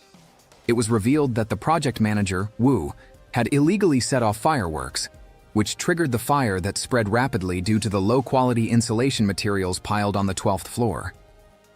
Wang, the secretary of the board of the Guokun group, conspired in the use of these substandard materials and used illegal means to bypass fire safety inspections. At the station, Song Yan is praised for his excellent report, which greatly assisted the investigation team. Moreover, the investigation into the alleged bribe he received has been completed, and it was concluded that he was innocent. Song Yan's actions are recognized as honorable, yet he was falsely accused. The administration wants to reward him somehow and asks what he wishes for. Song Yan makes only one request: that the station takes care of Dapeng's parents, who lost their only son. Mr. Gao assures him not to worry. The department will do its best for them. After finishing the treatment of Dapeng's teammates who were also injured, Nan buys 2 movie tickets and sits beside an empty chair, the seat that would have been Dapeng's. The light from the screen reflects on her face as the film begins. It tells the story of a heroic firefighter, someone who never hesitated to risk his life to save others. As the scenes of courage unfold, Nan's eyes fill with tears.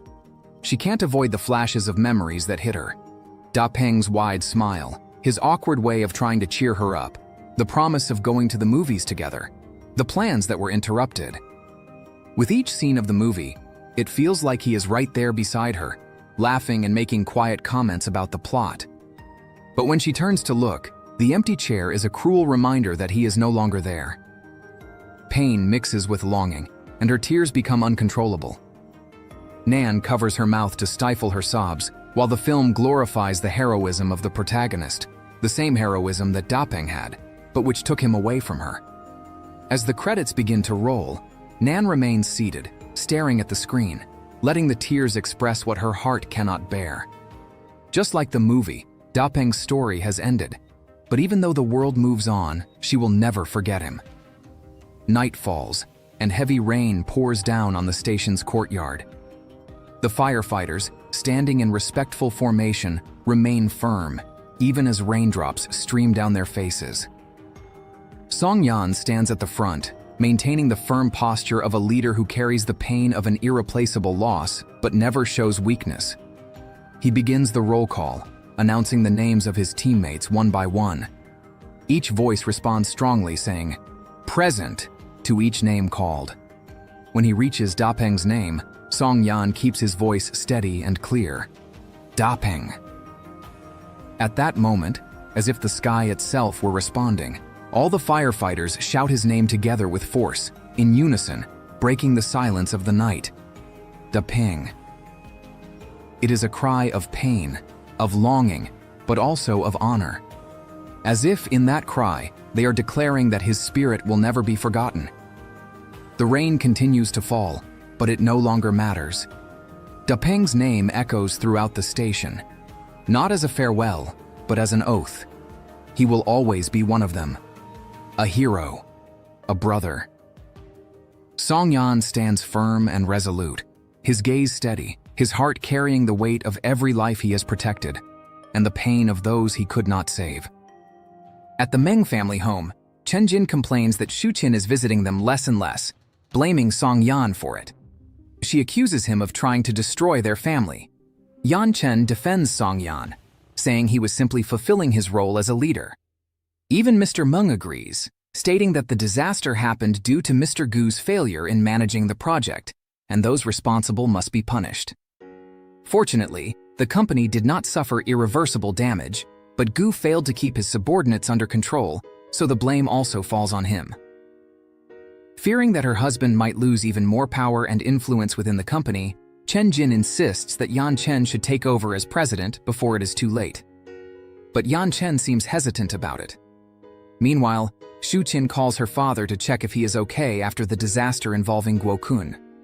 She is surprised and emotional when she hears her father more interested in knowing how she is doing and telling her that he misses her, asking her to visit more often.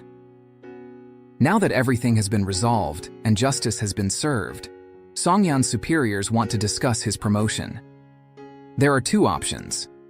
The first is that he will be transferred to another department. The second option, however, is much more significant.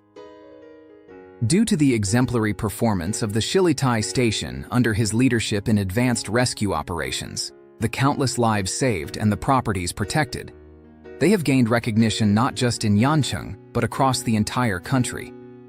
The station has shown an incredible ability to contain large fires, contributed to the development of new equipment, and even helped in the city's economic development. After thorough research, the administration has decided to request accreditation for the Shilitai Fire and Rescue Brigade. Without much thought, Song Yan accepts the second option. This means that Shilitai Station will become the first officially recognized elite firefighting unit in the country, thanks to the excellent work led by Song Yan. Not only will Song Yan receive a bonus and a substantial salary increase, but all members of his elite team will also receive a considerable raise in their salaries.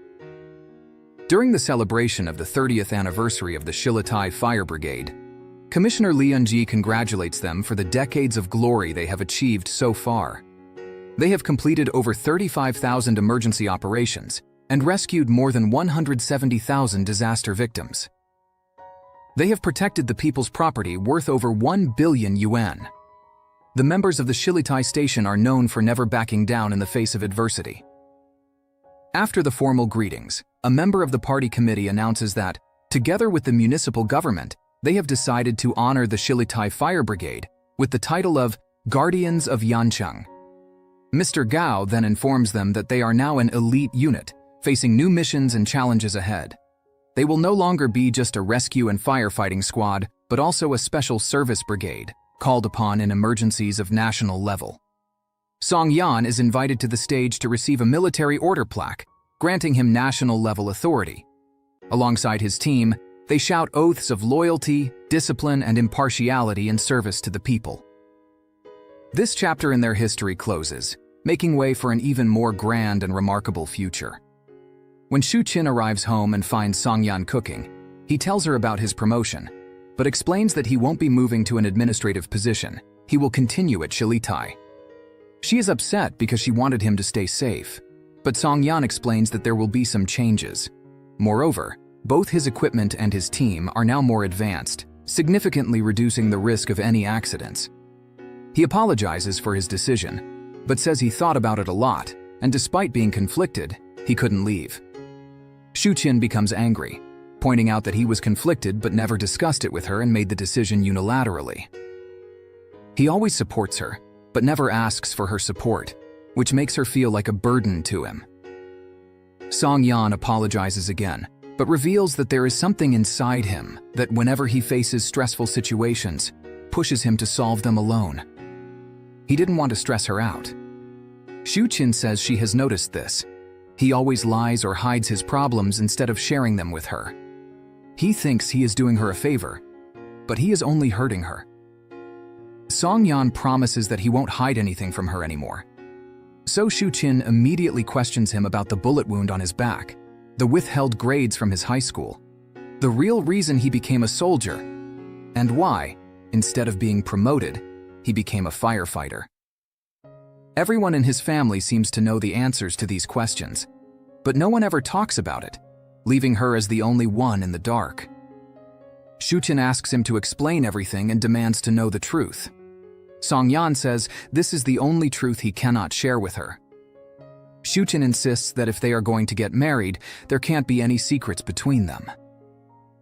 She is giving herself completely to him, but Song Yan seems increasingly distant, which makes her feel like she isn't part of his family.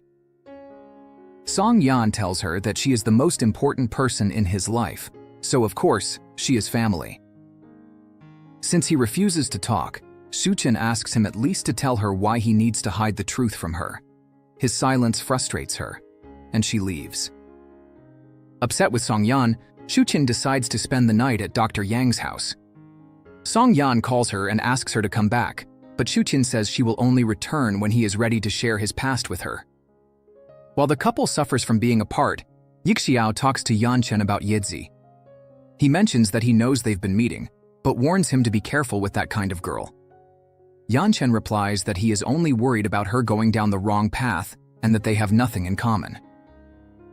The next day, Miao tells Yezi that they earned nearly 20,000 last month and sends half to her account. Miao notices that Yezi has been distracted lately and asks for her help with new ideas to increase their profits. At that moment, she feels back pain, and Yezi helps her go to the doctor. Fortunately, Xu Qin says it is just a muscle strain and prescribes her a pain-relieving ointment. Yezi offers to go buy the ointment, and on the way, she gets excited when she sees Yan Chen. However, he only came to the hospital to bring a meal for his sister and doesn't notice her watching him from afar. As he is leaving, Yezi approaches him and says she wants to repay him for the previous lunch. Since he had to leave in a hurry, they could eat together today. Yan Chen says he doesn't have time and says goodbye. At the fire station, Song Yan interrupts Xiaogei's training and asks him to come down to talk. Xiaogei worries that he has done something wrong, but Song Yan only wants to ask about his relationship. He heard that Xiaogei and his girlfriend had a fight recently, but are now fine. Song Yan wants to know how he convinced her to forgive him. Xiaoge says he apologized, bought gifts, and gave her kisses and hugs. Since Songyan already does this, he changes his question and asks what usually upsets his girlfriend. Xiaoge doesn't know either because her mood changes constantly. In the middle of his rant, he and his colleagues realize that the captain must have fought with Xu Qin. So Xiaoge gets straight to the point and asks what he did wrong. But Songyan says he did nothing. Xiaoge says that's the wrong attitude, because no matter what happened, she is always right, and he can never say he did nothing wrong. Only when everyone shouts for him to go apologize to Xu Qin does Songyan realize this wasn't a private conversation. As he runs away, his colleagues tease him, saying he's going to put out the fire at home. At the hospital, Dr. Yang is attending to a patient who claims to have a severe headache and asks her to prescribe codeine.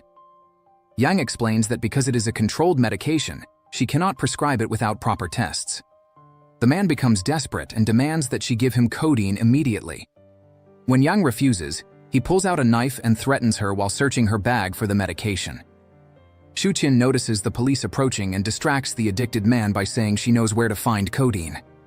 She runs towards the police but gets slashed on the wrist by the man chasing her. Yang rushes to her, shocked, but relieved that the cut did not damage any nerves, which would have ended her surgical career. Upon learning about the incident, Director Xu calls Xu Qin for a conversation and reprimands her again. He tells her that she is a highly talented surgeon, yet she keeps putting herself at risk. Xu Qin reassures him that it was just a superficial wound and that she will be fine. Xu then grants her a few days off to recover fully and surprises her with the news that, upon her return, she will be promoted and join the research team. She thanks him for recognizing her, but he says it is the hospital that should be grateful to her. Yiqiao picks her up from the hospital and finds out that she and Songyan are not on good terms. She explains that he is hiding things from his past, and she asks for her cousin's opinion.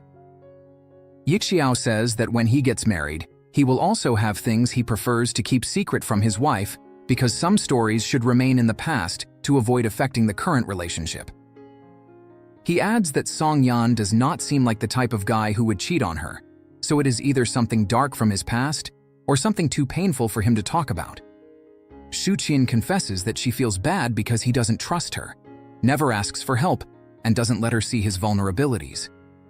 He knows everything about her, but she feels there is a barrier between them, preventing her from getting closer. Yixiao takes Xu Qin to Yang's house, where Xu Qin introduces them, but they recognize each other from the Wangchuran disaster. Yixiao feels relieved knowing his cousin is in good hands.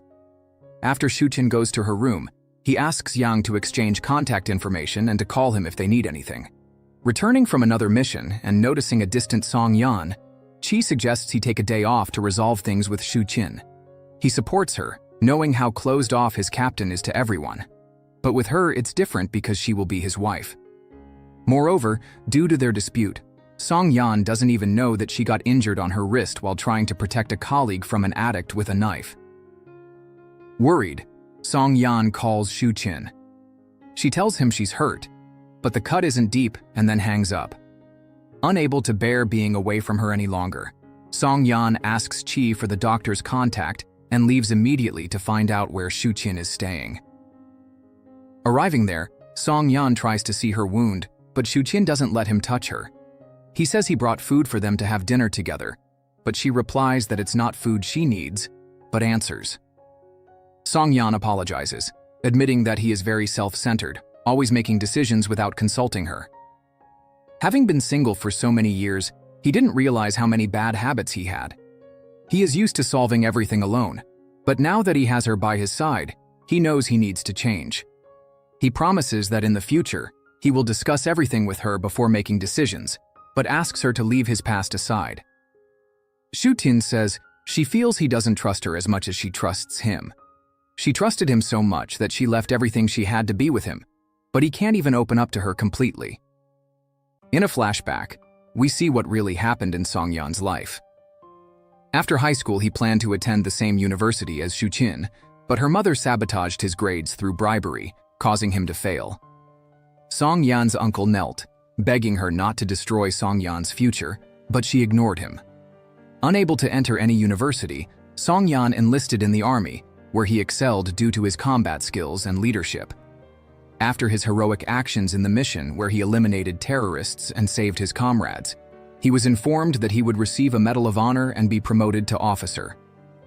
Standing before his father's grave, Song Yan proudly tells him about his glorious achievements, that he will be decorated, promoted, and will finally reunite with Xu Qin to proudly propose to her.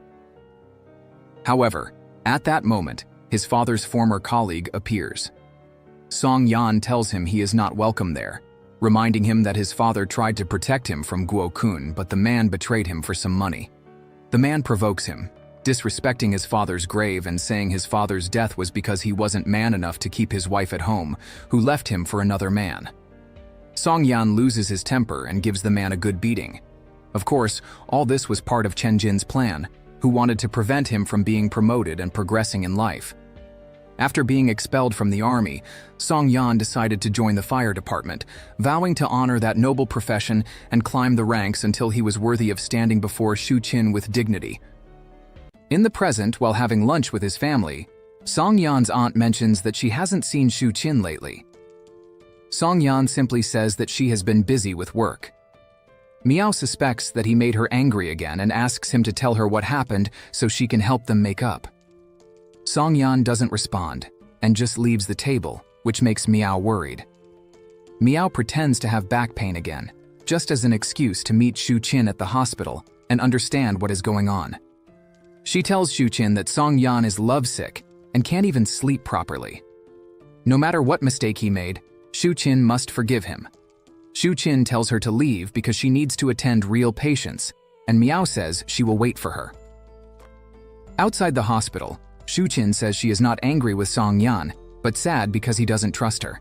Everyone in his family knows about his past except her, making her feel like she doesn't belong to that family. Miao says he doesn't talk about it to protect her. Realizing Miao's naivety, Xu Qin pretends she is thinking of breaking up with Song Yan since she can't date someone who doesn't trust her. Miao panics and begs her not to do that, insisting that Song Yan just doesn't want to see her sad. Xu Qin says she left her own family just to be with him, but now she feels alone, so she will break up with him. Under pressure, Miao runs to her, promising to tell everything. She explains that after failing the university entrance exam, Song Yan studied hard to join the military as an officer because he wanted to be worthy of dating her. But that year, his medical exams falsely showed he was unfit to serve. However, his uncle took him to another hospital for new tests, which found nothing wrong. Realizing it was a setup, he went to Chen Jin to beg her to leave his nephew alone, but she refused. So Song Yan enlisted as a regular soldier, and thanks to his excellent physical abilities, he was transferred to the Special Forces on Border Defense. There, he took a bullet to save his comrades and complete the mission. When he was finally about to be promoted to officer, he was accused of assault and expelled from the army. That was when he joined the fire department, stood out, became a captain, they reunited, and the rest she knows. Xu Qin cries, realizing how difficult and painful Song Yan's life has been, all because of her mother's endless cruelty. Miao tells Xu Qin that whenever her brother was in moments of despair, she was his motivation to keep fighting. She is his reason for living, which is why he can't stand the idea of seeing her suffer and continues to fight alone. Furious, Xu Qin goes to her mother and finally confronts her. She throws everything she has discovered in her face, tearing away the false mask of a dignified woman and revealing Chen Jin's true, selfish, manipulative, and sick nature. In her arrogant denial, Chen Jin pretends to know nothing, claiming this is just Song Yan trying to manipulate Xu Qin against her family. Xu Qin gives up on this heartless, soulless woman and questions her father if he was also involved. Seeing Mr. Meng stutter, Chen Jin decides to tell the truth. Yes, she prevented Song Yan from entering university, sabotaged him in the army, and tore up all the letters he sent to Xu Qin. And she has no regrets. Because his father was a scoundrel who tried to harm the family business, his mother was a gold digger who abandoned him for a life of luxury, and he was a delinquent deceiving her daughter. Xu Qin argues that Song Yan is not responsible for the parents he had, and that he never deceived her. They loved each other, they still love each other, and they will continue to love each other. She always saw Chen Jin as a true mother and dreamed that she would accept her happiness. But now it doesn't matter anymore. Now that she knows who Chen Jin truly is, she understands she was never seen as a daughter, but only as a tool to be used in a marriage alliance benefiting the Meng family. To keep that tool under her control, Chen Jin tried to destroy Song Yan's life, the man who was freeing her, so she would remain her puppet. Chen Jin calls her ungrateful and says she is disappointed in her. Xu Qin, even more furious, calls her pretentious and says she can't understand how, even after everything she did, she still considers herself superior to Song Yan. She should be ashamed of being such a horrible, unworthy person. Mr. Meng interrupts, demanding respect. Chen Jin tries to play the victim and tells Xu Qin to report her to the authorities and put her behind bars. Xu Qin says she won't do that, but asks her never to call her daughter again because they can no longer be a family. Before leaving, Xu Qin gives a final warning, threatening that Chen Jin should never interfere in Song Yan's life again. Xu Qin admits she doesn't have as many resources as Chen Jin, but she swears she is willing to die or kill to protect him. As Xu Qin leaves, we see that Yan Chen had heard everything from the stairs. Shaken by his sister's words, disappointed in his parents, and ashamed of what he previously said to Song Yan, he refuses to show respect to his mother again. He sarcastically congratulates his parents for being excellent educators because he became a true gentleman, unlike his father. Yan Chen says he has been loyal to them since birth, respected them, and ignored his own suffering just to avoid disappointing them. Chen Jin tries to stop him, but Yan Chen asks her to look him in the eyes and understand the suffering she caused him all these years, treating him like a puppet instead of a son. He asks if she doesn't feel shame or regret, but he knows she doesn't. She can only care about herself. In a now empty house without their two children, Mr. Meng also confronts Chen Jin. He tells her that he was also against Xu Qin's relationship, but after they broke up, she didn't need to keep pursuing and hurting Song Yan, who was just a young boy. Chen Jin reminds him of the poor upbringing Song Yan must have had, and insists she will never allow him to be with her daughter. Mr. Meng looks at the family photo thrown on the floor, feeling the pain of not having been able to protect his children all these years.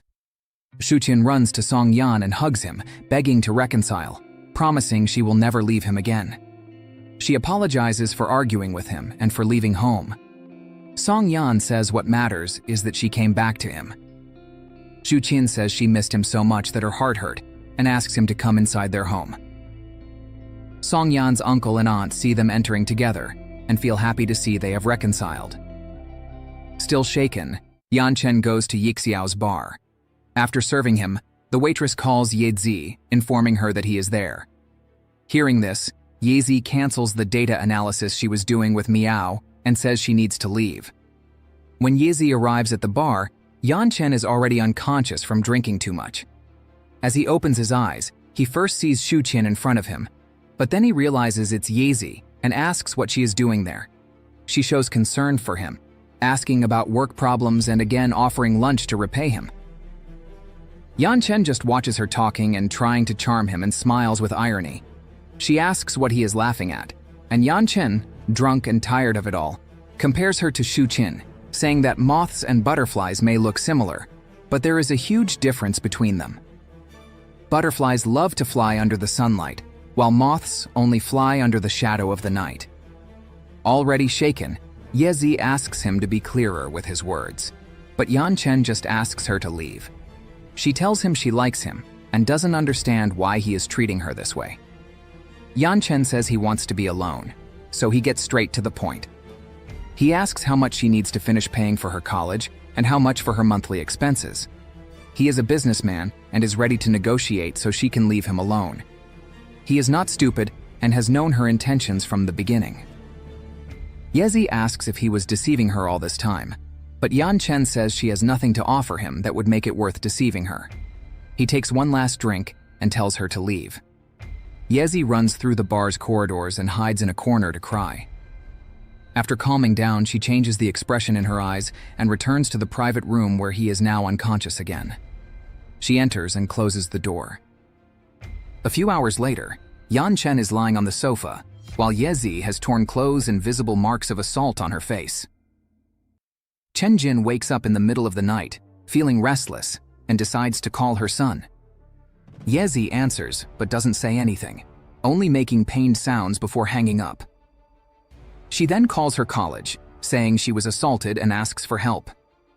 The Meng family's lawyer is called, and he quickly devises a plan with Chen Jin to cover up the incident and destroy the life of the girl involved. He sends a message to Yezi, offering her a large sum of money. But just as she is about to reply and accept the offer, Yan Chen stops her. He tells her that if she sends that message, Chen Jin will use it to prove it was a scam and will even accuse her of blackmail. He will be acquitted, and Yezi will end up in jail. Yezi claims she has proof of his crime, but Yan Chen reveals that he was only pretending to be unconscious the entire time. The only proof she has is a video showing him sleeping drunk while she appears injured. That is not enough to defeat Chen Jin. As he is about to leave, she screams that she will call the police and ruin his life. Yan Chen says that is a great idea and encourages her to do it. He will be waiting. Yezi thinks he is bluffing and starts dialing the police, but he urges her to hurry, warning that if she doesn't call soon, he will leave. Desperate, she makes the call. Meanwhile, the lawyer finds it strange that she hasn't responded because, in such situations, no one usually makes the right decision. Suddenly, Mr. Meng receives a call informing him that his son has been arrested.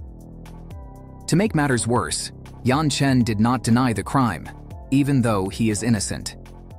Upon hearing this, Song Yan rushes to check if Xu Qin is okay, but she is still unaware of what happened to her brother. At that moment, Yixiao calls and asks her to meet him.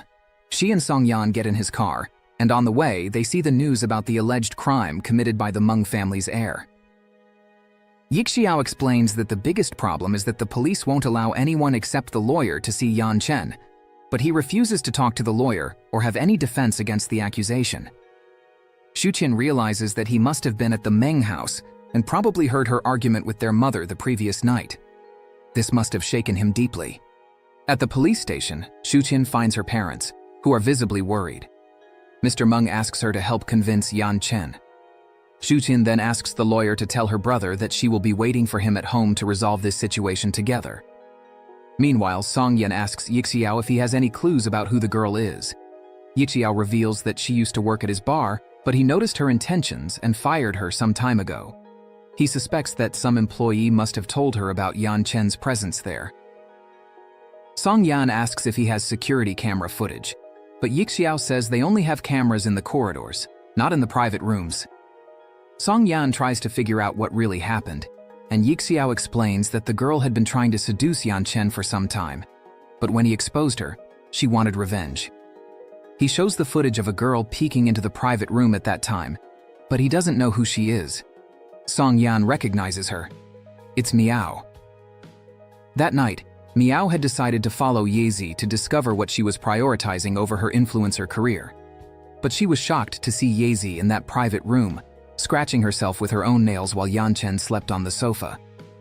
Finding it very suspicious, she decided to record it. Song Yan returns home and finds Miao on the terrace. He tells her that he knows she saw what happened with Yan Chen and asks her to be the witness who will clear his name, but she refuses to help the Meng family.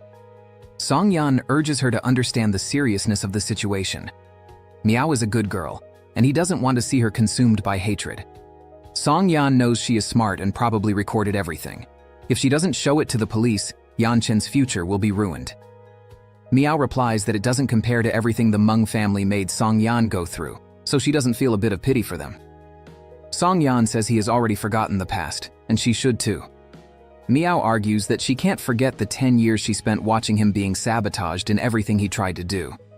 She can't forgive her father begging Chen Jin to leave him alone and being treated like garbage.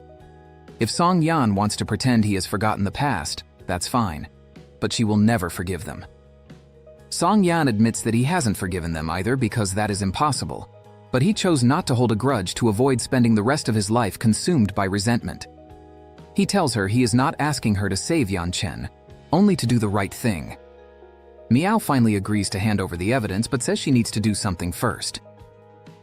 Yiqiao rushes to the Meng residence to inform them that a key witness has come forward with evidence proving Yan Chen's innocence. Chen Jin immediately says she'll pay whatever it takes for the footage, but Yiqiao replies that the girl doesn't want money. When they find out it's Song Yan's sister, the Mengs go to meet her.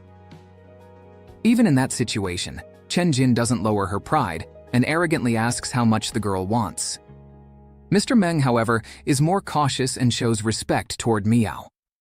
He admits they've done terrible things in the past and asks what he can do to make amends. As Miao reflects, Chen Jin takes full responsibility, insisting that Mr. Meng knew nothing about her actions. She asks Miao to take revenge on her but to help her protect her son, who is innocent. Miao reminds her of all the harm she did to Song Yan, who was also innocent, and yet Chen Jin never cared. The despair the Mengs are feeling now is the same pain Miao and her parents endured for years as they watched injustice being done to Song Yan. She says her parents and her brother are too kind. They even wanted to spare Xu Qin the pain of discovering her parents' true nature. But Miao is different. She saw her father kneel before Chen Jin, and now she wants to see Chen Jin kneel before her. Chen Jin is visibly shaken but agrees. Mr. Meng holds her back and begs Miao to let him kneel in her place, but Chen Jin stops him, saying the guilt is hers alone. If someone must be humiliated, it should be her. Unfortunately for us, Miao isn't just cute, she's also kind-hearted. She stops Chen Jin at the last moment, saying that Xu Qin is her sister-in-law now, and she couldn't face her again if she humiliated her parents. Instead, Miao demands that Chen Jin admit her crimes and pay for them. She will give justice to Yan Chen if Chen Jin gives justice to Song Yan. Back at the police station, Chen Jin's expression shows she agreed to the deal. Accompanied by her husband, she approaches an officer and says she's there to turn herself in. As she's escorted down the hallway, she crosses paths with her son. Furious, she lunges at him and asks why he did this. She says she raised him so well, only for him to turn against her. Yan Chen replies that she committed crimes and someone must take responsibility. If she didn't turn herself in, he would be punished in her place. Xu Qin arrives and, for the first time, sees her mother in such a vulnerable state. Chen Jin tells both her children, who now despise her, that if imprisoning her is what it takes for them to be free, then so be it. Meanwhile, Yezi, who was in the interrogation room, is declared guilty and taken away in handcuffs. Outside, police officers inform her supporters, who were protesting, about the video that shows Yezi injuring herself to frame Yan Chen. The young people, realizing they were manipulated, react angrily. The police ask them to take down the posts accusing Yan Chen and to publish a formal retraction in the newspaper. Yan Chen goes to see Yezi and, with sadness and sincerity, tells her that if she needed money, she could have just asked. He would have given it to her from the beginning. She didn't have to go that far. Yezi becomes angry, frustrated that he still doesn't understand. She tells him she never wanted his damn money. He feels so superior because he's rich and powerful that he assumes people like her only care about money and could never have genuine feelings. But now she wants to know. If he wasn't interested in her, if he really believed she was just after his money, then why did he keep coming to her?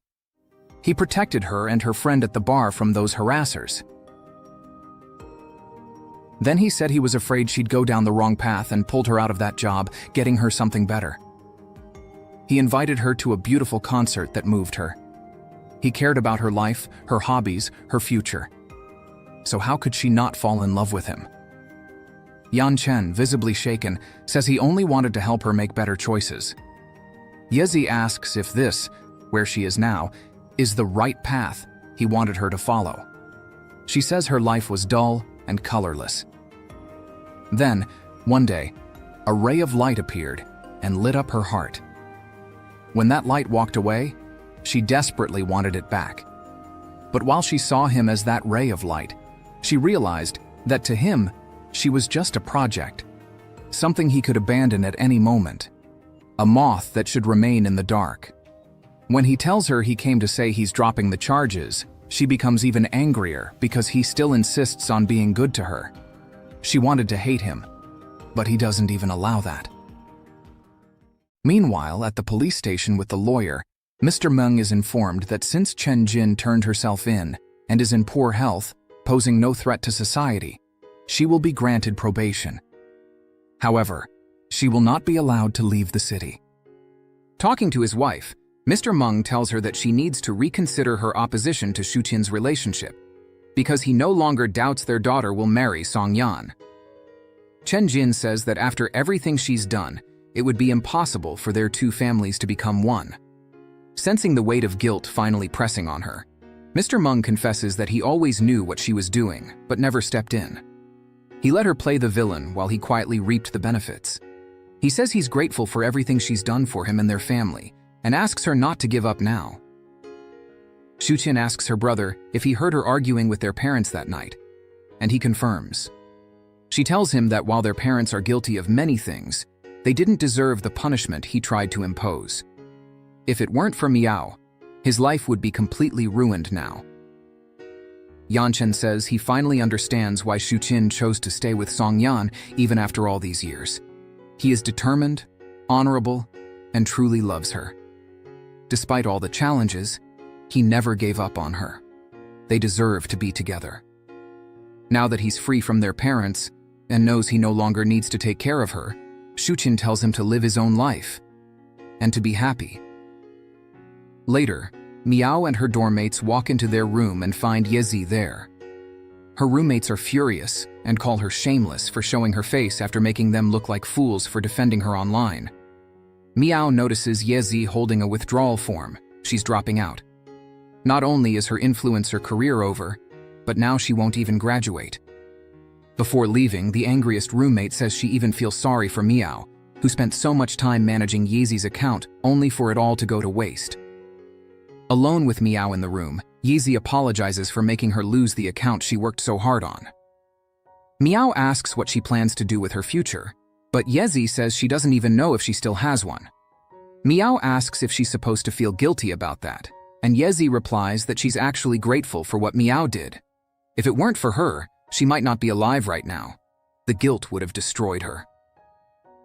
Yeezy thanks her for being a friend and says goodbye before walking out. Xu Qin agrees to have lunch with her father, and during the meal he informs her that her mother will be returning home in a few days.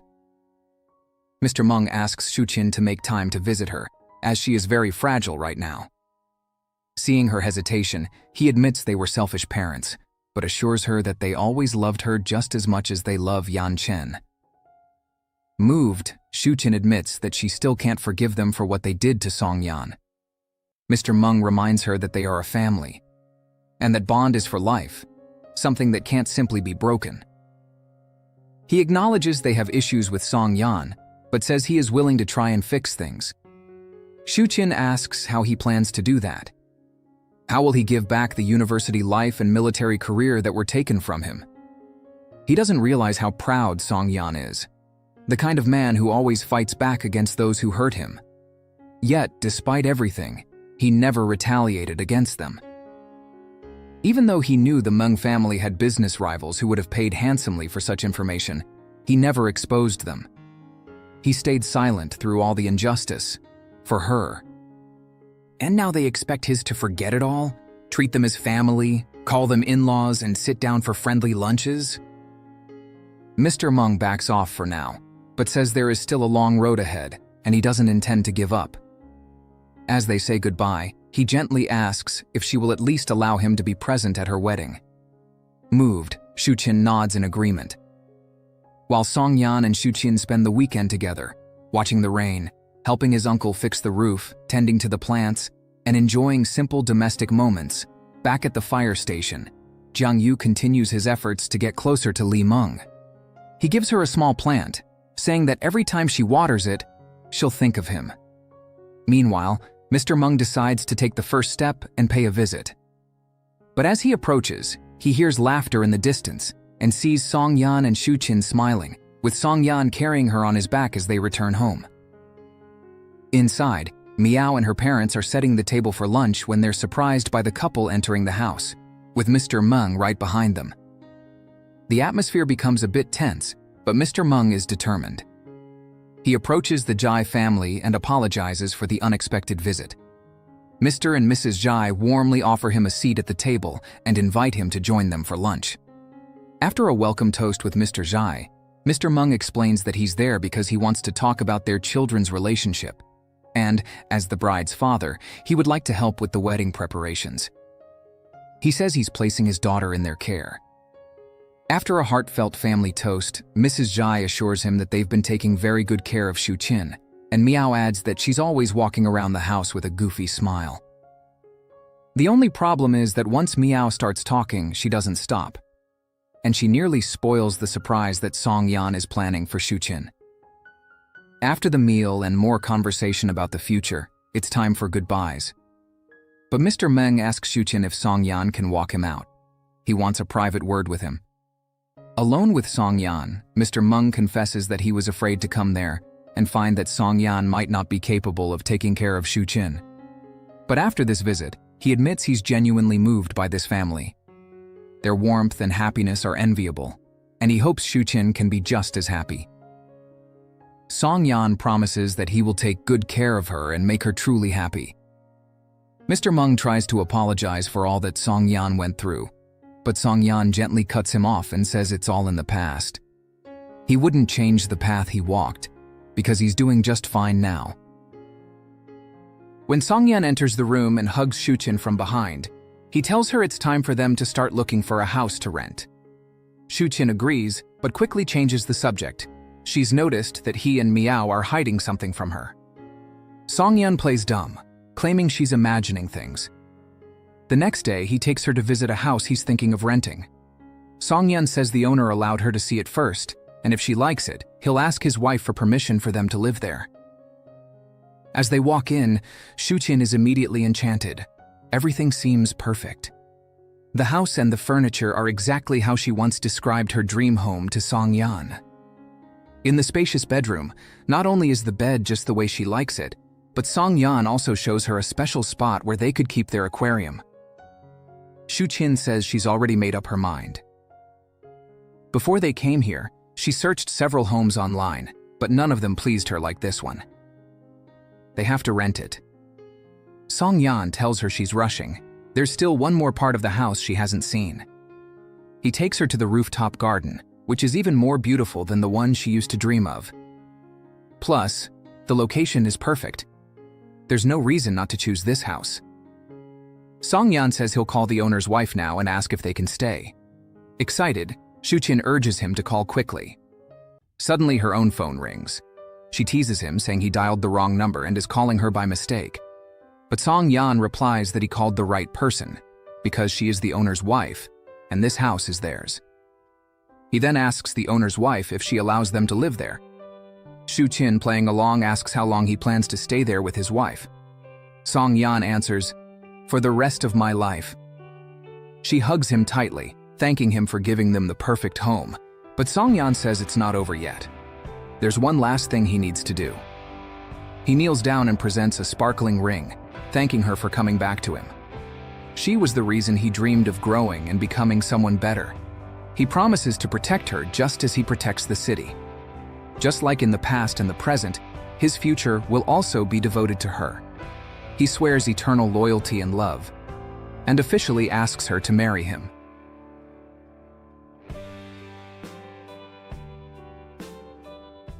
The next day, as Xu Qin was putting the ring away before attending to her patients, her colleagues caught sight of the sparkling diamond and immediately surrounded her, full of curiosity about how the proposal went.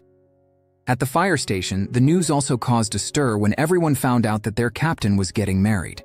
Completely different from how things were when they first reunited.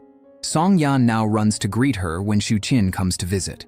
He invites her to officially meet his teammates and compliments her new lipstick. When she says it's one of the ones he bought for her, he smiles and says he wants it back, then steals it with a kiss.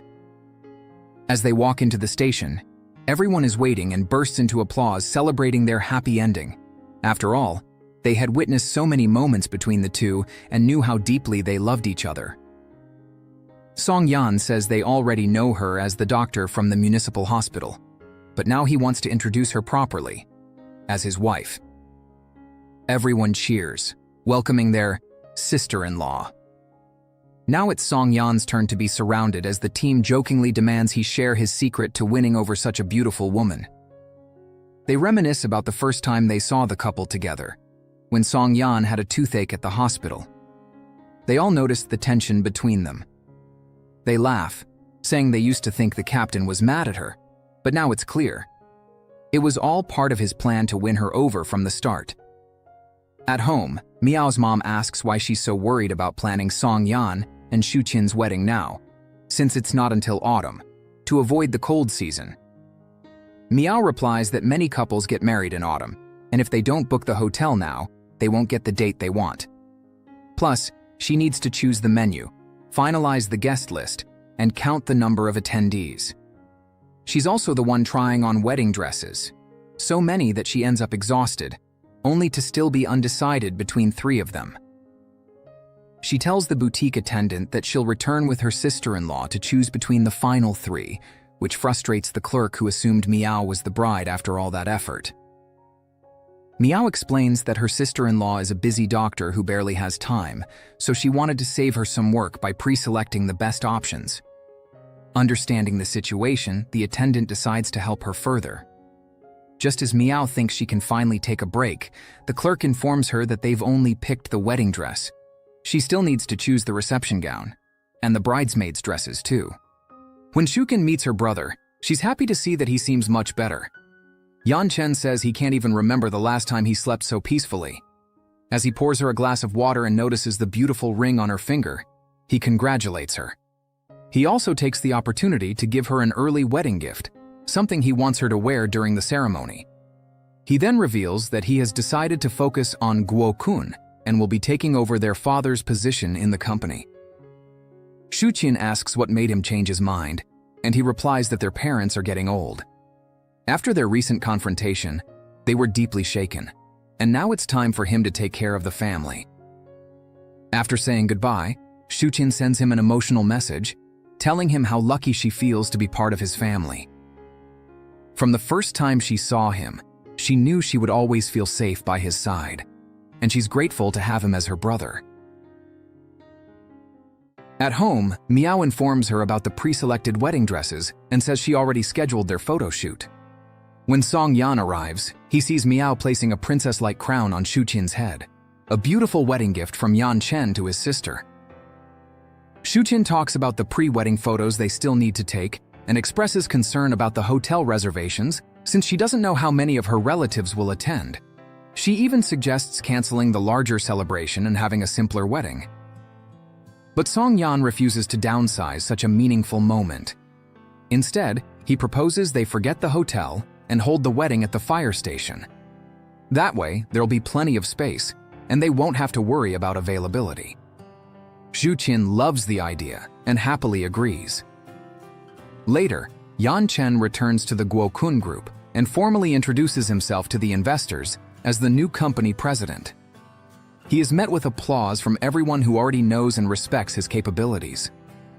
Meanwhile, Miao is starting to worry about how long her brother and sister-in-law are taking to arrive for their pre-wedding photo session, until she sees them approaching from a distance, and her concern fades into a smile.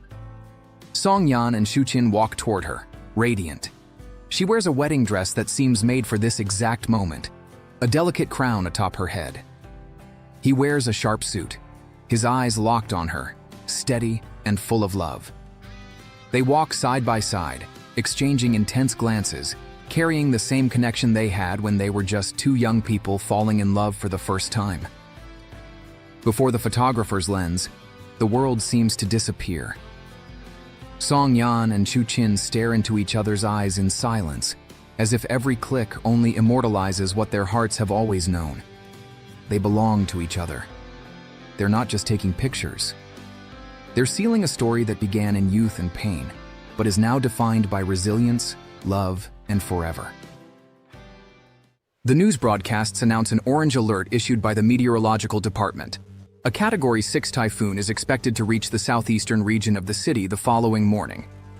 Maximum wind force is expected to reach level 14, moving northwest at a speed of 18 to 20 kilometers per hour. Heavy storms and torrential rain are also forecasted. To protect the citizens, The city has opened its main floodgates in advance, but even so, the firefighters will need to act urgently. Commissioner Lian Jie announces that all holidays and leave are cancelled, and everyone must return to the station immediately to remain on alert for the next 48 to 72 hours. Gao tells the department leaders to remind their teams, they are the wall that protects the people, the shelter that will hold them through the storm, and they must be willing to risk their lives to keep them safe. There are 1.2 million citizens in Yancheng, and it is their duty to defend the city from this disaster. Families board up windows, block doors, and protect themselves the best they can. Streets begin to flood, and a reporter announces a revised analysis from the meteorological department. The typhoon warning has been raised from orange to red. This is an emergency alert issued by the Flood Control Authority. Everyone must remain indoors. At the hospital, more and more injured people begin to arrive, and the typhoon hasn't even reached its peak. Through social media, people share real-time updates about the most affected areas, rising waters, fallen trees blocking roads, and people trapped.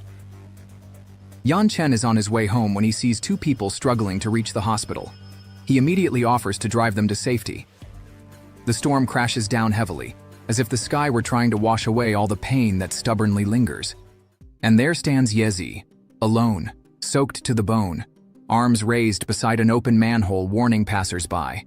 Tired, drenched, shivering, but steady. She doesn't have to be there. No one asked her to, but she chose to stay.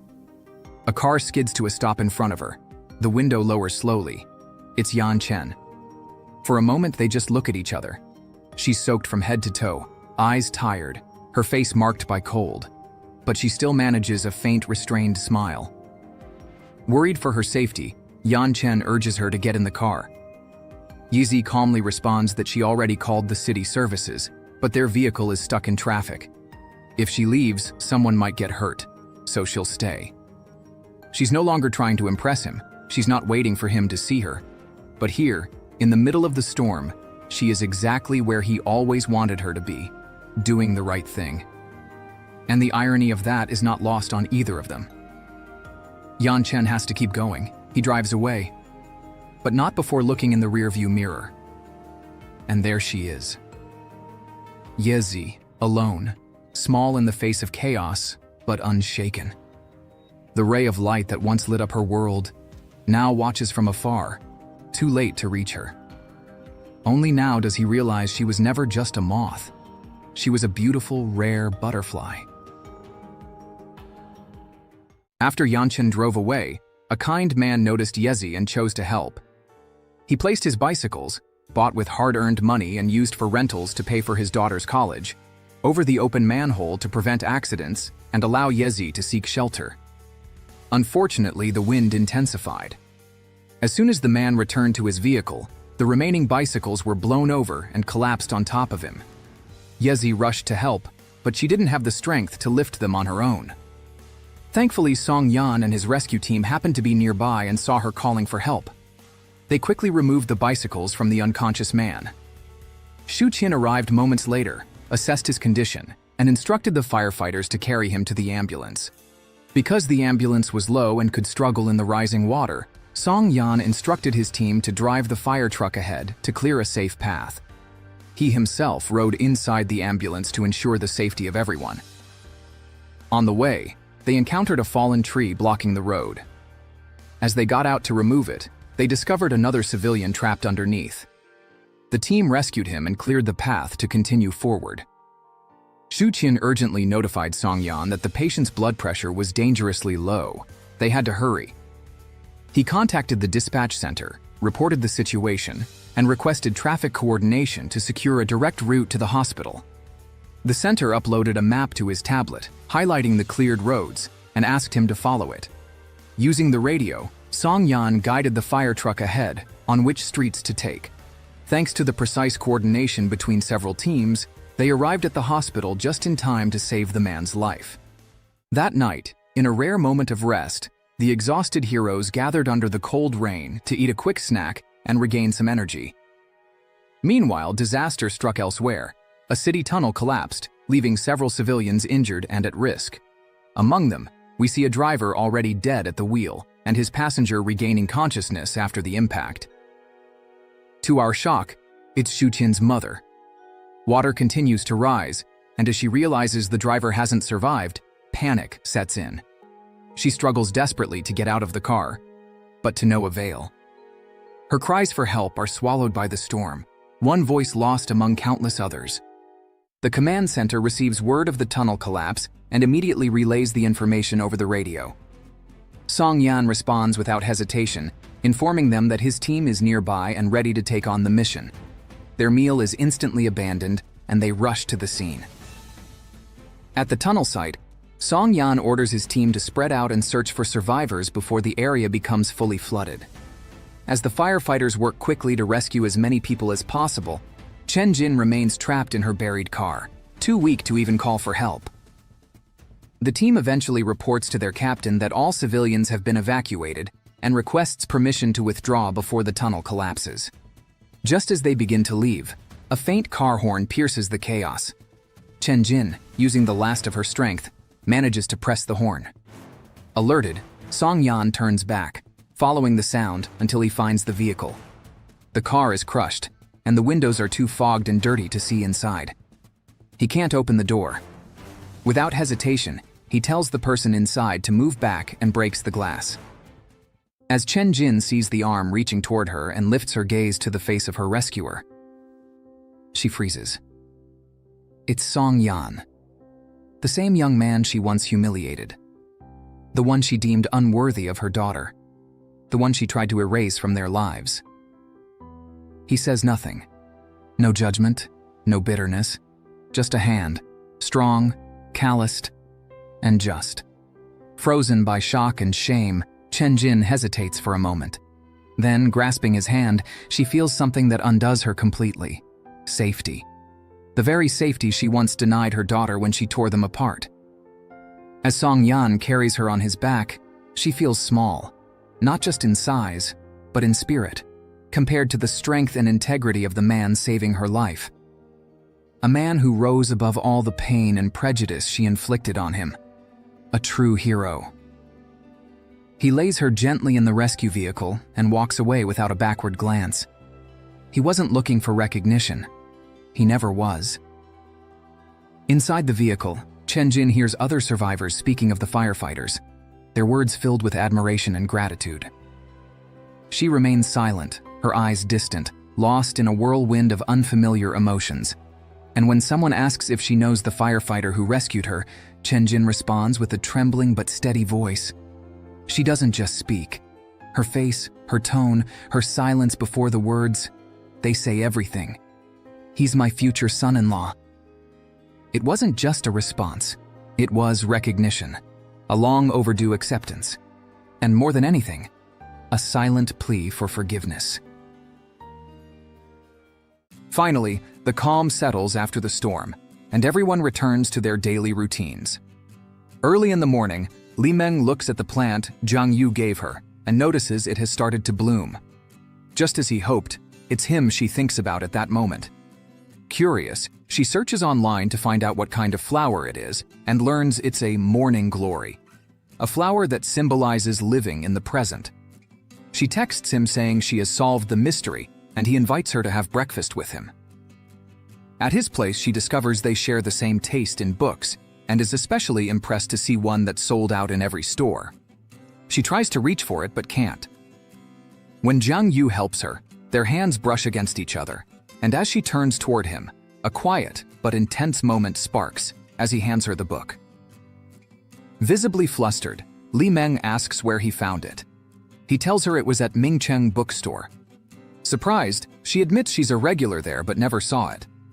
Zhang Yu, pretending to be talking about the book, but really speaking of their connection, says, "You found it now. Not too early, not too late. At the right time." At a family lunch, Mr. Meng congratulates Xu Qin on her promotion. Chen Jin, still unsure how to express affection toward her daughter, comments that working in outpatient care is better than in the ER, though still very tiring. Unexpectedly, she asks about the wedding date and how the preparations are going. Xu Qin replies that she convinced Song Yan to go for something more intimate, just for the family. To her surprise, Chen Jin criticizes the decision, saying a wedding is a special event and shouldn't be so simple. Mr. Meng chimes in, saying if Xu Qin wants a small ceremony, he supports her choice. His only requests are that she wears a wedding dress and lets him walk her down the aisle. Xu Qin agrees and everyone is happy, including Chen Jin, who tries to hide her smile. But everyone notices anyway. Xu Qin shows up unexpectedly at Dr. Yang's house to collect a few of her belongings she had left behind. Blocking the door, Yang insists she'll bring them over to Xu Qin's place later and tells her to head home. Suspicious, Xu Qin glances down and notices a pair of men's sneakers by the door, just as Yixiao cheerfully appears, calling Yang dear and proudly serving her a meal he cooked himself.